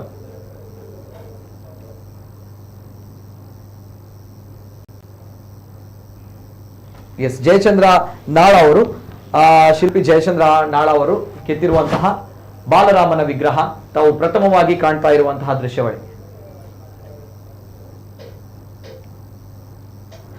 ಬಾಲರಾಮನ ವಿಗ್ರಹವನ್ನ ಇದು ತಾವು ಗಮನಿಸಿರುವಂತಹ ದೃಶ್ಯವಳಿ. ನಾನು ಈ ವಿಚಾರವನ್ನ ಹೇಳಿರುವಂತದ್ದು, ಅಂದ್ರೆ ರಾಮಲಲ್ಲನ ಕಣ್ಣಿಗೆ ಬಟ್ಟೆಯನ್ನ ಕಟ್ಟಿರುವಂತಹ ದೃಶ್ಯವಳಿ ಸೋಷಿಯಲ್ ಮೀಡಿಯಾಗಳಲ್ಲಿ ಬಹಳಷ್ಟು ವೈರಲ್ ಆಗಿತ್ತು. ಈ ಒಂದು ದೃಶ್ಯವಳಿಯನ್ನ ಸ್ವಲ್ಪ ಗಮನಿಸಿ. ಅಂದ್ರೆ ರಾಮಲಲ್ಲನ ಅಂದ್ರೆ ಗರ್ಭಗುಡಿಯಲ್ಲಿ ಪ್ರಾಣ ಪ್ರತಿಷ್ಠೆಗೊಂಡಂತಹ ರಾಮಲಲ್ಲನ ಈ ಮೂರ್ತಿ ಏನಿತ್ತು, ಈ ಮೂರ್ತಿಗೆ ಕಣ್ಣಿಗೆ ಬಟ್ಟೆಯನ್ನ ಕಟ್ಟಲಾಗಿತ್ತು. ಈ ಫೋಟೋ ಬಹಳಷ್ಟು ವೈರಲ್ ಆಗಿತ್ತು. ಆ ಸಂದರ್ಭ ಬಹಳಷ್ಟು ಜನರು ಕೇಳ್ತಾ ಇರುವಂತದ್ದು, ಯಾಕೆ ರಾಮನ ಮುಖಕ್ಕೆ ಅಂದ್ರೆ ಕಣ್ಣಿಗೆ ಈ ಬಟ್ಟೆಯನ್ನ ಕಟ್ಟಲಾಗಿದೆ ಅನ್ನುವಂಥದ್ದು. ಹಾಗಿದ್ದಾಗ ಬಹಳಷ್ಟು ವಿಚಾರಗಳು ಅಲ್ಲಿ ಸೃಷ್ಟಿಯಾಗಿತ್ತು, ಬಹಳಷ್ಟು ಚರ್ಚೆ ಕೂಡ ನಡೆದಿತ್ತು ಈ ಒಂದು ವಿಚಾರದ ಬಗ್ಗೆ. ಇದನ್ನ ನಾನು ಆಗ ಪ್ರಸ್ತಾಪ ಮಾಡಿರುವಂಥದ್ದು. ಜೊತೆಗೆ ನಾನು ಜಯಚಂದ್ರ ಸರ್ ಅವರು ಕೆತ್ತಿರುವಂತಹ ಅವರೊಂದು ತಂಡ, ಎಸ್ ಸ್ವಲ್ಪ ಝೂಮ್ ಮಾಡಿ, ಇದು ಜಯಚಂದ್ರ ಸರ್ ಇವರ ಒಂದು ಸಂಪೂರ್ಣವಾಗಿರುವಂತಹ ತಂಡ. ಎಸ್ ಸರ್, ಸ್ವಲ್ಪ ಪರಿಚಯ ಮಾಡಿಕೊಡಿ ಸರ್ ತಂಡದವರನ್ನ. ಖಂಡಿತ. ನನ್ನ ಒಬ್ಬನ ಹೆಸರು ಹೇಳಿದ್ರೆ ತಪ್ಪಾಗ್ತದೆ, ಯಾಕಂದ್ರೆ ನಮ್ಮ ಗುರುಗಳ ಜೊತೆ ನಾವು ಕೆಲಸ ಮಾಡಿದ್ದೀವಿ. ಇದರಲ್ಲಿ GL ಸರ್ ಮತ್ತೆ ವಿಪಿನ್ ಸರ್ ಮತ್ತೆ ಇರುವಂತವರೆಲ್ಲ ನಮ್ಮ ಸ್ನೇಹಿತರು. ವಿಪಿನ್ ಬದವರಿಯ ಸರ್ ಅವ್ರದ್ದು ಶಿಷ್ಯ ಅಂದ್ರು. ವಿಪಿನ್ ಸರ್ ಅವರು GL ಸರ್ ವಿಪಿನ್ ಸರ್ ಅವರಿಗೆ ಗುರುಗಳು. ಹಾಗೆ ನಮ್ಮ ಒಂದು ಗುರು ಪರಂಪರೆ ಶಿಷ್ಯ ಅಂದ್ರು. ಈ ಶಿಲ್ಪವನ್ನು ಸಾಂಪ್ರದಾಯಿಕ ಚೌಕಟ್ಟು ಮತ್ತೆ ಶೈಲಿ ಇದನ್ನೆಲ್ಲ ಇಟ್ಕೊಂಡೆ ನಾವು ಯಾವುದೇ ಶಿಲ್ಪ ಮಾಡೋದಿದ್ರು ಮಾಡುವಂತದ್ದು. ಅದಕ್ಕೆ ಆದ ತಾಳಮಾನ ಮತ್ತೆ ಆ ಶೈಲಿ ಮತ್ತೆ ಸಾಂಪ್ರದಾಯಿಕ. ಇದು ಎಷ್ಟು ಹೊತ್ತಿನಲ್ಲಿ ಅಂದ್ರೆ ಯಾವ ಸಂದರ್ಭ ತೆಗೆದಿರುವಂತಹ ಫೋಟೋ ಸರ್? ಅಂದ್ರೆ ಇದು ಕಂಪ್ಲೀಟ್ ಆಗಿತ್ತಾ ಅಥವಾ ಯಾವ ಹಂತದಲ್ಲಿತ್ತು? ಇದೊಂದು ಕಂಪ್ಲೀಟ್ ಆಗೋದಕ್ಕೆ ಒಂದು 15 ದಿನ ಇತ್ತು. ಕಂಪ್ಲೀಟ್ 15 ದಿನ ಇತ್ತು. ಅದಕ್ಕಿಂತ ಮೊದಲಾಗಿ ತೆಗೆದಿರುವಂತಹ ಫೋಟೋ ಆವಾಗ ನಾವು ತೆಗೆದಿರುವಂತದ್ದು. ತದನಂತರ ಫಿನಿಶಿಂಗ್ ಮಾತ್ರ ಬಾಕಿ ಇರುವಂತದ್ದು. ಫಿನಿಶಿಂಗ್ ಇನ್ನು ಒಂದಷ್ಟು ಈ ದೃಷ್ಟಿಯಿಂದ ನೋಡುವಾಗ ಅದು ಕಂಪ್ಲೀಟ್ ಆಗಿದೆ ಅಂತ ಅನ್ಸಿದ್ರು. ನಮಗೆ ಇನ್ನಷ್ಟು ಅದರಲ್ಲಿ ಮಾಡ್ಬೇಕು ಅಂತ ಅನಿಸ್ತಾ ಇತ್ತು. ಅದನ್ನ ಎಲ್ಲ ಎಲ್ಲೆಲ್ಲಿ ಮಾಡ್ಬೇಕು ಅಂತ ಅನಿಸಿದ್ಯೋ ಅದನ್ನ ಖಂಡಿತವಾಗಿಯೂ ವಿಪಿನ್ ಸರ್ ಅದರಲ್ಲಿ ಕಾಂಪ್ರಮೈಸೇ ಇಲ್ಲ. ನಮ್ಮ ಗುರುಗಳಿಬ್ರು ಕೂಡ ವರ್ಕ್ ಅಲ್ಲಿ ಕಾಂಪ್ರಮೈಸ್ ಇಲ್ಲ. ಅದು ವರ್ಕ್ ಆಗ್ಬೇಕಂದ್ರೆ ಅಷ್ಟೇ ನೀಟಾಗಿ ಕ್ಲೀನ್ ಆಗಿ ಸಾಂಪ್ರದಾಯಿಕ ಬದ್ಧವಾಗಿ ಮತ್ತೆ ನೋಡುಗ ದೃಷ್ಟಿಯಿಂದನೂ ಅದು ಬಹಳಷ್ಟು ಸುಂದರವಾಗಿ ಆಗಬೇಕು. ಇದು ನಮ್ಮ ಗುರುಗಳ ಒಂದು ನಿಯಮ. ಹಾಗಾಗಿ ಈ ವರ್ಕ್ಗಳು ಇಷ್ಟು ಸುಂದರವಾಗಿ ನಾಜೂಕು ಕುಸಿರಿ ಕೆತ್ತನೆಯಿಂದ ಕೂಡಿದೆ. ಮತ್ತೆ ಇದು ಸಂಪೂರ್ಣವಾಗಿ ಫಿನಿಶ್ಡ್ ಅಂದ್ರೆ ಸಂಪೂರ್ಣವಾಗಿ ಪೂರ್ತಿಗೊಂಡಿದೆ. ಇದೆಲ್ಲವೂ ಆದ ನಂತರ ಹಾ. ತೆಗ್ದಿರುವಂತ ಈಗ ಕಾಣ್ತಿರುವಂತ ಈ ಚಿತ್ರ. ಓಕೆ, ಇದು ಬಾಲರಾಮನ ವಿಗ್ರಹ ಹೌದು ಅಲ್ವಾ? ಹೌದು. ಏನೆಲ್ಲ ವಿಶೇಷತೆ ಇತ್ತು ಸರ್, ಸ್ಪೆಷಾಲಿಟಿ ಇತ್ತು ಸರ್? ಇದರಲ್ಲಿ ಕೀರ್ತಿ ಮುಖ, ಪ್ರತಿಯೊಂದು ವಿಗ್ರಹಕ್ಕೂ ಸಾಂಪ್ರದಾಯಿಕವಾದ ಕೀರ್ತಿ ಮುಖ ಇರಲೇಬೇಕು ಅನ್ನೋಂಥದ್ದು ಒಂದು ಪದ್ಧತಿ. ಅದೇ ರೀತಿಯಲ್ಲಿ ಪ್ರಭಾವಳಿಯಲ್ಲಿ ಬೇರೆ ಬೇರೆ ಶೈಲಿಯಲ್ಲಿ ಬೇರೆ ಬೇರೆ ರೀತಿಯಲ್ಲಿ ಪ್ರಭಾವಳಿಯನ್ನು ಮಾಡಿದ್ದಾರೆ. ಹಾಗೆ ನಮ್ಮ ಹೊಯ್ಸಳ ಶೈಲಿ ಇವೆಲ್ಲವನ್ನು ಇಟ್ಕೊಂಡು ಪ್ರಭಾವಳಿಯಲ್ಲಿ ದಶಾವತಾರ, ಹೊಯ್ಸಳ ಬಳ್ಳಿ, ಆನಂತರ ಬ್ರಹ್ಮ ವಿಷ್ಣು ಮಹೇಶ್ವರ, ಆನಂತರ ಸಿಂಹ, ಆನೆ, ಅನಂತರ ಅವಧ್ ಶೈಲಿಯಲ್ಲಿ ಬಳ್ಳಿ, ಅಂದ್ರೆ ಉತ್ತರ ಭಾರತದ ಶೈಲಿಯನ್ನು ಕೂಡ ನಾವು ತಗೊಂಡಿದ್ದೇವೆ. ಯಾಕಂದ್ರೆ ಅಲ್ಲಿ ಬ್ರಹ್ಮ ವಿಷ್ಣು ಸ್ವರೂಪ ರಾಮ, ಮಹೇಶ್ವರನನ್ನು ನೋಡುವಾಗ್ಲೂ ಅದು ಉತ್ತರ ಭಾರತದ ಶೈಲಿಯನ್ನು ಅಲ್ಲಿ ತಕೊಂಡಿದ್ದೇವೆ. ಇನ್ನು ಕೆಳಗಡೆ ಬರ್ತಾ ಪ್ರಭಾವಳಿಯಿಂದ ಕೆಳಗಡೆ ಬರ್ತಾ ಇಲ್ಲಿ ದಶಾವತಾರ ಪ್ರಭಾವಳಿಯಲ್ಲಿ ಮಾಡಿರುವಂತದ್ದು. ಹೌದು. Okay okay okay. ಕೆಳಗಡೆ ಸಿಂಹ, ಆನೆ ಇವೆಲ್ಲವೂ ಅದರಲ್ಲಿ ಬಹಳಷ್ಟು ಸುಂದರವಾಗಿ ಕಾಣ್ತದೆ. ಅದರ ಮಧ್ಯ ಕಮಲ ಮತ್ತೆ ಗದೆ ಇದು ಕೂಡ ಇದೆ. ಇನ್ನು ಕೆಳಗಡೆ ಬಂದಾಗ ಆಂಜನೇಯ ಅರ್ಧ ಕಣ್ಣನ್ನು ಬಿಟ್ಟು ಅಷ್ಟು ಭಕ್ತಿಯಿಂದ ವಿನಯತೆಯಿಂದ, ಅವರು ಕೂಡ ಸಣ್ಣ ಏಜಿನವರು. ಹೌದಪ್ಪ. ಆ ಕಡೆಯಿಂದ ಗರುಡ ಇದ್ದಾನೆ, ಅವನು ಅಷ್ಟೇ ಅಷ್ಟು ತನ್ಮಯತೆಯಿಂದ ಶ್ರೀರಾಮನಿಗೆ ಕೈ ಮುಗಿದು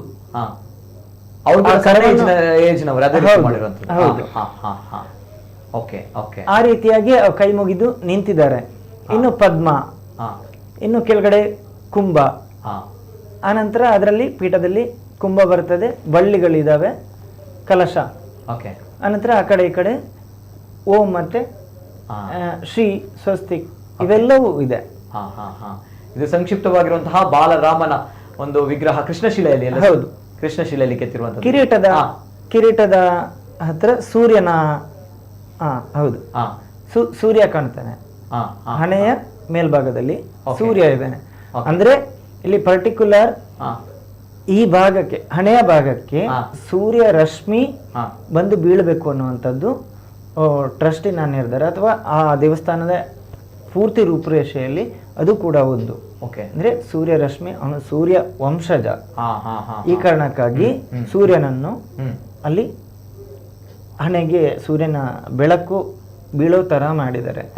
ಆ ಕಡೆ ಈ ಕಡೆ ಎರಡು ವಿಗ್ರಹಗಳಿವೆ ಸರ್, ಅದು ಯಾವ ವಿಗ್ರಹ? ಆ ಕಡೆ ಬಲಭಾಗ ಮತ್ತು ಎಡಭಾಗದಲ್ಲಿ ಅದೇ ಒಂದು ಬ್ರಹ್ಮ, ಇನ್ನೊಂದು ಶಿವ. ಬ್ರಹ್ಮ ಮತ್ತು ಶಿವ. ಬ್ರಹ್ಮ ವಿಷ್ಣು ಮಹೇಶ್ವರ ಅಂತ. ಇಲ್ಲಿ ವಿಷ್ಣು ಸ್ವರೂಪ, ರಾಮ ವಿಷ್ಣು ಸ್ವರೂಪ. ಹಾಗಾಗಿ ಸುಂದರವಾಗಿರುವಂತಹ ಅದ್ಭುತವಾಗಿರುವಂತಹ ಮೂರ್ತಿ ಇದು. ಇದು ನಮ್ಮ ಶಿಲ್ಪಿ ಜಯಚಂದ್ರ ಆಚಾರ್ಯ ನಾಳ ಇವರ ತಂಡ ರಚಿಸಿರುವಂತಹ ಬಾಲರಾಮನ ವಿಗ್ರಹ, ಸುಂದರವಾಗಿರುವಂತಹ ವಿಗ್ರಹ. ಈ ವಿಗ್ರಹವು ಕೂಡ ಅಯೋಧ್ಯೆಯಲ್ಲಿ ಒಂದು ಉನ್ನತ ಸ್ಥಾನಮಾನದಲ್ಲಿ ಅಲ್ಲಿ ನಮಗೆ ಕಾಣಲಿಕ್ಕೆ ಸಿಗುತ್ತೆ ಅನ್ನುವಂಥದ್ದು. ಜೊತೆಗೆ ಇನ್ನೊಂದು ಶಿಲ್ಪವು ಕೂಡ ಇದೆ, ಅಮೃತ ಶಿಲೆಯ ಶಿಲ್ಪ, ಅದನ್ನು ಕೂಡ ನಾವು ಪ್ಲೇ ಮಾಡ್ತೀವಿ. ಜೊತೆಗೆ ಇನ್ನು ಮುಂದಕ್ಕೆ ಗರ್ಭಗುಡಿಯಲ್ಲಿ ರಾರಾಜಿಸಲ್ಪಟ್ಟಂತಹ ಒಂದು ರಾಮಲಲ್ಲನ ವಿಗ್ರಹ, ಅದನ್ನು ಕೂಡ ನಿಮ್ಮ ಮುಂದೆ ನಾವು ಪ್ರಸ್ತುತಪಡಿಸ್ತೇವೆ. ಮತ್ತೊಂದು ಕರೆ ಇದೆ. ಹಲೋ ಸರ್, ನಮಸ್ತೆ. ಸರ್ ನಮಸ್ತೆ, ನಾವು ಶೇಖರ್ ಪೂಜಾರಿ ಮಾತಾಡೋದು. ನಮಸ್ತೆ ಸರ್, ಶೇಖರ್ ಪೂಜಾರಿ ಅವರೇ. ನೋಡಿ ಕೇಳ್ತದೆ ಸರ್. Yes sir, ಮಾತಾಡೋದಲ್ಲ. ಕೇಳ್ತದೆ ಸರ್, ಮಾತಾಡಿ. ಹೌದು, ನೋಡಿ ನಾವು ಕೇಳುದು ಈಗ ಇದು ನೋಡಿ, ಶಿಲ್ಪಿಗೆ ಒಂದು ಶಕ್ತಿ ಇರ್ಬೇಕು, ಅರ್ಥ ಒಂದು ಮೂರ್ತಿ ಮಾಡ್ಬೇಕಾದ್ರೆ ಅಷ್ಟು ಸುಲಭದ ಮಾತಲ್ಲ. ಮತ್ತೊಂದು ವಿಷಯ ಏನಂದ್ರ, ಅದು ಪ್ರಾಣ ಸ್ಥಾಪನೆ ಆದ ನಂತರ ಬಟ್ಟೆ ಕಟ್ಟಿದ ಅಲ್ಲ ಮೊದಲು ಕಟ್ಟಿದ, ಅದು ಬೇಕು. ಮೊದಲು ಕಟ್ಟಿದ್ರೆ ಅದು ಶಿಲ್ಪಿ ಕೈಯಲ್ಲಿ ಇರುವಾಗ ಅದು ಯಾವುದೇ ಪ್ರಶ್ನೆ ಮಾಡಕ್ಕೆ ಆಗಲ್ಲ. ಅದು ನೋಡಿ, ಶಿಲ್ಪಿ ಕೈಯಲ್ಲಿ ಇರುವಾಗ ಅದೊಂದು ಶುದ್ಧ ಇದರಲ್ಲಿ ಇರುವಾಗ ಅದು ಏನು ಮಾಡಿದ್ರ ಅವ್ರ ಕೈಯಲ್ಲಿ ಇರುದು. ಆದ ನಂತರ ನಾವು ಅಲ್ಲಿಂದ ಪ್ರಾಣ ಸ್ಥಾಪನೆ ಆದ ನಂತರ ಬಟ್ಟೆ ಕಟ್ಟಿದ್ರೆ ಅದನ್ನು ಪ್ರಶ್ನೆ ಮಾಡಬಹುದು ನಾವು. ಹಾಗೆ ಹೇಳುದು ಅದು ಬಹಳ ಒಂದು ಸರಿಯಾಗಿ ಅವರ ಆತ್ಮವಿಶ್ವಾಸದಲ್ಲಿ ಉಂಟಲ್ಲ, ಕೆಲವೊಂದು ಬಹಳ ಕ್ಲಿಯರ್ ಆಗಿದೆ ಅದು. ಸರಿ. ಇಲ್ಲ ಸರ್, ತಮ್ಮ ಲೈನ್ ಸ್ವಲ್ಪ ಡಿಸ್ಟರ್ಬೆನ್ಸ್ ಇದೆ ಸಚಿನ್ ಅವರೇ, ಸ್ವಲ್ಪ ಲೈನ್ ಡಿಸ್ಟರ್ಬೆನ್ಸ್ ಇದೆ. ಈಗ ಇಲ್ಲ ಸರ್, ತಮ್ಮ ವಾಯ್ಸ್ ಸ್ವಲ್ಪ ಡಿಸ್ಟರ್ಬೆನ್ಸ್ ಇದೆ. ಮಾತಾಡಿ ಈಗ ಕೇಳಿ, ಮಾತಾಡಿ ಸರ್. ಈಗ ಕೇಳ್ತದೆ ಸರ್, ಮಾತಾಡಿ. ಕೇಳ್ತದ ನೋಡಿ, ನಾವು ಹೇಳುದು ಒಂದು ಶಿಲ್ಪಿ ಅವರು ಮಾಡ್ಬೇಕಾದ್ರೆ ಅಷ್ಟೇ ಆತ್ಮವಿಶ್ವಾಸ ಬೇಕಾಗ್ತದೆ. ಯಾಕಂದ್ರೆ ಹೌದು, ನಿಜ, ಅದು ನಿಜ. ಅಷ್ಟೊಂದು ಕ್ಲೀನ್ ಆಗಿ ಬಂದಿದೆ, ಯಾವ್ದು ತಪ್ಪಿಲ್ಲ. ಮತ್ತೆ ಏನಂದ್ರೆ ನಾವು ಒಂದು ಪ್ರಶ್ನೆ ಕೇಳುದು, ಈಗ ಬಟ್ಟೆ ಕಟ್ಟಿದ್ದೊಂದು ವೈರಲ್ ಆಗಿದೆ, ಅದು ಎಂತ ತಪ್ಪಿಲ್ಲ, ಪ್ರಾಣ ಸಂಪಾದನೆ ನಂತರ ಕಟ್ಟಿದ ಅಲ್ಲ ಮೊದಲು ಕಟ್ಟಿ ಇಲ್ಲ ಇಲ್ಲ, ಅದು ಮೊದಲು ಕಟ್ಟಿರ್ತಾರೆ ಬಟ್ಟೆ ಮೊದಲು ಕಟ್ಟಿದ್ದಾರೆ, ಅದಕ್ಕೆ ಪ್ರಶ್ನೆ ಮಾಡಕ್ಕೆ ಆಗಲ್ಲ. ಯಾಕೆಂದ್ರೆ ಅದು ಶಿಲ್ಪಿ ಕೈಯಲ್ಲಿ ಇರುವಾಗ ಅವರು ಯಾವ್ದಿದ್ರ ಅವರ ಆತ್ಮವಿಶ್ವಾಸದಲ್ಲಿ ಮಾಡಿದದ್ದು. ಓಕೆ, ಇಲ್ಲ ಇಲ್ಲ, ಆ ರೀತಿ ಅಲ್ಲ, ಅದಕ್ಕೆ ಒಂದು ಕೆಲವು ವಿಚಾರಗಳಿವೆ, ಅಂದ್ರೆ ಶಾಸ್ತ್ರಬದ್ಧವಾಗಿ ಆಗುತ್ತೆ ಅನ್ನೋ ನಂಬಿಕೆ ಇದೆ, ಅದರ ಬಗ್ಗೆ ನಾನು ಮಾತಾಡ್ತೇನೆ. ಅಲ್ಲ ಅಲ್ಲ, ಅದು ಕೆಲವು ವಿಚಾರಗಳಿವೆ, ಅಂದ್ರೆ ಬಟ್ಟೆಯನ್ನ ಕಣ್ಣಿಗೆ ಕಟ್ತಾರೆ, ತದನಂತರ ಅದನ್ನ ಪ್ರಾಣ ಪ್ರತಿಷ್ಠೆ ಮಾಡಿದಾಗ ಆ ಬಟ್ಟೆಯನ್ನ ತೆಗಿತಾರೆ. ನಾವು ಹೇಳ್ತೀವಿ ನೋಡಿ ಬ್ರಹ್ಮಕಲಶ ಅಂತ ಹೇಳಿ, ಆ ಸಂದರ್ಭ ಆ ಬಟ್ಟೆಯನ್ನ ತೆಗಿತಾರೆ ಅಂತ ಹೇಳಿ. ಆ ತೆಗ್ದಾಗ ಎದುರಲ್ಲಿ ಒಂದು ಕನ್ನಡಿಯನ್ನ ಇಡ್ತಾರೆ, ಎದುರಲ್ಲಿ ಕನ್ನಡಿಯನ್ನ ಇಡಿದಾಗ ಅಲ್ಲಿ ಆ ಕನ್ನಡಿ, ಆ ಒಂದು ಶಕ್ತಿಗೆ ಕನ್ನಡಿ ಒಡೆದು ಹೋಗುತ್ತೆ. ಇಂತಹ ದೃಶ್ಯಗಳನ್ನ ನಾವು ನೋಡಿದ್ದೀವಿ. ಹಾಗಿದ್ದಾಗ ಈ ರೀತಿಯ ಒಂದು ಪರಿಕಲ್ಪನೆ ಇಲ್ಲೂ ಕೂಡ ಆಗಿತ್ತ ಅನ್ನೋದು ನನ್ನ ಪ್ರಶ್ನೆ ಇದೆ, ನಾನು ಕೇಳಿರುವಂತದ್ದು. ಹಾಗೆ okay, yes sir, yes sir, thank you. ಇದೇ ಗೊತ್ತಿಲ್ಲ, ಬಹಳಷ್ಟು ತಪ್ಪು ಕಲ್ಪನೆಯಲ್ಲಿ ಇದ್ದಾರೆ. ಓಕೆ, ನೀವೇ ಥ್ಯಾಂಕ್ ಯು ಸರ್, ಶೇಖರ್ ಅವರು, ಧನ್ಯವಾದ. ಮತ್ತೊಂದು ಕರೆ ಇದೆ. ಹಲೋ ಸರ್, ನಮಸ್ತೆ. ಹಲೋ ಸರ್, ನಮಸ್ತೆ. ಓಕೆ, ಕರೆ ಕಟ್ ಆಗಿದೆ. ಎಸ್ ಸರ್, ಇದೊಂದು ಪ್ರಶ್ನೆ, ನಾನು ನೇರವಾಗಿ SP ಸರ್ ಜೊತೆ ಹೋಗ್ತಾ ಇದ್ದೀನಿ. ಸರ್ ಗುರುದಾಸ್ ಸರ್, ಈ ಒಂದು ಪ್ರಶ್ನೆಗಳು, ಗೊಂದಲಗಳು ಇದೆ. ಕಣ್ಣಿಗೆ ಬಟ್ಟೆಯನ್ನ ಕಟ್ತಾರೆ ಅನ್ನುವಂಥದ್ದು, ತದನಂತರ ಆ ಸಂದರ್ಭದಲ್ಲಿ ತೆಗೆಯುವಾಗ ಗಾಜು ಪುಡಿ ಆಗುತ್ತೆ, ಇಂಥ ಒಂದು ಶಕ್ತಿಗಳು ಇರುತ್ತೆ ಅನ್ನೋದು. ಹೌದಾ ಸರ್, ಇದು ಹೇಗೆ ಅನ್ನುವಂಥದ್ದು ಏನಾದ್ರು? ನಾನು ಒಂದು ಎಕ್ಸಾಂಪಲ್ ಕೊಡ್ಲಿಕ್ಕೆ ಬಯಸ್ತೇನೆ. ನಾವು ದೇವಸ್ಥಾನಕ್ಕೆ ಹೋಗುವಾಗ ಎಷ್ಟೋ ಈಗ ದೊಡ್ಡ ದೊಡ್ಡ ತಿರುಪತಿ ಇರಬಹುದು ಅಂತ ಕ್ಷೇತ್ರಗಳಿಗೆ ಹೋಗುವಾಗ ಬಹಳ ಕಷ್ಟಪಟ್ಟು ಹೋಗ್ತೇವೆ ದೇವರ ದರ್ಶನ ಮಾಡಬೇಕು ಅಂತ ಹೇಳಿ. ಕ್ಯೂನಲ್ಲಿ ನಿಲ್ತೇವೆ, ದುಡ್ಡು ಖರ್ಚು ಮಾಡ್ತೇವೆ, ಎಲ್ಲ ಮಾಡ್ತೇವೆ. ಆದರೆ ಆ ಸಾನ್ನಿಧ್ಯಕ್ಕೆ ಹೋದಾಗ ಆ ದೇವರ ಮುಂದೆ ನಿಂತಹ ಕ್ಷಣ ನಾವು ಗಮನಿಸಿದರೆ, ನಾವು ಬಂದಿರುವಂತಹದ್ದು ದೇವರನ್ನ ಕಾಣಬೇಕು, ನೋಡ್ಬೇಕು ಅಂತೇಳಿ. ಆದ್ರೆ ದೇವರ ಮುಂದೆ ನಿಂತಾಗ ನಾವು ಕಣ್ಣು ಮುಚ್ಚಿಕೊಳ್ತೇವೆ. ಇದು ಬಹಳ ವಿಚಿತ್ರ ನೋಡಿ. ಬಂದಿರುವಂತಹದ್ದು ದೇವರನ್ನ ನೋಡ್ಬೇಕು ಅಂತೇಳಿ, ಆದ್ರೆ ದೇವರ ಮುಂದೆ ನಿಂತಾಗ ನಮ್ಮ ಕಣ್ಣುಗಳು ತನ್ನಿಂದ ತಾನಾಗಿ ಮುಚ್ಚಿಕೊಳ್ತೇವೆ.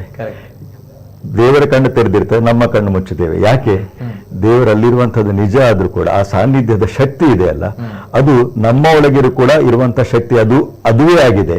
ಆ ಒಳಗಿರುವಂತಹ ಶಕ್ತಿಯನ್ನು ನೀನು ಅನುಭವಿಸು, ಅದು ಆ ಶಕ್ತಿ ನಿನ್ನ ಒಳಗೇ ಇದೆ ಎನ್ನುವುದನ್ನ ತೋರ್ಪಡಿಸ್ಲಿಕ್ಕೋಸ್ಕರ ಈ ಒಂದು ಸಾನ್ನಿಧ್ಯದ ಶಕ್ತಿ ಅಲ್ಲಿ ಪ್ರಕಟವಾಗುವಂತಹದ್ದು. ಇದು ಹೇಗೆ ನಾವು ಬೆಂಕಿ ಪೆಟ್ಟಿಗೆಯಲ್ಲಿ ಬೆಂಕಿ ಇಲ್ಲ, ಬೆಂಕಿ ಕಡ್ಡಿಯಲ್ಲಿ ಬೆಂಕಿ ಇಲ್ಲ, ಆದರೆ ಎರಡು ಸಂಸರ್ಗ ಆದಾಗ ಬೆಂಕಿ ಪ್ರಕಟವಾಗ್ತದೆ. ಹಾಗೆಯೇ ನಮ್ಮ ಚಿತ್ತ ಎನ್ನುವಂಥದ್ದು ಆ ಭಗವಂತನ ಸಾನ್ನಿಧ್ಯದಲ್ಲಿ ಅದು ಒಂದಾದಾಗ ಆವಾಗ ಒಳಗಿರುವಂತಹ ಆನಂದ ಅದು ಪ್ರಕಟ ಆಗ್ತದೆ. ಆ ಆನಂದದ ಅನುಭೂತಿಗೋಸ್ಕರ ನಾವು ದೇವರನ್ನ ದರ್ಶನ ಮಾಡ್ಲಿಕ್ಕೆ ಎಲ್ಲೆಲ್ಲಿಗೂ ಹೋಗ್ತೇವೆ. ಆದರೆ ಆ ಒಂದು ಆ ಅನುಭೂತಿ ನಮಗೆ ಆಗ್ಬೇಕು ಅಂತೇಳಿ ಆದ್ರೆ ಅದರ ಹಿಂದೆ ಎಷ್ಟು ತಪಸ್ಸು ಉಂಟು ಅಂತ ನಾವು ಯೋಚನೆ ಮಾಡಬೇಕಾಗ್ತದೆ. ಶಿಲ್ಪ ಎನ್ನುವಂತಹ ಶಬ್ದದ ವ್ಯುತ್ಪತ್ತಿಯನ್ನು ಹೇಳ್ತಾರೆ, ಶೀಲ ಸಮಾಧವು ಎನ್ನುವಂಥ ಶಬ್ದದ ವ್ಯಾಖ್ಯಾನವನ್ನು ಮಾಡ್ತಾರೆ.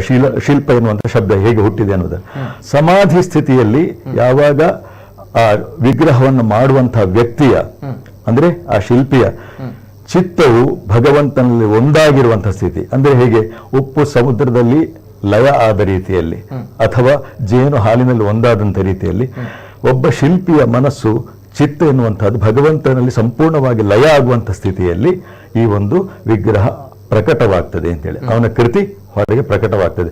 ಅಂಥ ಕೃತಿಯಲ್ಲಿ ಮಾತ್ರ ನಾವು ಆ ದೈವಿಕವಾದಂಥ ಸಾನ್ನಿಧ್ಯವನ್ನು ಅನುಭವ ಮಾಡಲಿಕ್ಕೆ ಸಾಧ್ಯ ಉಂಟು.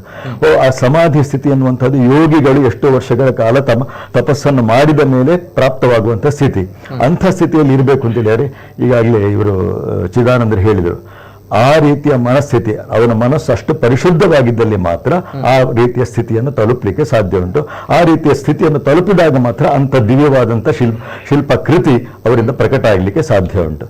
ಅಲ್ಲಿ ಅವರೊಂದು ಇನ್ಸ್ಟ್ರೂಮೆಂಟ್ ಆಗಿರ್ತಾರೆ. ಯಾರು? ಭಗವಂತನ. ಅರುಣ್ ರಾಜ್ ಯೋಗಿರಾಜ್ ಇದನ್ನು ಹೇಳಿದ್ರು, ನಾನು ಐ ಬಿಕೇಮ್ ಒಂದು ಇನ್ಸ್ಟ್ರೂಮೆಂಟ್ ಅಂತ ಹೇಳಿದ್ರು, ನಾನು ಒಂದು ಉಪಕರಣ ಆದೆ ಅಂತೇಳಿ. ಆ ಉಪಕರಣ ಆಗುವಂತ ಸ್ಥಿತಿ ಬರಬೇಕಾದ್ರೆ ಅದರ ಹಿಂದೆ ಬಹಳಷ್ಟು ತಪಸ್ಸು ಇರ್ತದೆ. ಅವರ ಮನಸ್ಸು ಅಷ್ಟು ಪರಿಶುದ್ಧವಾಗಿರ್ಬೇಕಾಗ್ತದೆ. ಆ ಪರಿಶುದ್ಧವಾದ ಸ್ಥಿತಿಯಲ್ಲಿ ಮಾತ್ರ ಇದು ಆಗ್ಲಿಕ್ಕೆ ಸಾಧ್ಯ ಉಂಟು. ನಾವು ಹೇಳುವಂತಹದ್ದು ಇಂಥ ಒಂದು ಸ್ಥಿತಿ ಬರಬೇಕು ಅಂತೇಳಿ ಆದ್ರೆ ನಾವು ಸಾಮಾನ್ಯವಾಗಿ ಜನರ ಕಲ್ಪನೆ ಏನುಂಟು ಅಂದರೆ ಅವನು ಕಲ್ಲು ಕೆತ್ತವನು ಅಂತ ಹೇಳಿ. ಆದರೆ ಶಾಸ್ತ್ರದ ಆಧಾರವು ಅವರಿಗೆ ಚೆನ್ನಾಗಿ ಅರಿವಿರಬೇಕು. ಅದು ಆಗಮಶಾಸ್ತ್ರ ಇರಬಹುದು, ಯಾವ ವಿಗ್ರಹವನ್ನು ಮಾಡ್ತೇವೆ ಅದರ ಧ್ಯಾನ ಶ್ಲೋಕದ ಸಂಪೂರ್ಣವಾದಂತಹ ಅರಿವು ಅವನಿಗಿದ್ದರೆ ಮಾತ್ರ ಅವನಿಗೆ ಆ ಒಂದು ದಿವ್ಯವಾದಂತಹ ರೂಪವನ್ನು ಪ್ರಕಟ ಮಾಡಲಿಕ್ಕೆ ಸಾಧ್ಯ ಉಂಟು. ಹಾಗೆ ಈ ಒಂದು ಸ್ಥಿತಿಯಲ್ಲಿ ಆ ಶಿಲ್ಪಿ ಕೃತಿಯನ್ನು ಮಾಡಿದಾಗ ಆವಾಗ ಮಾತ್ರ ಆ ದಿವ್ಯವಾದಂಥ ಸಾನ್ನಿಧ್ಯ ಅನುಭವ ನಮಗೆ ಆಗ್ಲಿಕ್ಕೆ ಸಾಧ್ಯ. ಇಂತಹ ಘಟನೆಗಳು ನಡೆದಿದೆ ಹಾಗಾದ್ರೆ, ಅದು ಕಣ್ಣ ಪಟ್ಟಿ ತೆಗೆದಾಗ ಕನ್ನಡಿ ಹೊಡೆಯುವಂಥದ್ದು ಇಂಥ ಶಕ್ತಿಗಳು ಇರುತ್ತಾ ಸರ್, ಹೇಗೆ? ಖಂಡಿತವಾಗಿಯೂ ಆಗುತ್ತೆ. ಯಾಕಂದ್ರೆ ಅಷ್ಟು ಇಲ್ದೇನೆ ಹಿಂದಿನವರು ಆ ಪದ್ಧತಿಯನ್ನು ನಡ್ಕೊಂಡು ಬಂದಿರಲ್ಲ. ಯಾಕಂದ್ರೆ ನಮ್ಮ ದಕ್ಷಿಣ ಭಾರತದಲ್ಲಿ ಈ ನೇತ್ರೋನ್ಮಿಲನ ಪ್ರಾತಃ ಕಾಲದಲ್ಲಿ ಮಾಡುವಂಥದ್ದು. ಅದನ್ನು ನೇತ್ರೋನ್ಮಿಲನ ಮಾಡಿ ಅವನು ಮನುಷ್ಯ ನೋಡುವುದಿಲ್ಲ, ಅದರ ಫಸ್ಟ್ ಈ ದನಕರುಗಳಿಗೆ ತೋರಿಸ್ತಾರೆ. ಹಾಗೇನೆ ಉತ್ತರ ಭಾರತದಲ್ಲಿ ದನಕರುಗಳಿಗೆ ತೋರಿಸ್ತಾರೆ. ಅಂದ್ರೆ ದೈವಿ ಸ್ವರೂಪ ದನಕರುಗಳು. ಹಾಗೇನೆ ಅದನ್ನು ತಡ್ಕೊಳ್ಳುವಂತ ಸಾಮರ್ಥ್ಯ ನಮ್ಮಂತ ಮಾನವರಿಗೆ ಕಷ್ಟ. ಹಾಗಾಗಿ ಅಲ್ಲಿಯ ಪದ್ಧತಿಗಳು ಕನ್ನಡಿಗೆ ತೋರಿಸಿ ಅದನ್ನು ಒಡೆದು ಹೋಗ್ತದೆ. ಅಂದ್ರೆ ಇಲ್ಲಿ ಯಾವ ರೀತಿ ಇರುತ್ತೆ ಈ ಭಾಗಗಳಲ್ಲಿ? ಅದೇ ನಮ್ಮ ಪ್ರಾತಃ ಕಾಲದಲ್ಲಿ ಈ ನೇತ್ರೋನ್ಮಿಲನವನ್ನು ಮಾಡಿ ಮೊದಲನೇದಾಗಿ ದನ ಕರುಗಳನ್ನು ತೋರಿಸುವಂತದ್ದು ಪದ್ಧತಿ. ಹಾಗೆ ಈ ಭಾಗಗಳಲ್ಲಿ, ಆ ಭಾಗಗಳಲ್ಲಿ ಕನ್ನಡಿ, ಅದು ಪ್ರದೇಶಕ್ಕೆ ಅನುಗುಣವಾಗಿ ಅಲ್ಲಿ ಕನ್ನಡಿ ಬದಲಾವಣೆಗಳು ಕನ್ನಡಿ ಹೊಡೆದಿರುವಂತದ್ದು ಕೂಡ ನಾವು ನೋಡ್ತೀವಿ. ನಾವು ಸಾಕಷ್ಟು ವಿಡಿಯೋದಲ್ಲಿ ನೋಡಿದ್ದೇವೆ. ಇದು ನಮ್ಗೆ ಅಲ್ಲಿ ಒಂದು ಶಕ್ತಿ ಇಲ್ಲದೆ ಆತರ ಆಗುದು ಅಸಾಧ್ಯ. ಹೌದು ಸತ್ಯ. ಅಂತದ್ದೇ ಪ್ರಕ್ರಿಯೆ ಇಲ್ಲೂ ಕೂಡ ನಡೆದಿತ್ತಾ ಹೇಗೆ? ಇಲ್ಲಿ ಕೂಡ ಕೆಲವೊಂದ್ ಕಡೆ ಅದೇ ಆಚರಣೆಯ ಮೇಲೆ ಅನುಗುಣವಾಗಿ ಇರುವಂತದ್ದು. ಆತರ ನಮ್ಮ ನಂಬಿಕೆಗಳು ಅಷ್ಟು ಆಳವಾಗಿರುವಾಗ ಅದು ಅಷ್ಟು ಇಲ್ಲದೆ ಹಿಂದಿನವರು ನಡ್ಕೊಂಡು ಬಂದಿರಲ್ಲ. ಮತ್ತೆ ಅಷ್ಟೇ ಪ್ರಭೆ ಇದ್ದೇ ಇರ್ತದೆ. ದೈವಿ ಕಲೆ ಇರೋದ್ರಿಂದ ತಾನೇ ಇಷ್ಟೆಲ್ಲ ಒಂದು ವಿಶೇಷತೆಗಳು ಪವಾಡಗಳು ನಡೆಯುವಂಥದ್ದು. ಅಂತ ದೈವಿ ಸಾನ್ನಿಧ್ಯ ಆ ಕಲ್ಲಿಗೆ ಆ ದೇವರು ಆವಾಹನೆ ಹಾಗೇ ಆಗ್ತಾರೆ. ಈ ಕಲ್ಲನ್ನು ಆಯ್ಕೆ ಮಾಡುವಂತಹ ವಿಚಾರವಾಗಿ ಸರ್, ಅಂದ್ರೆ ಕೃಷ್ಣಶಿಲೆಯಿಂದ ಮಾಡಿರುವಂತಹ ಒಂದು ಕಲ್ಲು ತಾವು ಮಾಡಿರುವಂಥದ್ದು, ಜೊತೆಗೆ ಇವರು ಯೋಗಿರಾಜ್ ಅವರು ಕೂಡ ಮಾಡಿರುವಂತಹ ಇವರ ತಂಡ ಕೂಡ ಮಾಡಿರೋದು ಕೃಷ್ಣಶಿಲೆಯಿಂದ, ಜೊತೆಗೆ ಒಂದು ಅಮೃತ ಶಿಲೆ. ಹೌದು. ಎಲ್ಲಿಂದ ತಮ್ಮ ಒಂದು ಕಲ್ಲು ಎಲ್ಲಿಂದ, ಅಂದ್ರೆ ಇಲ್ಲಿ ನಮ್ಮ ಕಾರ್ಕಳದಿಂದ ತೆಗೆದುಕೊಂಡು ಹೋಗಿರುವಂತಹ ಕಲ್ಲು ಆಯ್ಕೆ ಆಗಿಲ್ಲ, ಅಂದ್ರೆ ಕಲ್ಲುಗಳು ಬೇರೆ ಬೇರೆ ಕಡೆಯಿಂದ ಆಯ್ಕೆ ಮಾಡಿ ತಂದಿದ್ದಾರೆ ಅಯೋಧ್ಯಕ್ಕೆ. ನರ್ಮದಾ ನದಿಯಿಂದ ತಂದಿದ್ದಾರೆ ಸಾಲಿಗ್ರಾಮ ಶಿಲೆ ಅಂತ, ಅಥವಾ ನಮ್ಮ ಕಾರ್ಕಳದಿಂದಲೂ ಬಂದಿದೆ, ಬೇರೆ ರಾಜಸ್ಥಾನದಿಂದ ಬಂದಿದೆ, ಎಚ್ಡಿಕೋಟೆಯಿಂದಲೂ ತಂದಿದ್ದಾರೆ. ಆದ್ರೆ ಇದೆಲ್ಲವನ್ನು ಶಿಲ್ಪಿಗಳು ಮತ್ತೆ ಸೈಂಟಿಫಿಕ್ ಆಗಿ ಕೂಡ ಚೆಕ್ ಅನ್ನ ಮಾಡಿದ್ದಾರೆ. ಅಂದ್ರೆ ಅದರ ಒಂದು ಧಾರ್ಮಿಕ ಕ್ರಮದಿಂದ, ಶಿಲ್ಪಶಾಸ್ತ್ರದ ಕ್ರಮದಿಂದಲೂ ಅದನ್ನ ಅನುಸರಿಸಿದ್ದಾರೆ. ಇನ್ನು ಸೈಂಟಿಫಿಕ್ ಆಗಿ ಕೂಡ ಅದರ ಡೆನ್ಸಿಟಿ, ಸ್ಟ್ರೆಂತ್ ಇದೆಲ್ಲವನ್ನು ಚೆಕ್ ಮಾಡಿದ್ದಾರೆ. ಅದನ್ನೆಲ್ಲ ಪಡ್ಕೊಂಡು ನಮ್ಮ ಮೈಸೂರಿನ ಎಚ್ಡಿಕೋಟೆ, ಹೆಗ್ಗಡದೇವನ ಕೋಟೆ ಅಲ್ಲಿದ್ದು ಕಲ್ಲು ಆಯ್ಕೆಗೊಂಡಿದೆ. ಯಾಕಂದ್ರೆ ಅಷ್ಟು ಚೆನ್ನಾಗಿತ್ತದು ಕಲ್ಲು. ಸಾಧಾರಣ ನಮ್ಗೆ ತಿಳಿದ ಮಟ್ಟಿಗೆ 10,000 ವರ್ಷ ಆದ್ರೂ ಕೂಡ ಆ ವಿಗ್ರಹವು ಒಂದು ಪ್ರಾಕೃತಿಕವಾಗಿ ಯಾವುದೇ ಅಡೆತಡೆ ಅಥವಾ ತೊಂದರೆಯನ್ನು ಅದು ಅನುಭವಿಸಲಾರದು. ಉದ್ದೇಶಪೂರ್ವಕವಾಗಿ ಏನಾದರೂ ಸಂಭವಿಸಿದ್ರೆ ಅಷ್ಟೇ ಅದಕ್ಕೆ ತೊಂದರೆ ಆಗುವಂಥದ್ದು. ಅದು ನಾವು ಹೇಳಲಿಕ್ಕೆ ಬರುವುದಿಲ್ಲ. ಆದ್ರೆ ಪ್ರಾಕೃತಿಕವಾಗಿ ಕೃಷ್ಣಶಿಲೆ ಅಷ್ಟು ಗಟ್ಟಿಯಾಗಿರುತ್ತೆ, ಕೆಲವೊಂದು ಇರ್ತವೆ ಸ್ಮೂತ್ ಆಗಿ ಇರ್ತವೆ. ಅದು ಈಗ ಮಾಡುವಾಗ ನಮ್ಗೆ ಚೆನ್ನಾಗಿ ಮೂಡಿ ಬಂದ್ರು ಕೂಡ ಕಾಲಕ್ರಮೇಣ ಅದು ಬಿರುಕು ಬಿಡುವಂತದ್ದು, ಆನಂತರ ಸವೆದು. ಈಗ ಕೃಷ್ಣಶಿಲೆ ಆಯ್ಕೆಯಿಂದ ಏನಾದ್ರು ಕಾರಣಗಳಿವೆಯಾ, ಅಂದ್ರೆ ಧಾರ್ಮಿಕವಾಗಿ ಕಾರಣಗಳೇನಾದ್ರೂ ಇದೆಯಾ, ಅಥವಾ ಅದು ಗಟ್ಟಿಯಾಗಿರುತ್ತೆ? ಸಾಂಪ್ರದಾಯಿಕವಾಗಿ ಶಿಲೆಯ ಆಯ್ಕೆ ಕೂಡ ಶಿಲೆಯಲ್ಲಿ ಕೂಡ 3 ವಿಧವಾಗಿ ವಿಂಗಡಿಸ್ತಾರೆ. ಪುರುಷ, ಸ್ತ್ರೀ, ನಪುಂಸಕ ಅಂತ. ಈ ಪುರುಷ ಮತ್ತೆ ಸ್ತ್ರೀ ಶಿಲೆ ಶ್ರೇಷ್ಠವಾಗಿ ವಿಗ್ರಹ ನಿರ್ಮಾಣದಲ್ಲಿ ಮಹತ್ವದ ಪಾತ್ರವನ್ನು ವಹಿಸುತ್ತದೆ. ಸ್ತ್ರೀ ಶಿಲೆ ಮತ್ತೆ ನಮ್ಮ ದೇವಾಲಯಕ್ಕೆ ಎಲ್ಲ ರೀತಿಯಿಂದ ಉಪಯೋಗ ಮಾಡ್ತಾರೆ. ಈ ಮೂಲಮೂರ್ತಿ ನಿರ್ಮಾಣದಲ್ಲಿ ಇವೆರಡು ಕಲ್ಲುಗಳು ಮುಖ್ಯ ಪಾತ್ರವನ್ನು ವಹಿಸ್ತದೆ. ಹೇಗೆ ಡಿಫ್ರೆನ್ಶಿಯೇಟ್ ಮಾಡ್ತಾರೆ ಸರ್, ಅಂದ್ರೆ ಪುರುಷ, ಸ್ತ್ರೀ ಅಥವಾ ನಪುಂಸಕ ಅನ್ನುವಂಥದ್ದು ಕಲ್ಲುಗಳಲ್ಲಿ? ಅದು ಬೇರೆ ಬೇರೆ ರೀತಿಯಲ್ಲಿ ಆಯ್ಕೆ ಮಾಡ್ತಾರೆ. ಅದನ್ನು ಕೆತ್ತನೆ ಮಾಡಿ ಅನಂತರ ಅದರ ಸೌಂಡ್ ಆ ಶಿಲ್ಪಿ ಆಲಿಸ್ತಾನೆ. ಅದು ಆ ಸೌಂಡು ಯಾವ ರೀತಿ ಬರ್ತದೆ, ಆ ಘಂಟಾನಾದವಾಗಿದೆಯಾ, ಅದನ್ನೆಲ್ಲ ಆಯ್ಕೆ ಮಾಡಿಕೊಂಡು ಅದನ್ನ ನಿರ್ಧಾರ ಮಾಡ್ತಾರೆ ಶಿಲ್ಪಿಗಳು. Yes sir. ಈ ಕೃಷ್ಣಶಿಲೆಯ ಮಹತ್ವ ಏನು ಸರ್, ಅಂದ್ರೆ ಕೃಷ್ಣಶಿಲೆಯನ್ನೇ ಪರ್ಟಿಕ್ಯುಲರ್ ಆಗಿ ಯಾಕೆ ಆಯ್ಕೆ ಮಾಡ್ತಾರೆ? ಜೊತೆಗೆ ಇನ್ನೊಂದು ಅಮೃತ ಶಿಲೆ ಇದ್ದದ್ದು ಅಲ್ಲಿ, ಪ್ರಮುಖವಾಗಿ ಕೃಷ್ಣಶಿಲೆಯಲ್ಲಿ 2 ಮೂರ್ತಿಗಳು ಕೂಡ. Yes sir. ಕೃಷ್ಣಶಿಲೆ ಅದು ಸೈಂಟಿಫಿಕ್ ಆಗಿ ಅದನ್ನು ಕ್ಲೋರೋಟಿಕ್ ಶಿಸ್ಟ್ ಅಂತ ಹೇಳ್ತಾರೆ. ಈಗ ಕ್ಲೋರೋಟಿಕ್ ಸಿಸ್ಟಮ್ ಅದರ ಗುಣ ಏನಂದ್ರೆ ನಿಮಗೆ ಅಭಿಷೇಕ ಮಾಡಿದಾಗ ಇದು ಅಭಿಷೇಕ ಬೊಂಡ ಇದು ಮತ್ತೆ ಜೇನು ಹಾಲು ಎಲ್ಲ ಅಭಿಷೇಕ ಮಾಡ್ತಾರೆ. ಅದನ್ನ ಅಭಿಷೇಕ ಮಾಡಿದ ಕೂಡಲೇ ಅದು ಅರ್ಧ ನೀರು ಆ ಮೂರ್ತಿ ಮೇಲೆ ಬಿದ್ದ ಅಭಿಷೇಕದ ನೀರು ಯಾವ್ದಾದ್ರು ಪದಾರ್ಥ ಅದು ಹೊರಗಡೆ ಬರುವಾಗ ಅದು ಹೇಗೆ ಯಾವ ಪದಾರ್ಥ ಹಾಕಿದ್ರು ಯಾವ ಡೆನ್ಸಿಟಿ ಇರುತ್ತೆ ಅದೇ ರೀತಿ ಅದು ಬರುತ್ತೆ. ಅದಂದ್ರೆ ಈಗ ಕೆಲವು ಕಲ್ಲಿನಲ್ಲಿ ಕೆಮಿಕಲ್ ಇದು ಅಂದ್ರೆ ವಿಷ ಪದಾರ್ಥಗಳಿರುತ್ತೆ, ಇದ್ರಲ್ಲಿ ಯಾವ ತರ ವಿಷ ಪದಾರ್ಥಗಳು ಇರೋದಿಲ್ಲ. ಅಂದ್ರೆ ನಿಮಗೆ ಏನ್ ಪದಾರ್ಥ ಹಾಕಿದ್ರೆ ಅದೇ ಪದಾರ್ಥ ಪ್ಯೂರ್ ಆಗಿ ಇರುತ್ತೆ. ಅದೊಂದು ಕಾರಣ. ಮತ್ತೆ ಇವಾಗ ಕೃಷ್ಣಶಿಲೆ ಅಂತ ಹೇಳ್ತಾರೆ. ಕೃಷ್ಣಶಿಲೆ ಈಗ ನೋಡಿ ಬೇಲೂರು ಹಳೆಬೀಡುಗಳ ದೇವಸ್ಥಾನ ಹೇಗಿದೆ ಹೇಳಿ, ಸಾವಿರಾರು ವರ್ಷದಿಂದ ಏನೂ ಆಗಿಲ್ಲ. ಅದನ್ನು ಕೃಷ್ಣಶಿಲೆ. ಏನಕ್ಕಂದ್ರೆ ಆ ಕೃಷ್ಣಶಿಲೆ ಮಹತ್ವ ಏನಂದ್ರೆ ಅದು ಪ್ರಥಮವಾಗಿ ಅದು ಭೂಮಿ ಅಡಿಯಲ್ಲಿರುತ್ತೆ. ಭೂಮಿ ಅಡಿಯಿಂದ ಅದು ಕೃಷ್ಣಶಿಲೆಯನ್ನು ತೆಗೆದ್ಬಿಟ್ಟು ಹೊರಗಡೆ ಬಂದಾಗ ಅದು ಮಳೆ ನೀರು ಬಿಸಿಲಿಗೆಲ್ಲ ಅದು ಗಟ್ಟಿ ಆಗ್ತಾ ಆಮೇಲೆ ಹಾರ್ಡಾಗ್ತಾ ಹೋಗುತ್ತೆ. ಅಂದ್ರೆ ಅದು ತುಂಬಾ ಟೈಮ್ ಇರುತ್ತೆ ಅಂತ ಹೇಳಿ, ದೀರ್ಘಕಾಲ ಯಾವುದೇ ರೀತಿಯ ಹಾಗೇನಾದ್ರು ಇಲ್ಲ ಅಂತ ಹೇಳಿದ್ರೆ ಈಗ ನೀವು ಬೇಲೂರು ಹಳೆಬೀಡು ನೋಡ್ಬೋದು, ಸಿಗ್ಲಿಕ್ಕೆ ಇಲ್ಲ ಆಯ್ತು, ಎಲ್ಲ ನಶಿಸಿ ಹೋಗ್ತಾ ಇತ್ತು. ಆ ನಿಟ್ಟಿನಲ್ಲಿ ಜೊತೆಗೆ ಅಮೃತಶಿಲೆ ಏನು ಸರ್ ಪ್ರಾಧಾನ್ಯತೆ? ಅಮೃತಶಿಲೆ ಅಂದ್ರೆ ಈಗ ಅದು ಅಮೃತಶಿಲೆ ವಿಗ್ರಹವನ್ನು ಮಾಡುವಂತವರೆಲ್ಲ ಜಾಸ್ತಿಯಾಗಿ ನಾರ್ತ್ ಮಾಡ್ತಾರೆ. ಇಲ್ಲಿ ಪ್ರಮುಖವಾಗಿ ಇಲ್ಲಿ ಸೌತಿನವರೆಲ್ಲ ಕೃಷ್ಣಶಿಲೆನೇ ಯೂಸ್ ಬಳಕೆ ಮಾಡ್ತಾರೆ. ಯಾಕಂದ್ರೆ ಅಯೋಧ್ಯೆಯಲ್ಲಿ ರಾಮಲಲ್ಲನ ವಿಗ್ರಹ ಪ್ರತಿಷ್ಠಾಪನೆ ಆಗುತ್ತೆ ಅಂತ ಬಂದಾಗ ಆ ಮೂರ್ತಿ ಕೃಷ್ಣಶಿಲೆ ಹೌದಾ. ಅದೊಂದು ನೋಡಿ ಯಾವುದೋ ಕಲ್ಲು ನಿಜವಾಗಿ ಆಕ್ಚುಲಿ ಅಲ್ಲಿ ಯಾವುದೋ ಕಲ್ಲು ಇರ್ಬೇಕು, ಅದು ನಮ್ಮ ಕರ್ನಾಟಕದ ನೆಲದಲ್ಲಿರುವಂತ ಮೈಸೂರಲ್ಲಿರುವಂತ HD ಕೋಟೆಯಲ್ಲಿರೋ ಆರೋಹಳ್ಳಿಯಿಂದ ಹೋಗಿದೆ. ಅದೊಂದು ಬಡ ರೈತನ ಭೂಮಿಯಿಂದ ಹೋಗಿದೆ ನೋಡಿ. ಅಲ್ಲಿ ಆ ರಾಮ ಅದ್ರಿಂದಲೇ ಆಗ್ಬೇಕಂತ ಒಂದು ಇದು ಹೆಸರು ಕೂಡ ರಾಮದಾಸ ಅಲ್ವಾ? ನಿಜ. ಹೆಸರು ಸರ್ ರಾಮದಾಸ ಅನ್ನುವ ಅವರ ಜಾಗದ ಅವರ ಹೆಸರು ನೋಡಿ ಎಲ್ಲವೂ ದೇವಿ ಎಲ್ಲಿಂದ ಎಲ್ಲಿಗೆ ಸಂಬಂಧ ಅನ್ನುವಂತ ಪ್ರಶ್ನೆ. ನಿಜ. ಇನ್ನೊಂದು ಮಾರ್ಬಲ್ ಅಂದ್ರೆ ಅದು ಅಬ್ಸರ್ವ್ ಮಾಡುತ್ತೆ ನೀರನ್ನಾಗ್ಲಿ, ಅದು ಮಾಯಿಶ್ಚರ್ ಅಬ್ಸರ್ವ್ ಮಾಡುತ್ತೆ. ಈ ಕಾರಣದಿಂದ ನಾವು ನಮ್ಮ ಈ ದಕ್ಷಿಣ ಭಾರತದಲ್ಲಿ ಅದನ್ನ ಅಷ್ಟು ಪ್ರಾಮುಖ್ಯತೆ ಕೊಡುವುದಿಲ್ಲ. ಓಕೆ, ಅಂದ್ರೆ ನಿಮ್ಗಳಿಗೆ ಕಲ್ಲುಗಳನ್ನ ಟ್ರಸ್ಟ್ ಅವರು ಕೊಟ್ಟಿದ್ದಾರೆ, ಅಂದ್ರೆ ಇದೇ ಕಲ್ಲುಗಳನ್ನ ತೆಗೆದುಕೊಳ್ಬೇಕು ಅಂತ ಕೊಟ್ಟಿದ್ದಾರೆ ಅಥವಾ ತಾವುಗಳ ಆಯ್ಕೆ ಮಾಡಿ? ಅಂದ್ರೆ ಅದು ನಾವು ಹೋಗೋಕ್ಕಿಂತ ಮೊದಲೇ ಆಗಿತ್ತು, ಅದರ ಸಿಲೆಕ್ಟ್ ಎಲ್ಲ ಅವ್ರು ಮೊದಲೇ ಆಗಿತ್ತು. ಅಂದ್ರೆ ಅವ್ರು ಸಿಲೆಕ್ಟ್ ಮಾಡೋಗ್ಲು ನಮ್ಗೆ ಅವರು ಹೇಳ್ತಾ ಯೋಗರಾಜ್ ಅವರು ಹೇಳ್ತಾ ಇದ್ರು, ಅವರು ಸಿಲೆಕ್ಟ್ ಮಾಡೋಗ್ಲು ಸೈಂಟಿಫಿಕ್ ನವರು ಫಸ್ಟಿಗೆ ಸೈಂಟಿಸ್ಟ್ ನವರು ಸಿಲೆಕ್ಟ್ ಮಾಡ್ತಾರೆ. ಸಿಲೆಕ್ಟ್ ಆದ್ಮೇಲೆ ಅದು ನೆಕ್ಸ್ಟ್ ಇವರು ಕೆಲಸ ಮಾಡಕ್ಕೆ ಯೋಗ್ಯ ಹೋಗ್ಬೇಕಲ್ಲ, ಅದು ಇವರ ಅನಿಸಿಕೆನ ತಗೊಳ್ತಾರೆ, ಎರಡನ್ನು ತಗೊಂಡ್ಬಿಟ್ಟು ಅವರು ಸಿಲೆಕ್ಟ್ ಮಾಡಿರುವಂತದ್ದು ಶಿಲೆ. ಹಾಗೆ ಸೆಲೆಕ್ಟ್ ಮಾಡಬಹುದು. ಯಾಕಂದ್ರೆ ಸಾಕಷ್ಟು ಮೈನ್ಯೂಟ್ ವರ್ಕ್ಗಳಿರುತ್ತೆ, ಮತ್ತೆ ಅದರ ಬಣ್ಣ ಅದನ್ನೆಲ್ಲ ಅಚ್ಚುಕಟ್ಟೇ ನಾವು ಮಾಡುವಂಥದ್ದು. ಕಾರ್ವಿಂಗ್, ಯಾಕಂದ್ರೆ ಸಣ್ಣ ಸಣ್ಣ ವಿಗ್ರಹ ಇರುತ್ತೆ, ಅದನ್ನು ಮಾಡುವಾಗಲೂ ಅಷ್ಟು ಅಚ್ಚುಕಟ್ಟಾಗಿ ಅದು ಕಲ್ಲು ನಮ್ಮ ಮಾತನ್ನು ಕೇಳೋ ರೀತಿಯಲ್ಲಿ ಇರುವಂತದ್ದನ್ನ ನಾವು ಆಯ್ಕೆ ಮಾಡ್ಕೊಳ್ತೀವಿ. ಮ್ಯಾಕ್ಸಿಮಮ್ ಎಂತ ಗಟ್ಟಿ ಕಲ್ಲು ಅದು ನಮ್ಮ ಮಾತನ್ನ ಅದು ಎಲ್ಲಿ ತನಕ ಕೇಳುತ್ತೆ ಅಂತ ಅದು ನಮ್ಗೆ ಅಂದಾಜಾಗುತ್ತೆ. ಶಿಲ್ಪಿ ಯಾರ್ಯಾರು ಕೆಲಸ ಮಾಡ್ತಾರೆ ಅವರಿಗೆ ಕಲ್ಲಿನ ಒಂದು ಅಲ್ವಾ, ಕಲ್ಲು ಅಂತ ಓವರಲ್ ಆಗಿ ಎಲ್ಲವನ್ನೂ ಕಲ್ಲು ಅಂತಲೇ ನಾವು ಸಂಬೋಧಿಸ್ತೇವೆ. ಆದ್ರೆ ಅದ್ರಲ್ಲೂ ಶಿಲ್ಪಕ್ಕೆ ಅಂತ ನಾವು ವಿಂಗಡಿಸ್ತೇವೆ. ಎಸ್ ಸರ್, ಬರ್ತೇನೆ. ಮತ್ತೊಂದು ಕರೆ ಇದೆ. ಅಲ್ಲ ಸರ್, ನಮಸ್ತೆ. ಸರ್ ನಮಸ್ತೆ ಸರ್, ತಮ್ಮ ಹೆಸರುಲಿಂದ ಸರ್? ತಮ್ಮ ಹೆಸರು ಸರ್? ಸರ್ ಸ್ವಲ್ಪ ಜೋರು ಮಾತಾಡಿ ಸರ್. ಕೇಳ್ತಾ ಇಲ್ಲ ಸರ್. ತಮ್ಮ ಹೆಸರು? ಸುಂದರ.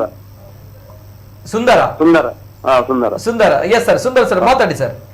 ಅಲ್ಲ, ನಮಗೆ ಇದು ರಾಮ ದೇವರದೊಂದು ಪ್ರತಿಷ್ಠೆ ಆಗಿದ್ದು ತುಂಬಾ ವಿಚಿತ್ರ. ಅಂದ್ರೆ ನಾವು ಅದ್ರಲ್ಲಿ ಕಷ್ಟಪಟ್ಟಿದ್ದೇವೆ. ನಾವು ಮನೆಗೆ ಹೋಗಿ ಆ ದೇವರ ಇಟ್ಟಿಗೆಯನ್ನು ಕೊಂಡೋಗಿ ಪೂಜೆ ಮಾಡಿ ನಮಗೆ ನೆನೆಸಿದ್ದೆಲ್ಲ ಕಾರ್ಯ ಆಯ್ತು ಅಂತ ಹೇಳಿ ನಮಗೆ ಬಹಳ ಸಂತೋಷ ಆಗಿದೆ, ಖುಷಿ ಆಗ್ತದೆ ಅಲ್ವಾ? ನಮಗೆ ಹೋಗ್ಲಿಕ್ಕೆ ಆಗದಿದ್ರು ಟಿವಿಯಲ್ಲಿ ನೋಡಿ ನಮಗೆ ತುಂಬಾ ಖುಷಿ ಆಗಿದೆ. ನಿಜ ಸರ್. ಯಾಕಂದ್ರೆ ತಾವುಗಳು ಅಂದು ಮಾಡಿದಂತಹ ಪ್ರಾಮಾಣಿಕವಾಗಿರುವ ಹೋರಾಟದಿಂದ ಇಂಥ ಅತ್ಯದ್ಭುತವಾಗಿರುವಂತಹ ಒಂದು ರಾಮಲಲ್ಲನ ವಿಗ್ರಹ ಜೊತೆಗೆ ಆ ರಾಮ ಜನ್ಮಭೂಮಿಯಲ್ಲಿ ಅಯೋಧ್ಯೆಯಲ್ಲಿ ಅಷ್ಟು ಭವ್ಯವಾಗಿರುವ ಮಂದಿರ ನಿರ್ಮಾಣ ಆಗಿರುವಂತದ್ದು. ಹಾಗಾಗಿ ತಮ್ಗಳಿಗೆ ಅಭಿನಂದನೆಗಳು ಸರ್ ಮೊದಲನೇದಾಗಿ. ಹಾಗೆ ನಮ್ಗೆ ಕೆಲಸ ಮಾಡಿದಕ್ಕೆ ಮನೆಗೆ ಹೋಗಿ ಆ ಇಟ್ಟಿಗೆಯನ್ನು ಕೊಂಡು ಪೂಜೆ ಮಾಡಿದಕ್ಕೆ ನೆನೆಸಿದ್ದು ಕಾರ್ಯ ಆಗಿದಲ್ಲ, ಅದು ನಮ್ಗೆ ಬಹಳ ಸಂತೋಷ ಆಗಿದೆ ಅಲ್ವಾ? ನಿಜ. ಊರಲ್ಲಿ 10 ಜನಕ್ಕೆ ಊಟ ಹಾಕಿ ಮತ್ತೆ ಭಜನೆ ಮಾಡಿ ಇಡೀ ದಿವಸ ದೀಪಾಲಂಕಾರ ಮಾಡಿ ನಮ್ಗೆ ಅವರೊಂದು ಮಾತಾಡಿದ್ದು ಮೋದಿ ಅವರ ಪಕ್ಷ ಅಂತ ಹೇಳಿದಲ್ಲ, ಮೋದಿ ಅವರು ಮಾಡಿದ್ದು ನಮ್ಗೆ ಕೆಲಸ ಸಕ್ಸಸ್ ಆಗಿದೆ. ಬಹಳಷ್ಟು ಖುಷಿ ತಂದಿದೆ ಅಲ್ವಾ? ಹಾ. ಎಸ್ ಸರ್ ಎಸ್ ಅಂದ್ರೆ ಜೊತೆಗೆ ನಮ್ಮ ಊರಿನವರು ವಿಟ್ಲದವರು ಅವರು ಕೂಡ ಅಲ್ಲಿ ಹೋಗಿ ಕೆಲಸ ಮಾಡಿದ್ರೆ ಅದು ನಮ್ಮ ಪುಣ್ಯ ಕೆಲಸ ಅಲ್ವಾ? ನಿಜ, ಅದು ನಮ್ಗೆ ಹೇಳಿಗೆ ಹೆಮ್ಮೆ ತರುವಂತ ವಿಚಾರ. Yes sir thank you sir, ಧನ್ಯವಾದ ಸರ್, ಧನ್ಯವಾದ. ಜೊತೆಗೆ ಒಂದು ಸುಂದರವಾಗಿರುವಂತಹ ರಾಮಲಲ್ಲನ ವಿಗ್ರಹ ಇನ್ ಡಿಟೇಲ್ ಆಗಿ ನಾನು ಅದರ ಬಗ್ಗೆ ಮಾತಾಡ್ಬೇಕು. ಇದು ಅಮೃತಶಿಲೆಯಲ್ಲಿ ನಿರ್ಮಾಣ ಪಟ್ಟಿರುವಂತಹ ಒಂದು ಬಾಲರಾಮನ ವಿಗ್ರಹ. ಅಮೃತಶಿಲೆಯಲ್ಲಿ ತಾವು ಗಮನಿಸಬಹುದು, ಅಮೃತಶಿಲೆ ಬಿಳಿಯಾಗಿ ಬರುತ್ತೆ, ನಾವು ಮಾರ್ಬಲ್ ಅಂತ ಕರಿತೀವಿ. ಆ ರೀತಿ ಅಮೃತಶಿಲೆಯಲ್ಲಿ ನಿರ್ಮಾಣವಾಗಿರುವಂತಹ ಸುಂದರವಾಗಿರುವಂತಹ ಬಾಲರಾಮನ ವಿಗ್ರಹವನ್ನ ತಾವು ಗಮನಿಸ್ತಿದ್ದೀರಿ. ಇದೆಲ್ಲವೂ ಕೂಡ ಟ್ರಸ್ಟ್ ನವರು ತಮ್ಗಳಿಗೆ ಹೇಳಿದಾರಲ್ಲ ಸರ್, ಅಂದ್ರೆ ಅದು ದಶಾವತಾರಗಳು ಬರಬೇಕು, ಜೊತೆಗೆ ಹನುಮ ಮತ್ತು ಗರುಡ ಇರಬೇಕು, ಇಂಥ ಒಂದು ರಿಸ್ಟ್ರಿಕ್ಷನ್ಗಳನ್ನು ಕೊಟ್ಟಿದ್ದಾರೆ. ರೀತಿ ನಿಯಮಗಳು ಹೇಗೆ? ನನಗೆ ಅವ್ರು ಹೇಳಿದ ಮಟ್ಟಿಗೆ ಅಂದ್ರೆ ಅರುಣವ್ರು ಹೇಳಿದ ಮಟ್ಟಿಗೆ ಫಸ್ಟ್ ಇವರೇ ಒಂದು ಈ ತರನೇ ಆಗ್ಬೇಕು ಅಂತೇಳಿ ಒಂದು ಕಾನ್ಸೆಪ್ಟ್ ಇರುತ್ತೆ. ಅಂದ್ರೆ ರಾಮ್ಲಲ್ಲಾ ಅಂತೇಳಿ ಒಂದು ಅವ್ರಿಗೆ ಹೇಳಿರ್ತಾರೆ. ರಾಮ್ಲಲ್ಲಾ ಅಂದ್ರೆ ಒಂದು 5 ವರ್ಷ ಅಂತ, 5 ವರ್ಷದ ಒಂದು ಬಾಲಕ. ಓಕೆ. ಅದ್ರ ಸುತ್ತ ಅದು ಪ್ರಭಾವಳಿ ಬಂದ್ಬಿಟ್ಟು ನಿಮಗೆ ಯಾವುದೇ ಅಲಂಕಾರನ ಹಾಕ್ಬೋದು. ಹಾಕುವಾಗ ಅಲಂಕಾರ ಹಾಕುವಾಗ ನೀವು ಯಾವ ಮೂಲ ಮೂರ್ತಿ ಇದೆ ಅದರ ಪರಿವಾರದ ದೇವತೆಗಳನ್ನ ಆಧಾರವಾಗಿ ಇಟ್ಟುಕೊಂಡೇ ನೀವು ಹಾಕ್ಬೇಕಾಗತ್ತೆ. ಅದು ಒಂದು ನೆನಪಿನಲ್ಲಿ ಇಟ್ಕೊಳ್ಬೇಕು. ಅದನ್ನ ಆಧಾರವಾಗಿ ಇಟ್ಕೊಂಡು ಇವರು ಅರುಣ್ ಅವರೇ ಇದೆ ಈ ತರನ ಆಗ್ಬೇಕು ಅಂತ ಹೇಳಿ ಅದು ಒಂದು ಡ್ರಾಯಿಂಗ್ ಕೊಟ್ಟಿದ್ರು. ಅದನ್ನ ಸ್ಕೆಚ್ ಅದು ಅಪ್ರೂವ್ ಆಯ್ತು, ಅವ್ರಿಗೆ ಖುಷಿ ಆಯ್ತು. ಆ ತರ ಇವ್ರದನ್ನ ಸಿಲೆಕ್ಟ್ ಮಾಡಿದ್ರು ಅಂತ ನಮಗೆ ಹೇಳಿರೋದು. Okay okay. ಆ ರೀತಿ ಅಂದ್ರೆ ಕಂಪ್ಲೀಟ್ ಆಗಿ ಹೇಳಿಲ್ಲ, ಇದೇ ರೀತಿ ಇಲ್ಲ ಅಂದ್ರೆ ಅವರು ರಾಮ್ ಲಲ್ಲಾ ಬೇಕು. ಅಂದ್ರೆ ರಾಮ್ ಲಲ್ಲಾ ಅಂತ ಏನಕ್ಕೆ ಅಂತ ಹೇಳಿದ್ರೆ ಅಯೋಧ್ಯೆ ಬಂದ್ಬಿಟ್ಟು ರಾಮನ ಜನ್ಮಭೂಮಿ. ಅದಕ್ಕಿಂತ ಆದ ಕಾರಣ ಅದು ಫಸ್ಟ್ಗೆ ರಾಮ್ಲಲ್ಲಾನೇ ವಿಗ್ರಹವನ್ನು ಮಾಡ್ಬೇಕು. ಆ ರಾಮ್ಲಲ್ಲಾ ಅಂತ ಹೇಳುವಾಗ ನಿಮಗೆ ಹುಡುಗನ ಬರೋದು ಅಂದ್ರೆ 5 ವರ್ಷದ ಬಾಲಕನ ಅಂತ ಹೇಳಿದ್ರು. ಅದನ್ನ ಆಧಾರವಾಗಿ ಇಟ್ಕೊಂಡು ಇವರು ಸ್ಕೆಚ್ ಮಾಡಿರುವಂತ. ಫಸ್ಟ್ಗೆ ನಾವು ಯಾವುದೇ ಒಂದು ಶಿಲ್ಪ ಕಾರ್ಯ ಮಾಡ್ಬೇಕಾದ್ರೆ ನಮಗೆ ಫಸ್ಟ್ಗೆ ರೇಖಾಚಿತ್ರ ಆಗ್ಲೇಬೇಕು. ರೇಖಾಚಿತ್ರದಿಂದ ಮುಖಾಂತರ ನೀವು ಅದನ್ನು ಪ್ರೂವ್ ಅದು ಈ ತರ ಇಲ್ಲಿ ಈಗ ಒಂದು ಪ್ರತಿಮೆ ಮಾಡುವಾಗ ಆ ರೇಖಾಚಿತ್ರ ರಚಿಸುವಾಗ ಯಾವ ಸ್ಥಾನದಲ್ಲಿ ಯಾವ ದೇವತೆಗಳನ್ನ ಇಡ್ಬೇಕು ಅಂತೇಳಿ ಅದರಲ್ಲಿ ಇರುತ್ತೆ. ಇವಾಗ ಒಂದು ಮೂಲ ಮೂರ್ತಿ ಇರುತ್ತೆ. ಮೂಲ ಮೂರ್ತಿಯ ಪಾದದ ಹತ್ರ ನಿಮಗೆ ಭಕ್ತ ಮೂರ್ತಿಗಳನ್ನ ಇಡ್ಬೇಕು. ಮೇಲೆ ತಲೆ ಭಾಗದಲ್ಲಿ ಶಿರೋಲಂಕಾರ ಇರುತ್ತೆ. ಶಿರೋಲಂಕಾರದ ಆ ಕಡೆ ಈ ಕಡೆ ಭಾಗ ನಿಮಗೆ ಯಕ್ಷಗಂಧರ್ವರ ಭಾಗ ಇರುತ್ತೆ. ಆ ಮೂರ್ತಿಯ ಅಕ್ಕಪಕ್ಕದಲ್ಲಿ ದೇವಿ ಭಾಗ ಅಂತ ಇರುತ್ತೆ. ಕೆಳಗಡೆ ಪಾದದಲ್ಲಿ ಪೀಠ ಭಾಗ ಅಂತ ಹೇಳಿ ಅಥವಾ ವಾಹನ ಭಾಗ ಅಂತ ಹೇಳಿರ್ತಾರೆ. ಇದನ್ನೆಲ್ಲ ಆಧಾರವಾಗಿ ಇಟ್ಟುಕೊಂಡು ಒಂದು ನಾವು ರೇಖಾಚಿತ್ರ ಮಾಡುವಂತದ್ದು. ಈಗೇನಂದ್ರೆ ಈಗ ರೇಖಾಚಿತ್ರನೇ ಇಲ್ಲ ಒಂದು ಮೂರ್ತಿಗೆ. ರೇಖಾಚಿತ್ರ ಇಲ್ಲದಾಗ ಅದ್ರ ಧ್ಯಾನ ಶ್ಲೋಕ ಇರುತ್ತೆ. ಧ್ಯಾನ ಶ್ಲೋಕವನ್ನು ಇಟ್ಟುಕೊಂಡು ನಾವು ಒಂದು ರೇಖಾಚಿತ್ರವನ್ನು ಮಾಡುವಂತದ್ದು. ಅದು ಎಲ್ಲಿ ಅಂತಾರೆ ನಿಮಗೆ ಶಾಸ್ತ್ರ ಕಲ್ತರೆ ನಿಮಗೆ ಅದ್ರಲ್ಲಿ ಸಿಗುತ್ತೆ. ಅದಕ್ಕೆ ಹೇಳೋದು ನಾವು ಶಾಸ್ತ್ರ ಕಲಿಬೇಕು ಅಂತ ಹೇಳಿ ಅಲ್ವಾ?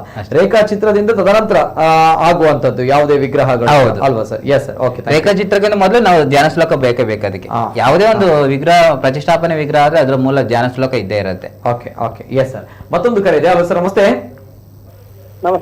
ನಮಸ್ತೆ ಸರ್, ತಮ್ಮ ಹೆಸರುಲಿಂದ ಸರ್? ಮೂಡಬಿದ್ರೆ ಇರುವೈಲಿಂದ. ಎಸ್ ಸರ್, ಮಾತಾಡಿ ಸರ್. ಹರೀಶ್ ಸರ್ ಮಾತಾಡಿ ಸರ್.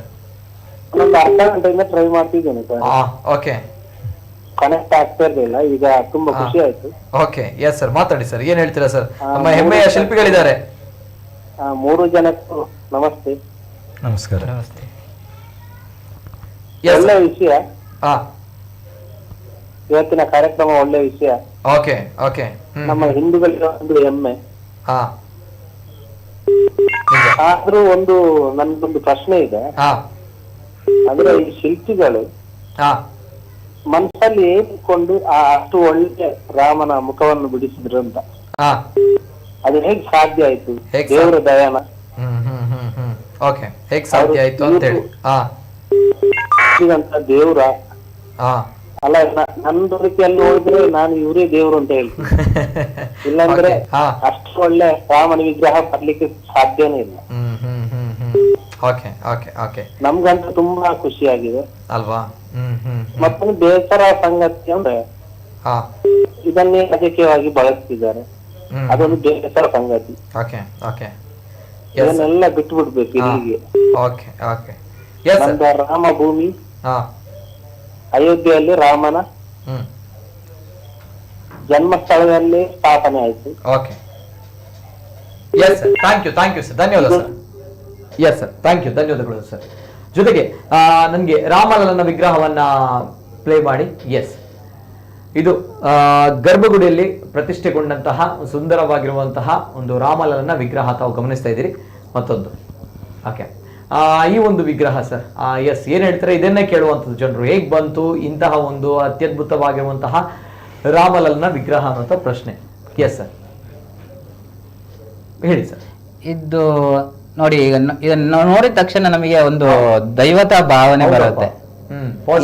ಇದು ಬಂದ್ಬಿಟ್ಟು ನಿಮಗೆ ಇದು ನೇತ್ರೋನ್ಮಿಲನ ಆಗೋಕ್ಕಿಂತ ಮೊದಲು ನೇತ್ರೋನ್ಮಿಲನ ಆದ್ಮೇಲೆ ಇನ್ನೂ ಅದು ಭಾವನೆ ಇನ್ನೂ ಚೆನ್ನಾಗಿವಾಯ್ತು, ಕಣ್ಣಿನ ನೋಟ ಇನ್ನೂ ಚೆನ್ನಾಗಿ ಬಂತು. ಇದನ್ನ ನೋಡಿದ ತಕ್ಷಣ ನಮ್ಗೆ 5 ವರ್ಷ ಬಾಲಕನ ತರನೇ ಕಾಣತ್ತೆ. ಜೊತೆಗೆ ಅರುಣ್ ಯೋಗಿರಾಜ್ ಅವರು ಹೇಳ್ತಾರೆ, ಕಣ್ಣನ್ನ ಕೆತ್ತನೆ ಮಾಡುವಾಗ ಚಿನ್ನದ ಉಳಿಯಲ್ಲಿ ಕೆತ್ತನೆ ಮಾಡ್ತೀವಿ. ಹೌದು, ಇದು ಹೇಗೆ ಸರ್? ಅಂದ್ರೆ ಯಾಕೆ ಹೇಗೆ ಅಂತ, ಯಾಕೆ ಅಂದ್ರೆ ಗೌರವ ಇದಾಗಿ ಪಾವಿತ್ರ್ಯತೆಗೋಸ್ಕರ ಚಿನ್ನದ ಉಳಿಯಲ್ಲೇ ಮಾಡ್ಬೇಕು ಅಂತ ಹೇಳಿ ಸೂಜಿ ಮಾಡ್ತಾರೆ. ಅದು ಶಿಲ್ಪಶಾಸ್ತ್ರ ಪುಸ್ತಕದಲ್ಲಿ ಅದನ್ನ ಉಲ್ಲೇಖ ಮಾಡಿದ್ದಾರೆ. ಏನಂತ ಸರ್? ಅದೇ ಇದು ಚಿನ್ನದ ಉಳಿ, ಚಿನ್ನದ ಬೆಳ್ಳಿಯ ಸುತ್ತಿಗೆ, ಧಾತು, ಇವೆಲ್ಲವೂ ಅಂದ್ರೆ ಶ್ರೇಷ್ಠವಾದ ಪವಿತ್ರವಾದದ್ದು. ಇದರಿಂದ ನಿತ್ಯ ಮಾಡುವಾಗ ಅದರಲ್ಲಿ ಆದ್ರಿಂದ ಆ ಕೊನೆಯ ಒಂದು ಅಂಶ ಏನಿದೆ ಆ ಸಂದರ್ಭದಲ್ಲಿ ಮುಹೂರ್ತ ಅದರ ಒಂದು ನೇತೃತ್ವಕ್ಕೆ ಒಂದು ಮುಹೂರ್ತ ಇರುತ್ತೆ. ಆ ಮುಹೂರ್ತದಲ್ಲಿ ಆ ಕೊನೆಯ ಭಾಗ ಅಂತ ಏನಿರುತ್ತೆ, ಕೊನೆಯ ಕೆಲಸ, ಅದನ್ನು ದೃಷ್ಟಿ ಕೊಡುವಂಥದ್ದು. ಆ ದೃಷ್ಟಿ ಕೊಡುವಂಥ ಕಾರ್ಯವನ್ನು ಅಂತ ಪವಿತ್ರವಾದ ವಸ್ತುವಿನಿಂದ ಮಾಡಿದಾಗ ಅಲ್ಲಿ ಶ್ರೇಷ್ಠತೆ, ಅಲ್ಲಿ ಒಂದು ದೈವತ್ವ, ಇವೆಲ್ಲ ಒಂದು ಮಾಡಿದ್ರೇನೆ ಅದಕ್ಕೆ ಒಂದು ಪವಿತ್ರತೆ, ನಿಜ ನಿಜ ನಿಜ, ಇಂಥ ದೈವಿ ಕಲೆ ಬರುತ್ತೆ, ಇವೆಲ್ಲವೂ ಆವಾಗ ಬರುವಂತದ್ದು. ಕೊನೆಯದಾಗಿ ಅಂದ್ರೆ ಕಣ್ಣಿನ ಕೆಲಸ ಆಗಿದ್ರೆ ಕೊನೆಯದಾಗಿರುವಂತದ್ದು ಕಣ್ಣಿನ ಕೆಲಸ ಎಲ್ಲವೂ ಕೂಡ ಆಗಿರುತ್ತೆ ಸರ್. ಓಕೆ ಓಕೆ, ಹಾಗಿದ್ದಾಗ ಕಣ್ಣನ್ನ ನಾವು ಕೆತ್ತುವಾಗ ಕೊನೆಯದಾಗಿ ಇದು ಮೊದಲಿದೆ ಅದು, ಆದ್ರೆ ಈಗ ಇದ್ರಲ್ಲಿ ನೀವು ಎಡಿಟ್ ಮಾಡಿದ್ದಾರೆ ಅವರು. ಹೌದು ಹೌದು, ಆಯ್ತಾ. ಅದಾದ್ಮೇಲೆ ಈಗಿನ ಹೊಸದಾಗಿ ನೋಡಿ, ಇದು ನೇತ್ರೋನ್ಮಿಲನ ಆದ ಮೇಲೆ ನಂತರದ ಇದು ನೋಡಿ, ಅಂದ್ರೆ ಆ ದೃಷ್ಟಿ ಯಾವ ತರ. Yes sir. ನಿತಿನ್ ಸರ್, ನಾನೊಂದು ಪ್ರಶ್ನೆ ಕೇಳಲಿಕ್ಕೆ ಬಯಸ್ತೇನೆ. ಆ ಕಣ್ಣಿನ ಕಣ್ಣಿನ ಬಿಂಬ ಇದೆಯಲ್ಲ, ಆ ಪೋರ್ಷನ್ ಅಲ್ಲೂ ಮತ್ತು ಉಳಿದ ಕಲ್ಲುವಿನ ಮುಖದ ಕಲರ್ ಏನಿದೆ ಅದು ತುಂಬಾ ಡಿಫರೆನ್ಸ್ ಇರ್ತದೆ. ಇದು ಹೇಗೆ ಬರ್ತದೆ ಅಂತ ಹೇಳಿ ಒಂದು ಪ್ರಶ್ನೆ. ಯೋಗಿರಾಜ್ ಅವರು ಕೂಡ ಅದನ್ನೇ ಹೇಳಿದ್ರು. ಯಾಕಂದ್ರೆ ನಾನು ಮಾಡಿರುವಂತಹ ವಿಗ್ರಹ ಏನಿತ್ತು ಅಲ್ಲಿ ಕೊನೆಯ ದಿನ ಅಂದ್ರೆ ನಲ್ಲಿ ಪ್ರತಿಷ್ಠಾಪನೆಗೊಂಡಂತಹ ಸಂದರ್ಭಗಳಲ್ಲಿ ನಾನು ನೋಡಿದಂತ ವಿಗ್ರಹ ಏನಿತ್ತು ಅದು ಸಂಪೂರ್ಣವಾಗಿ ಬದಲಾವಣೆ ಆಗಿತ್ತು ಅಂತ ಹೇಳ್ತಾರೆ. ಅಂದ್ರೆ ಬಣ್ಣದಿಂದ ಹಿಡಿದು, ಮುಖದ ಭಾವನೆಯಿಂದ ಹಿಡಿದು, ಕಣ್ಣಿನ ಭಾವನೆ ಮತ್ತೆ ಮಂದಹಾಸದ ಭಾವನೆ ಜೊತೆಗೆ ಬಣ್ಣ, ಕಲ್ಲಿನ ಬಣ್ಣವು ಕೂಡ ಬದಲಾಗಿತ್ತು ಅಂತ ಹೇಳ್ತಾರೆ ಅವರು, ಅರುಣ್ ಯೋಗಿರಾಜ್ ಅವರು ಸಂದರ್ಶನದಲ್ಲಿ ನೇರವಾಗಿ. ಹಾಗಿದ್ದಾಗ ಇಸ್ ಇಟ್ ಪಾಸಿಬಲ್ ಅನ್ನೋ ಪ್ರಶ್ನೆನ ನಾವುಗಳು ಕೂಡ ಕೇಳ್ತಾ ಇರುವಂತದ್ದು ಸರ್. ಪಾಸಿಬಲ್ ಆಗಿರುತ್ತೆ. ಅಂದ್ರೆ ಅದ್ರ ನೋಡಿ, ಈಗ ನೀವು ನೇತ್ರಮೂಲನ ಅದಕ್ಕಿಂತ ಮೊದಲೇ ನೋಡಿ, ಚೆನ್ನಾಗಿ ಅದು ಅಷ್ಟು ನಮ್ಗೆ ಅಟ್ರಾಕ್ಷನ್ ಬರ್ತಾ ಇಲ್ಲ. ಅದು ಆದ್ಮೇಲೆ ನೋಡಿ, ಅದು ದೈವತ ಕಳೆ ಅಷ್ಟು ತೋರಿ ಬರ್ತಾ ಇದೆ. ಅದೇ ಈಗ ನೀವು ಆವಾಗ ಹೇಳಿದ್ರೆ ಒಂದು ಕನ್ನಡಿ ಹೊಡಿತಾ ಅಂತ ಹೇಳಿ, ಅದು ಈಗ ಕನ್ನಡಿ ಅದು ನಿಮಗೆ ಈಗ ನಿಮ್ಮ ಕಣ್ಣನ್ನೇ ಹೊಡೆದಂಗೆ ಆಯ್ತು. ಹೌದಪ್ಪ, ಹಂಗೆ ಇದೆ ನೋಡಿ. ನಿಜ ನಿಜ ನಿಜ ನಿಜ. ಎಸ್, ಮೊದಲಿದ್ದಂತಹ ಒಂದು ರಾಮಲ್ಲ. ಇದಕ್ಕೆ ಅವರದ್ದು ಅರುಣ್ ಅವರದ್ದು ಎಫೆಕ್ಟ್ ತುಂಬಾ ಇದೆ ಅಲ್ಲ. ಅವರು ಇಷ್ಟು ತಪಸ್ಸು ಮಾಡೋದಿಲ್ಲ ಅಂತ ಜೀವ ಕಳೆ ಬರ್ಲಿಕ್ಕೆ ಸಾಧ್ಯನೇ ಇಲ್ಲ. ಓಕೆ ಓಕೆ, ತಾವುಗಳು ಅಲ್ಲಿ ನೋಡಿದಾಗ ಅಂದ್ರೆ ರಾಮಲಲ್ಲನ ವಿಗ್ರಹ ಇಲ್ಲಿ ಯಾವುದೇ ರೀತಿಯ ಕಿರೀಟಗಳಿಲ್ಲ, ಅಂದ್ರೆ ಬಾಲ ಆ ರೀತಿ ತಾವು ಮಾಡಿರುವಂತಹ ಒಂದು ವಿಚಾರ ಸರ್. ಏನ್ ಹೇಳ್ತೀರಾ ಮೂರ್ತಿಯ ಬಗ್ಗೆ? ತುಂಬಾ ಖುಷಿ, ತುಂಬಾ ನೋಡಿ, ಅದು ನಮಗೆ ಅದಕ್ಕೆ ವರ್ಣಿಸಕ್ಕೆ ಶಬ್ದನೇ ಬರ್ತಾ ಇದೆ. ತುರುಬನ ಮಕ್ಕಳಿಗೆ ಇದು ಜಟೆಯನ್ನ ಕಟ್ಟದೆ, ಬಾಕಿ ಇನ್ನು ಪ್ರಾಪ್ತ ವಯಸ್ಸಿನ ಇದಕ್ಕಾದ್ರೆ ಜಟಾ ಮುಕುಟ ಅಂತ ಏನ್ ಹೇಳುತ್ತೇವೆ, ಅಥವಾ ಜಟೆ ಅಂತ ಹೇಳ್ತೇವೆ ಶಿವನಿಗಾದ್ರೆ, ಅದೇ ರೀತಿಯಲ್ಲಿ ಇಲ್ಲಿ ತುರುಬುವಿನ ತರ ಮಕ್ಕಳಿಗೆ ನಾವೊಂದು ಕಟ್ತೇವೆ. ಹಾಗೇನೆ ಒಂದು ರಾಜನ ಮಗ ಆಗಿರೋದ್ರಿಂದ ಅಲ್ಲಿ ಒಂದು ಆಭರಣ ಕಟ್ಟಿ ಆ ಕೂದಲು, ಗುಂಗುರು ಕೂದಲು, ಇವೆಲ್ಲವೂ ಆ ಸೌಂದರ್ಯವನ್ನು, ಆ ಮಗುವಿನ ಸೌಂದರ್ಯನ ಹೆಚ್ಚಿಸ್ತದೆ. ಸಂಪೂರ್ಣ ಮೂರ್ತಿಯನ್ನ ಹಾಕಿ ಪ್ರಾಣ ಪ್ರತಿಷ್ಠೆಗಿಂತ ಮೊದಲು ಸಂಪೂರ್ಣವಾಗಿರುವಂತ, ಇದು ಸಂಪೂರ್ಣವಾಗಿ ಪ್ರಾಣ ಪ್ರತಿಷ್ಠೆಗೊಂಡ ನಂತರ ಅಲಂಕಾರಗೊಂಡಿದೆ. ಹೌದು, ಅಲಂಕಾರಗೊಂಡಿದೆ. ಅಲಂಕಾರ ಮಾಡೋದಕ್ಕಿಂತ ಮೊದಲೇದಾಗಿ ಸಂಪೂರ್ಣವಾಗಿರುವಂತಹ ಮೂರ್ತಿಯ ಫೋಟೋ ಇದೆ. ಇದು ಅಲ್ಲ, ಇನ್ನೊಂದು ಬಿಲ್ಲು ಬಾಣ ಇನ್ನೊಂದಿದೆ. ಎಸ್, ಅಲ್ಲೂ ಕೂಡ ದಶಾವತಾರ ಅಂದ್ರೆ ದಶಾವತಾರಗಳಿವೆ 2 ಭಾಗಗಳಲ್ಲೂ ಕೂಡ, ಜೊತೆಗೆ ಹನುಮ ಮತ್ತು ಗರುಡ ಅಂದ್ರೆ ಅದು ಭಕ್ತ ಭಾಗದಲ್ಲಿ ಇದೆ, ಗರುಡ ಮತ್ತು ಆಂಜನೇಯ. ಓಕೆ ಓಕೆ, ಗರುಡ ಮತ್ತು ಆಂಜನೇಯ ಅಲ್ವಾ ಸರ್? ಭಕ್ತ ಭಾಗದಲ್ಲಿ ಮೇಲ್ಗಡೆ ನಿಮಗೆ ಪ್ರಭಾವಳಿಯಲ್ಲಿ ಏನ್ ಮಾಡಿದ್ರೆ, ಪ್ರಭಾವಳಿ ಅಂತ ಹೇಳಿದ್ರೆ ಅಲಂಕಾರ. ಅಲಂಕಾರ ನೀವು ಯಾವ್ದನ್ನು ತಗೋಬೇಕು ಅಂದ್ರೆ ಆ ಮೂಲ ಮೂರ್ತಿಗೆ ಸಂಬಂಧಪಟ್ಟದನ್ನು ಯಾವುದೇ ಅದರಲ್ಲಿ ಚಿತ್ರಣ ಮಾಡಬಹುದು. ಅದ್ರಲ್ಲಿ ನೋಡಿ ಮೇಲ್ಗಡೆ ನಿಮಗೆ ಅವನು ರಾಮ ಸೂರ್ಯ ವಂಶಸ್ಥನಾದ ಕಾರಣ ಸೂರ್ಯನನ್ನು ಚಿತ್ರಿಸಿದ್ದಾರೆ. ಅದರ ಇಲ್ಲಿ ಮೇಲೆ ಬಳ್ಳಿಯಲ್ಲಿ ನಿಮಗೆ ಲಾಂಛನಗಳನ್ನು ಚಿತ್ರಿಸಿದ್ದಾರೆ. ಓಂ ಸ್ವಸ್ತಿಕ ಶಂಖ ಚಕ್ರ ಗದಾ ಪದ್ಮ ಅಂತೇಳಿ. ಅದರ ಓಂನ ಕೆಳಗಡೆ ನಿಮಗೆ ಬ್ರಹ್ಮನನ್ನು, ಸ್ವಸ್ತಿಕ್ನ ಕೆಳಗಡೆ ಶಿವನನ್ನು ರಚನೆ ಮಾಡಿದ್ದಾರೆ. ಅದರ ಕೆಳಗಡೆ ಬಂದ್ಬಿಟ್ಟು ದಶಾವತಾರ ಇದೆ. ಓಕೆ, ಇದು ಸುಂದರವಾಗಿರುತ್ತೆ ರಾಮಲಲ್ಲನ ವಿಗ್ರಹ. ತಾವು ಅಯೋಧ್ಯೆಯಲ್ಲಿ ನಾವೆಲ್ಲರೂ ಕೂಡ ಕಣ್ತುಂಬಿಕೊಂಡಂತಹ ದಿನ ಈ ಒಂದು ಮೂರ್ತಿ. ಇವೆಲ್ಲದರ ಜೊತೆಗೆ ಬಹಳಷ್ಟು ಕರೆಗಳು ಬರ್ತಾ ಇದೆ. ಮತ್ತೊಂದು ಕರೆಯನ್ನು ನಾನು ತೆಗೆದುಕೊಳ್ತಾ ಇದ್ದೇನೆ. ರಾಮಲಲ್ಲನ ಒಂದು ಸಂಪೂರ್ಣವಾಗಿ ಅಲಂಕೃತಗೊಂಡಿರುವ ಚಿತ್ರವನ್ನ ಹಾಕಿ. ಎಸ್, ಇದು ಕೊನೆಯದಾಗಿ ಅಲಂಕೃತಗೊಂಡಿರುವಂತಹ ಒಂದು ಸುಂದರವಾಗಿರುವಂತಹ ರಾಮಲಲ್ಲನ ರಾಮ ಜನ್ಮಭೂಮಿಯ ಅಯೋಧ್ಯ ಮಂದಿರದಲ್ಲಿ ರಾರಾಜಿಸ್ತಾ ಇರುವಂತಹ ರಾಮಲಲ್ಲನ ವಿಗ್ರಹ. ಕೆಲವರಿಗೆ ಇದು ತಿರುಪತಿಯ ದೇವರ ವೆಂಕಟರಮಣ ಸ್ವಾಮಿಯಾಗಿ ಕಾಣ್ತಾ ಇದ್ರೆ, ಇನ್ನು ಕೆಲವರಿಗೆ ಶ್ರೀಕೃಷ್ಣನಾಗಿಯೂ ಕೂಡ ಕಂಡಿದೆ, ಇನ್ನು ಕೆಲವರಿಗೆ ರಾಮಲಲ್ಲನಾಗಿ ಬಾಲರಾಮನಾಗಿ ಕಂಡಿದೆ. ಏನು ಅವತಾರಗಳು ಬೇರೆ ಬೇರೆ ಇದ್ರು ಕೂಡ ದೇವರೊಂದೇ, ಅದು ನಮ್ಮ ರಾಮ. ಹಾಗಿದ್ದಾಗ ಜೈ ಶ್ರೀರಾಮ್ ಅಂತ ಹೇಳ್ತಾ ಕೊನೆಯದಾಗಿ ಒಂದು ಕರೆ ಇದೆ. ಬಹಳಷ್ಟು ಕರೆಗಳ ನಡುವೆ ಸಮಯದ ಬಹು ತುಂಬಾ ಇದೆ. ಹಾಗಿದ್ದಾಗ ಕೊನೆಯದಾಗಿ ಒಂದು ಕರೆಗಳನ್ನು ನಾನು ತೆಗೆದುಕೊಳ್ತೇನೆ. ಹಲೋ ಸರ್, ನಮಸ್ತೆ. ನಮಸ್ತೆ ಸರ್. ಸರ್ ನಮಸ್ತೆ, ಧ್ವನಿ ಕೇಳ್ತಾ ಇದೆಯಾ ಸರ್? ಓಕೆ, ಕರೆ ಕಟ್ ಆಗಿದೆ. ಕರೆ ಮಾಡಿದಾಗ ಎಸ್ ಟಿವಿ ಅಲ್ಲಿ ಮ್ಯೂಟ್ ಮಾಡಿಲ್ಲ ಅಂತ ಬಂದಾಗ ಕರೆ ಕಟ್ ಆಗುತ್ತೆ. ಅಂಡ್ ಎಸ್, ಇದು ನಮ್ಮ ಹೆಮ್ಮೆಯ ತುಳುನಾಡಿನ ಶಿಲ್ಪಿಗಳು, ರಾಮಲಲ್ಲನ ವಿಗ್ರಹವನ್ನ ಮಾಡಿರುವಂತಹ ಹೆಮ್ಮೆಯ ಶಿಲ್ಪಿಗಳು. ಜೊತೆಗೆ ನಮ್ಮ ವಿಶ್ವಕರ್ಮ ಕಲಾ ಪರಿಷತ್ ಮಂಗಳೂರು ಇದರ ಡಾಕ್ಟರ್ SP ಗುರುದಾಸ್ ಕೂಡ ಇದ್ದಾರೆ. ಎಸ್ ಸರ್, ಕೊನೆಯದಾಗಿ ಸರ್ ಈ ಸಂದರ್ಭ ಪರಂಪರೆ ಬಗ್ಗೆ ನಾನು ಹೇಳಲಿಕ್ಕೆ ಬಯಸ್ತೇನೆ. ನಮ್ಮ ಅರುಣ್ ಯೋಗಿರಾಜರವರು ನಾವು ಇದಕ್ಕೆ ಈಗ ಇಷ್ಟು ಒಂದು ಅಟ್ರಾಕ್ಷನ್ ಬರ್ಲಿಕ್ಕೆ ಕಾರಣ ಒಂದು ಅವರ ತಪಸ್ಸು, ಎರಡನೇದಾಗಿ ಆ ಪರಂಪರೆಯಿಂದ ಅವರು ಒಂದು ಗುರು ಪರಂಪರೆಯ ಮೂಲಕ ಆ ಶಿಲ್ಪವನ್ನು ಮಾಡಿರುವ ಕಾರಣ ಆ ಒಂದು ವಿಶೇಷವಾದಂಥ ಶಕ್ತಿ ಕೂಡ ಅವರಲ್ಲಿದೆ. ಈಗಾಗಲೇ ಇವರು ಹೇಳಿದರು ಸಿದ್ಧಲಿಂಗ ಸ್ವಾಮಿಗಳು ಅಂತ ಹೇಳಿ, ನಾಲ್ವಡಿ ಕೃಷ್ಣರಾಜ ಒಡೆಯರವರ ರಾಜಗುರುಗಳಾಗಿದ್ದವರು, ಬರೀ ಆಸ್ಥಾನ ಶಿಲ್ಪಿ ಅಲ್ಲ, ರಾಜಗುರುಗಳಾಗಿದ್ದವರು. ಇದು ಬಹಳ ಮುಖ್ಯ. ಆಗಿನ ಕಾಲದಲ್ಲಿ ರಾಜಗುರುವಿನ ಸ್ಥಾನ ಅವರಿಗೆ ಸಿಕ್ಕಿತ್ತು. ಎಂಥ ಒಂದು ಅವರ ಅದ್ಭುತ ವ್ಯಕ್ತಿತ್ವ ಅಂತ ಹೇಳಿದರೆ, ವೇದಗಳ ಎಸ್ಪೆಷಲಿ ಋಗ್ವೇದವನ್ನು ಕನ್ನಡ ಭಾಷೆಯಲ್ಲಿ ಪ್ರಿಂಟ್ ಮಾಡಲಿಕ್ಕೆ ಇಡೀ ಕರ್ನಾಟಕದಲ್ಲಿ ಮೊದಲ ಬಾರಿ ಪ್ರಯತ್ನ ಮಾಡಿದರು ನಾಲ್ವಡಿ ಕೃಷ್ಣರಾಜ ಒಡೆಯರ ಅನುಮತಿಯನ್ನು ಪಡೆದುಕೊಂಡು ವಾಲ್ಯೂಮ್ಸನ್ನು ಅದನ್ನು ಬಿಡುಗಡೆ ಮಾಡಿದವರು ನಮ್ಮ ಸಿದ್ಧಲಿಂಗ ಸ್ವಾಮಿಯವರು. ಎರಡನೇದಾಗಿ ಅವರ ಹತ್ರ ಬಸವಣ್ಣ ಶಿಲ್ಪಿ ಅಂತ ಹೇಳಿದ್ರೆ ಅರುಣ್ ಯೋಗಿರಾಜ್ ಅವರ ಅಜ್ಜ ಬಸವಣ್ಣ ಶಿಲ್ಪಿಯವರು 6 ತಿಂಗಳ ಅವಧಿಯಲ್ಲಿ ಸುಮಾರು 64 ಶಿಲ್ಪವನ್ನು ಅರಮನೆಗೆ ಮಾಡಿಕೊಟ್ಟಿದ್ದಾರೆ ಅಂತ ಹೇಳಿ ಒಂದು ಕಡೆ ನಾನು ಓದಿದೆ. ಅವರು ಅಂಥ ಒಂದು ಅದ್ಭುತವಾದಂಥ ಪರಂಪರೆ ಅವರಿಗೆ ಹೊಂದಿದೆ. ಬಸವಣ್ಣ ಶಿಲ್ಪಿಯವರ ಬಗ್ಗೆ ನಾನು ಹೇಳಬೇಕು ಅಂತೇಳಿ ಆದರೆ, ನಿಮ್ಮ ಇಲ್ಲೇ ಮಂಗಳೂರಿನಲ್ಲಿ ಶಕ್ತಿನಗರದಲ್ಲಿ ರಮಾಶಕ್ತಿ ಮಿಷನ್ ಅಂತ ಹೇಳಿದೆ, ಅಲ್ಲಿ ದೇವಿ ರಮಾಂಬಿಕೆಯ ವಿಗ್ರಹವನ್ನು ಬಸವಣ್ಣ ಶಿಲ್ಪಿಯವರು ಮಾಡಿದ್ದು. ನಾನು ಹತ್ತಿರದಿಂದ ನೋಡಿದ್ದೆ ನನ್ನ ವಿಗ್ರಹವನ್ನು. ನೀವೀಗ ಅನೇಕ ಮಂದಿಗೆ ವೆಂಕಟರಮಣನಾಗಿ ಕಾಣ್ತಿದೆ, ಅನೇಕ ಮಂದಿ ಕೃಷ್ಣನಾಗಿ. ರಮಾಂಬಿಕೆ ವಿಗ್ರಹವನ್ನು ನೀವು ನೋಡಿದರೆ ರಾಮಲಲ್ಲನ ವಿಗ್ರಹ ಸೇಮ್ ಅದೇ ರೀತಿ ಕಾಣ್ತದೆ. ಅದು ಆ ಪರಂಪರೆಯ ಶಕ್ತಿ ನಾನು ಹೇಳುವಂಥದ್ದು. ಆ ಒಂದು ಪರಂಪರೆಯ ಶಕ್ತಿ ಅವರಲ್ಲಿ ಇರುವ ಕಾರಣ ಯೋಗಿರಾಜ್ ಅವರು ಕೂಡ, ಅರುಣ್ ಯೋಗಿರಾಜ್ ಅವರ ತಂದೆಯವರು ಕೂಡ ಅವರು ಅಂಥ ಶಿಲ್ಪಿಗಳಾಗಿದೆ. ಆಮೇಲೆ ನಾವು ಇನ್ನೊಂದು ವಿಷಯ ನಾವು ಈ ಸಂದರ್ಭದಲ್ಲಿ ಉಲ್ಲೇಖ ಮಾಡಲೇಬೇಕು.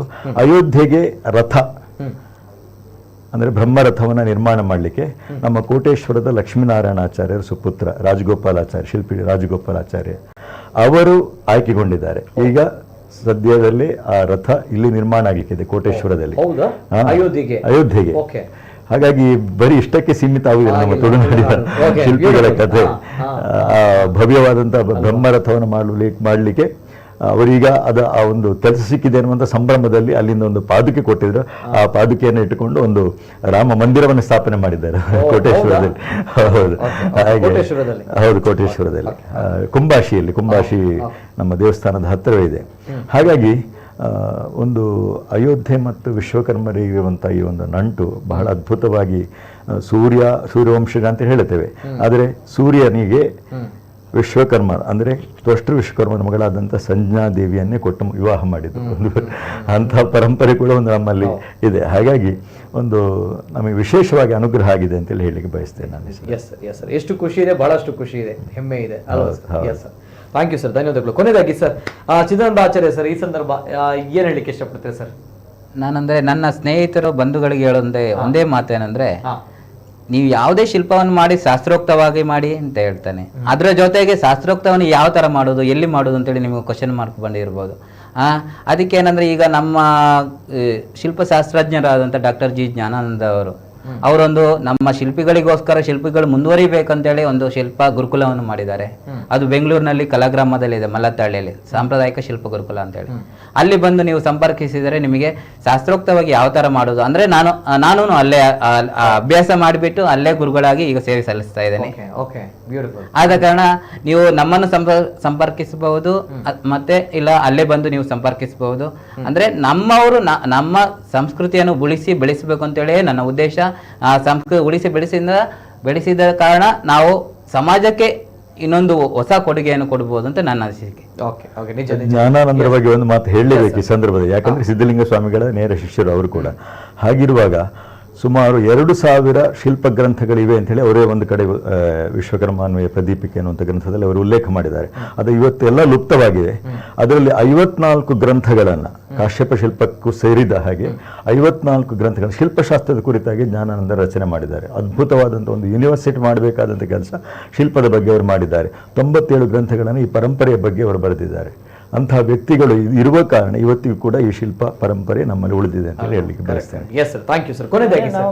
ಕನ್ನಡದಲ್ಲಿ ಆ ಪುಸ್ತಕಗಳನ್ನು ಇವತ್ತು ಓದ್ತಾ ಇದ್ದೀವಿ, ಅದನ್ನ ಪಾಲಿಸ್ತಾ ಇದ್ದೀವಿ ಅಂದ್ರೆ ಆ ವ್ಯಕ್ತಿಗೆ ನಮ್ಮ ಪಾದ ಮುಟ್ಟಿ ನಮಸ್ಕಾರ.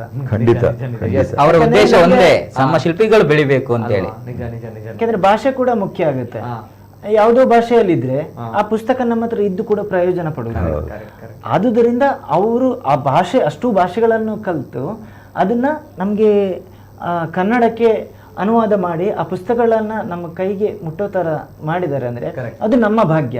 ಯಾಕಂದ್ರೆ ನಮ್ಮ ಪ್ರಾದೇಶಿಕ ಭಾಷೆಗಳು ಎಷ್ಟಿವೆ ಅಂತ ನಮ್ಗೆ ಗೊತ್ತಿದೆ. ಇನ್ನು ಯಾವುದೋ ಭಾಷೆಯಲ್ಲಿದ್ರೆ ಅದನ್ನ ನಾವು ಹೇಗೆ ಅನ್ನುವಂಥದ್ದು ಪ್ರಶ್ನೆ. ಇದನ್ನ ನಾವು ಕನ್ನಡದಲ್ಲಿ ಓದೋ ತರ ಜ್ಞಾನಾನಂದ ಗುರೂಜಿ ಅವರು ಮಾಡಿಕೊಟ್ಟಿದ್ದಾರೆ. ಜೊತೆಗೆ ಯಾವಾಗ ಸರ್ ನೆಕ್ಸ್ಟ್ ಅಯೋಧ್ಯೆಗೆ? ಇನ್ನು ನಾವು ಹೋಗುವಾಗ್ಲೂ ನಾವು ಹೋಗ್ಬೇಕು ಅಂತ ಅನ್ಕೊಂಡು ಹೋಗಿಲ್ಲ. ಎಲ್ಲವೂ ದೇವರ ಇಚ್ಛೆ. ಇನ್ನು ನೋಡ್ಬೇಕು ಆ ದೇವರನ್ನು ನಾವು ಹೋಗ್ಬೇಕು ಅನ್ನೋಂತ ಮನಸ್ಸಿನ ಒಳಗಡೆ ತುಡಿತ ಇದೆ. ಯಾಕಂದ್ರೆ ಮತ್ತೆ ಈಗ ಗರ್ಭಗುಡಿಯಲ್ಲಿ ರಾರಾಜಿಸಿದ್ದಾನೆ ಶ್ರೀರಾಮ. ನಾವು ಆ ರಾಮನನ್ನು ಇನ್ನೊಂದ್ಸಾರಿ ಭಕ್ತರಾಗಿ ಹೋಗಿ ನೋಡುವಂತದ್ದು ನಮ್ಮ ಕರ್ತವ್ಯ. ಯಾಕಂದ್ರೆ ನಾವು ಆ ಕರ್ಮವನ್ನು ಅಲ್ಲಿ ಮಾಡಿ ಆ ಕ್ಷಣಕ್ಕೆ ನಾವು ಮತ್ತೆ ಬರುವಾಗ ಭಕ್ತರಾಗಿ ಬಂದಿದ್ದೀವಿ. ನಾವು ಏನೂ ಅಲ್ಲ, ನಾವು ಏನೂ ಅಲ್ಲ. ಗುರುಗಳು ನಮ್ಮ ವಿಪಿನ್ ಸರ್ ಹಾಗೂ GL ಸರ್ ಮತ್ತೆ ನಮ್ಮ ತಂದೆ ತಾಯಿ ಅವರ ಆಶೀರ್ವಾದ, ಊರ ಜನರ ಆಶೀರ್ವಾದ, ಊರ ದೇವತೆಯ ಆಶೀರ್ವಾದ ಇವೆಲ್ಲವೂ ಸೇರಿ ನಮ್ಗೆ ಒಂದು ದೊಡ್ಡ ವರವಾಗಿ ಅಯೋಧ್ಯೆಯಲ್ಲಿ ಕೆಲಸ ಮಾಡುವಂತ ಸೌಭಾಗ್ಯ ನಮ್ಮ ಪಾಲಿಗೆ ಬಂತು. ನಾವು ಏನೂ ಅಲ್ಲ ಅಂತ ನನ್ನ ಭಾವನೆ. Beautiful sir, thank you. ಅಯೋಧ್ಯೆಗೆ ತಾವು ಏನ್ ಹೇಳ್ತೀರಾ? ಏನೋ ಪ್ಲಾನ್ ಇದೆಯಾ? ಅವರು ಯಾವಾಗ ಕರ್ಸ್ಕೊಳ್ತಾನೆ ಆವಾಗ ಹೋಗಕ್ಕೆ ನಾನು ಬದ್ಧನಾಗಿದ್ದೀನಿ. Ramlalla. Hello, yes sir, beautiful. ಒಂದು ಪಾಯಿಂಟ್ ಹೇಳಿಕ್ಕೆ ಬಯಸ್ತೇನೆ. ನಾವೊಂದು ಟೂತ್ ಬ್ರಷ್ ಮಾಡಿದ್ರು ಕೂಡ ಅದರಲ್ಲಿ ಮ್ಯಾನುಫ್ಯಾಕ್ಚರರ್ ಹೆಸರು ಹಾಕ್ತೇವೆ. ಆದರೆ ಎಂಥ ಅದ್ಭುತವಾದ ಶಿಲ್ಪಗಳನ್ನೆಲ್ಲ ಮಾಡಿದ್ದಾರೆ ವಿಶ್ವಕರ್ಮ ಶಿಲ್ಪಿಗಳು. ಆದರೆ ಆರಾಧನೆಗೊಳ್ಳುವಂಥ ಶಿಲ್ಪಿಯಲ್ಲಿ ಎಲ್ಲಿಯೂ ಕೂಡ ಅವರ ಹೆಸರನ್ನು ಅವರು ಹಾಕುವುದೇ ಇಲ್ಲ. ಜಕಣಾಚಾರ್ಯನ ಕಾಲ್ಪನಿಕ ವ್ಯಕ್ತಿ ಅಂತ ಇವತ್ತು ಹೇಳ್ತಾ ಇದ್ದಾರೆ. ಯಾಕೆ ಅವನ ಹೆಸರು ಎಲ್ಲೂ ಬಂದಿಲ್ಲ ಅಂತ ಹೇಳಿ ಶಾಂತಲ ಗ್ರಂಥದಲ್ಲಿ ನಾಗರಾಜರಾವ್ ಹೇಳ್ತಾರೆ, ಅವನು ಎಲ್ಲಿಯೂ ಕೂಡ ತನ್ನ ಹೆಸರು ಹೇಳಿ, ಯಾರಾದ್ರೂ ಹೆಸರು ಹೇಳಿದ್ರೆ ಬಾಯಿಗೆ ಬಂದ ಹೆಸರು ಹೇಳ್ತಾ ಇದ್ದ. ಅಷ್ಟರ ಮಟ್ಟಿಗೆ ಅವನ ಮನಸ್ಸು ಭಗವದ್ ವಿಚಾರದಲ್ಲಿ ತಲ್ಲೀನಾಗಿತ್ತು ಅಂತ. ಅಂಥ ಸ್ಥಿತಿಯಲ್ಲಿದ್ದಂಥ ವ್ಯಕ್ತಿ ಒಬ್ಬ ಅಂಥ ಅದ್ಭುತವಾದಂಥ ಶಿಲ್ಪವನ್ನು ನಿರ್ಮಾಣ ಮಾಡಿದ್ದಾನೆ. ಅವನ ಹೆಸರಿಗಾಗಿ ಬಯಸ್ತಾನೆ ಅಂತ ಹೇಳಿ ಅವನು ಶಿಲ್ಪಿ ಅಲ್ಲ ಖಂಡಿತವಾಗಿ. ಇದು ವಿಶ್ವಕರ್ಮ ಪರಂಪರೆಯ ದೊಡ್ಡ ಒಂದು beautiful sir. Thank you so much. ನಾನು ಒಂದು ವಿಚಾರ ಹೇಳ್ತೀನಿ, ನಾಟ್ ಓನ್ಲಿ ಏನಂತ ಹೇಳಿದ್ರೆ ನಮ್ಮ ದೇಶ ಸಮಾಜ ಮಾತ್ರ ಅಲ್ಲ, ನಮ್ಮ ಒಂದು ಧಾರ್ಮಿಕತೆ ಉಳಿತಾ ಇದೆ ಅಂತ ಬಂದಾಗ ಪ್ರಮುಖವಾಗಿರುವಂತಹ ಕಾರಣ ಕೂಡ ವಿಶ್ವಕರ್ಮ ಸಮಾಜ. ನೋ ಡೌಟ್ ನಮ್ಮ ಸಮಾಜಕ್ಕೆ, ನಮ್ಮ ಒಂದು ಧಾರ್ಮಿಕತೆಗೆ ಬಹಳಷ್ಟು ಶಕ್ತಿಯನ್ನು ತುಂಬುತ್ತಾ ಇರುವಂತಹ ವಿಶ್ವಕರ್ಮ ಸಮಾಜ. ಅದರಲ್ಲೂ ಕೂಡ ನಾನು ಶಿಲ್ಪಿಗಳ ಜೊತೆ ಮಾತಾಡಿದಾಗ ಅದೆಂಥ ವಿನಯತೆ, ಮುಗ್ಧತೆ, ನಿಷ್ಕಲ್ಮಶವಾಗಿರುವಂತಹ ಒಂದು ಮನಸ್ಸು, ಜೊತೆಗೆ ಪ್ರಾಮಾಣಿಕತೆ, ಶ್ರದ್ಧೆ, ಭಕ್ತಿ ಎಲ್ಲವೂ ಕೂಡ ಇದೆ ಇವರಲ್ಲಿ. ಯಾಕೆ ಅಲ್ಲಿ ಅಯೋಧ್ಯೆಯಲ್ಲಿ ರಾಮ ಜನ್ಮಭೂಮಿಯಲ್ಲಿ ಅಂತಹ ಒಂದು ಸುಂದರವಾಗಿರುವಂತಹ, ಎಲ್ಲೂ ದಿಗ್ಭ್ರಮೆಗೊಳಿಸುವಂತಹ ಒಂದು ಸುಂದರವಾಗಿರುವಂತಹ ರಾಮಲಲ್ಲನ ಮೂರ್ತಿ ಯಾಕೆ ಅಲ್ಲಿ ನಿರ್ಮಾಣಗೊಂಡಿದೆ, ತಲೆ ಎತ್ತಿ ನಿಂತಿದೆ, ಅಥವಾ ಅಲ್ಲಿ ರಾಮಲಲ್ಲ ಹೇಗೆ ರಾರಾಜಿಸಿದ್ದಾನೆ ಅಂತ ಬಂದಾಗ ಇವರುಗಳ ಶ್ರದ್ಧಾ ಭಕ್ತಿ, ಇವರುಗಳ ಅತೀವವಾಗಿರುವಂತಹ ಭಕ್ತಿ, ಜೊತೆಗೆ ಇವರುಗಳಲ್ಲಿರುವಂತಹ ಪ್ರಾಮಾಣಿಕತೆ, ಆ ನಿಷ್ಕಳಂಕವಾಗಿರುವಂತಹ ಮನಸ್ಸು, ಹಾಗಿದ್ದಾಗ ಮಾತ್ರ ಅಲ್ಲಿ ಭಗವಂತ ನೆಲೆಸಲು ಸಾಧ್ಯ. ಇದನ್ನ ನಾನು ಕಂಡುಕೊಂಡಿರುವಂತಹ ತಮ್ಮಲ್ಲಿ ಮಾತನಾಡಿದಾಗ ಅತ್ಯಂತ ವಿನಾಯಿತೆಯಿಂದ, ಸೋ ಹಂಬಲ್ ಅಂತ ನಾವು ಹೇಳ್ತೀವಿ ಕೂಡ in normal words. So that's why ಆ ರೀತಿಯಲ್ಲಿ ನಾನು ಸಂವಹನ ಮಾಡಿದ್ದೇನೆ ಇವತ್ತು.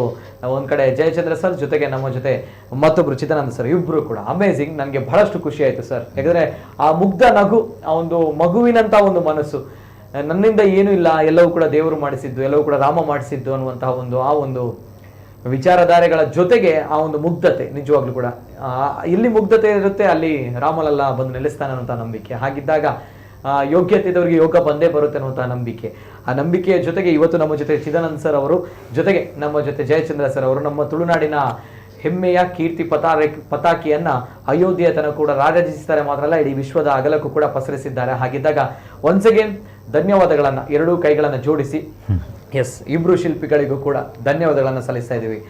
Thank you sir, Chidanand sir and Jayachandra sir, thank you so much. ಬಹಳಷ್ಟು ಖುಷಿ ಆಯ್ತು. ಎಲ್ಲ ನೋಡಿದರ ಆಶೀರ್ವಾದ ನಮ್ಮ ಮೇಲೆ ಇರ್ಲಿ. ಎಸ್ ಸರ್, ಮುಂದೆಯೂ ಇನ್ನಷ್ಟು ಕೆಲಸಗಳು ಬಾಕಿ ಇದೆ. ಎಸ್ ಸರ್, ಅದರಲ್ಲೂ ಇನ್ನೂ ಸಾಕಷ್ಟು ಶಿಲ್ಪಿಗಳು ಈ ತರ ಭಾಗಿಯಾಗೋ ತರ ದೇವರು ಅನುಗ್ರಹಿಸಲಿ. ಎಸ್ ಸರ್, ಪ್ರೇರಣೆ ಪಡೆದು ಇನ್ನಷ್ಟು ಶಿಲ್ಪಿಗಳು ಬರುವ ಹಾಗೆ ಆಗಲಿ. ಖಂಡಿತವಾಗಿಯೂ ಹೆಚ್ಚು ಜನ ಈ ಶಿಲ್ಪಕಲೆಗೆ ಮನಸ್ಸೋತು ಅದನ್ನು ಕಲಿಯೋ ಪ್ರಯತ್ನ ಪಡಬೇಕು. ಯಾಕಂದ್ರೆ ನಮ್ಮ ದೇಶ ಇವತ್ತು ಶ್ರೀಮಂತವಾಗಿರುವಂಥದ್ದು ಶಿಲ್ಪಕಲೆಯಿಂದ. ಬೇರೆ ದೇಶದಿಂದ ಈ ದೇಶಕ್ಕೆ ಓಡೋಡಿ ಬರ್ತಾ ಇದ್ದಾರೆ ಅಂದ್ರೆ ಶಿಲ್ಪಕಲೆಗೋಸ್ಕರ.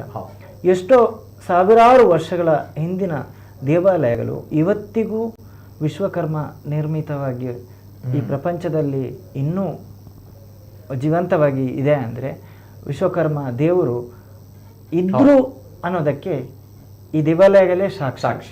ಹಾಗೆಯೇ ಮುಂದೆಯೂ ಕೂಡ ಈ ದೇವಾಲಯ, ಈ ಕಲೆಯಿಂದಲೇ ಈ ದೇಶ ಮತ್ತಷ್ಟು ಶ್ರೀಮಂತಗೊಂಡು ಶಿಲ್ಪಿಗಳು ಇನ್ನಷ್ಟು ಹೆಚ್ಚು ಶಿಲ್ಪಿಗಳು ತಯಾರಾಗಲಿ ಅನ್ನೋದೇ ನನ್ನ. Thank you sir. ಜೊತೆಗೆ ಎರಡು ಕೈಗಳನ್ನು ಜೋಡಿಸಿ ನಮ್ಮ ಡಾಕ್ಟರ್ ಎಸ್ ಪಿ ಗುರುದಾಸ್ ಸರ್ಗೆ ಧನ್ಯವಾದಗಳನ್ನು ಸಲ್ಲಿಸಿದ್ರು. Thank you sir, thank you so much. ಇವತ್ತಿನ ಕಾರ್ಯಕ್ರಮದಲ್ಲಿ ವಿಡಿಯೋ ಮಾಡಿಕೊಂಡು ನಮ್ಮ ಜೊತೆ ಬಂದಿದ್ದೀರಾ and thank you so much. ಧನ್ಯವಾದಗಳು. ಹೆಮ್ಮೆ ಇದೆ ವಿಶ್ವಕರ್ಮ ಸಮಾಜ ಬಂಧುಗಳು ನಮ್ಮ ಸಮಾಜಕ್ಕೆ, ನಮ್ಮ ದೇಶಕ್ಕೆ ಕೊಡ್ತಾ ಇರುವಂತಹ ಕೊಡುಗೆ. ಎರಡು ಕೈಗಳನ್ನು ಜೋಡಿಸಿ ಎಸ್ ಧನ್ಯವಾದಗಳು ಸರ್. ವೀಕ್ಷಕರೇ, ಇದು ಇವತ್ತಿನ ವಿಶೇಷ. ನಮ್ಮ ಹೆಮ್ಮೆಯ ತುಳುನಾಡಿನ ಶಿಲ್ಪ ಕಲಾಕೃತಿ ರಚನೆಕಾರರು, ಶಿಲ್ಪಿಗಳು ನಮ್ಮ ಜೊತೆ ಇವತ್ತಿನ ಕಾರ್ಯಕ್ರಮದಲ್ಲಿ ಚಿದಾನಂದ್ ಸರ್ ಜೊತೆಗೆ ಜಯಚಂದ್ರ ಸರ್ ಇಬ್ಬರು ಕೂಡ ಅಯೋಧ್ಯೆಯಲ್ಲಿ ರಾಮಲಲ್ಲನ ವಿಗ್ರಹವನ್ನ ಕೆತ್ತಿದಂತಹ ನಮ್ಮ ತುಳುನಾಡಿನ ಹೆಮ್ಮೆಯ ಶಿಲ್ಪಿಗಳು. ಇದು ತುಳುನಾಡು ಟು ಅಯೋಧ್ಯ ಒಂದು ಸುಂದರವಾಗಿರುವಂತಹ ಒಂದು ಜರ್ನಿ ಇವತ್ತಿನ ಕಾರ್ಯಕ್ರಮದಲ್ಲಿ. ಜೊತೆಗೆ ಬಹಳಷ್ಟು ಕರೆಗಳು ಈಗಲೂ ಕೂಡ ಬರ್ತಾ ಇದೆ, ಆದರೆ ದಯಮಾಡಿ ಕ್ಷಮಿಸಿ, ಸಮಯದ ಅಭಾವ ತುಂಬಾನೇ ಇದೆ. ಹಾಗಿದ್ದ ಕರೆಗಳನ್ನು ನಾನು ಇನ್ನು ಮುಂದಕ್ಕೆ ಸ್ವೀಕಾರ ಮಾಡ್ಲಿಕ್ಕೆ ಆಗ್ತಾ ಇಲ್ಲ. 9 ಗಂಟೆಗಳ ಕಾಲ ಕಾರ್ಯಕ್ರಮವನ್ನು ಮಾಡಿದ್ದೀವಿ ಅಂಡ್ ಧನ್ಯವಾದಗಳು. ಎಲ್ಲರೂ ಕೂಡ ಒಳ್ಳೆದಾಗ್ಲಿ, ಆ ರಾಮ ಲಲ್ಲ ಎಲ್ಲರೂ ಕೂಡ ಸನ್ಮಂಗಳವನ್ನ ಉಂಟು ಮಾಡಲಿ ಅಂತ ಹೇಳ್ತಾ ಸರ್ವೇ ಜನ ಸುಖಿನೋ ಭವಂತು. ಧನ್ಯವಾದ.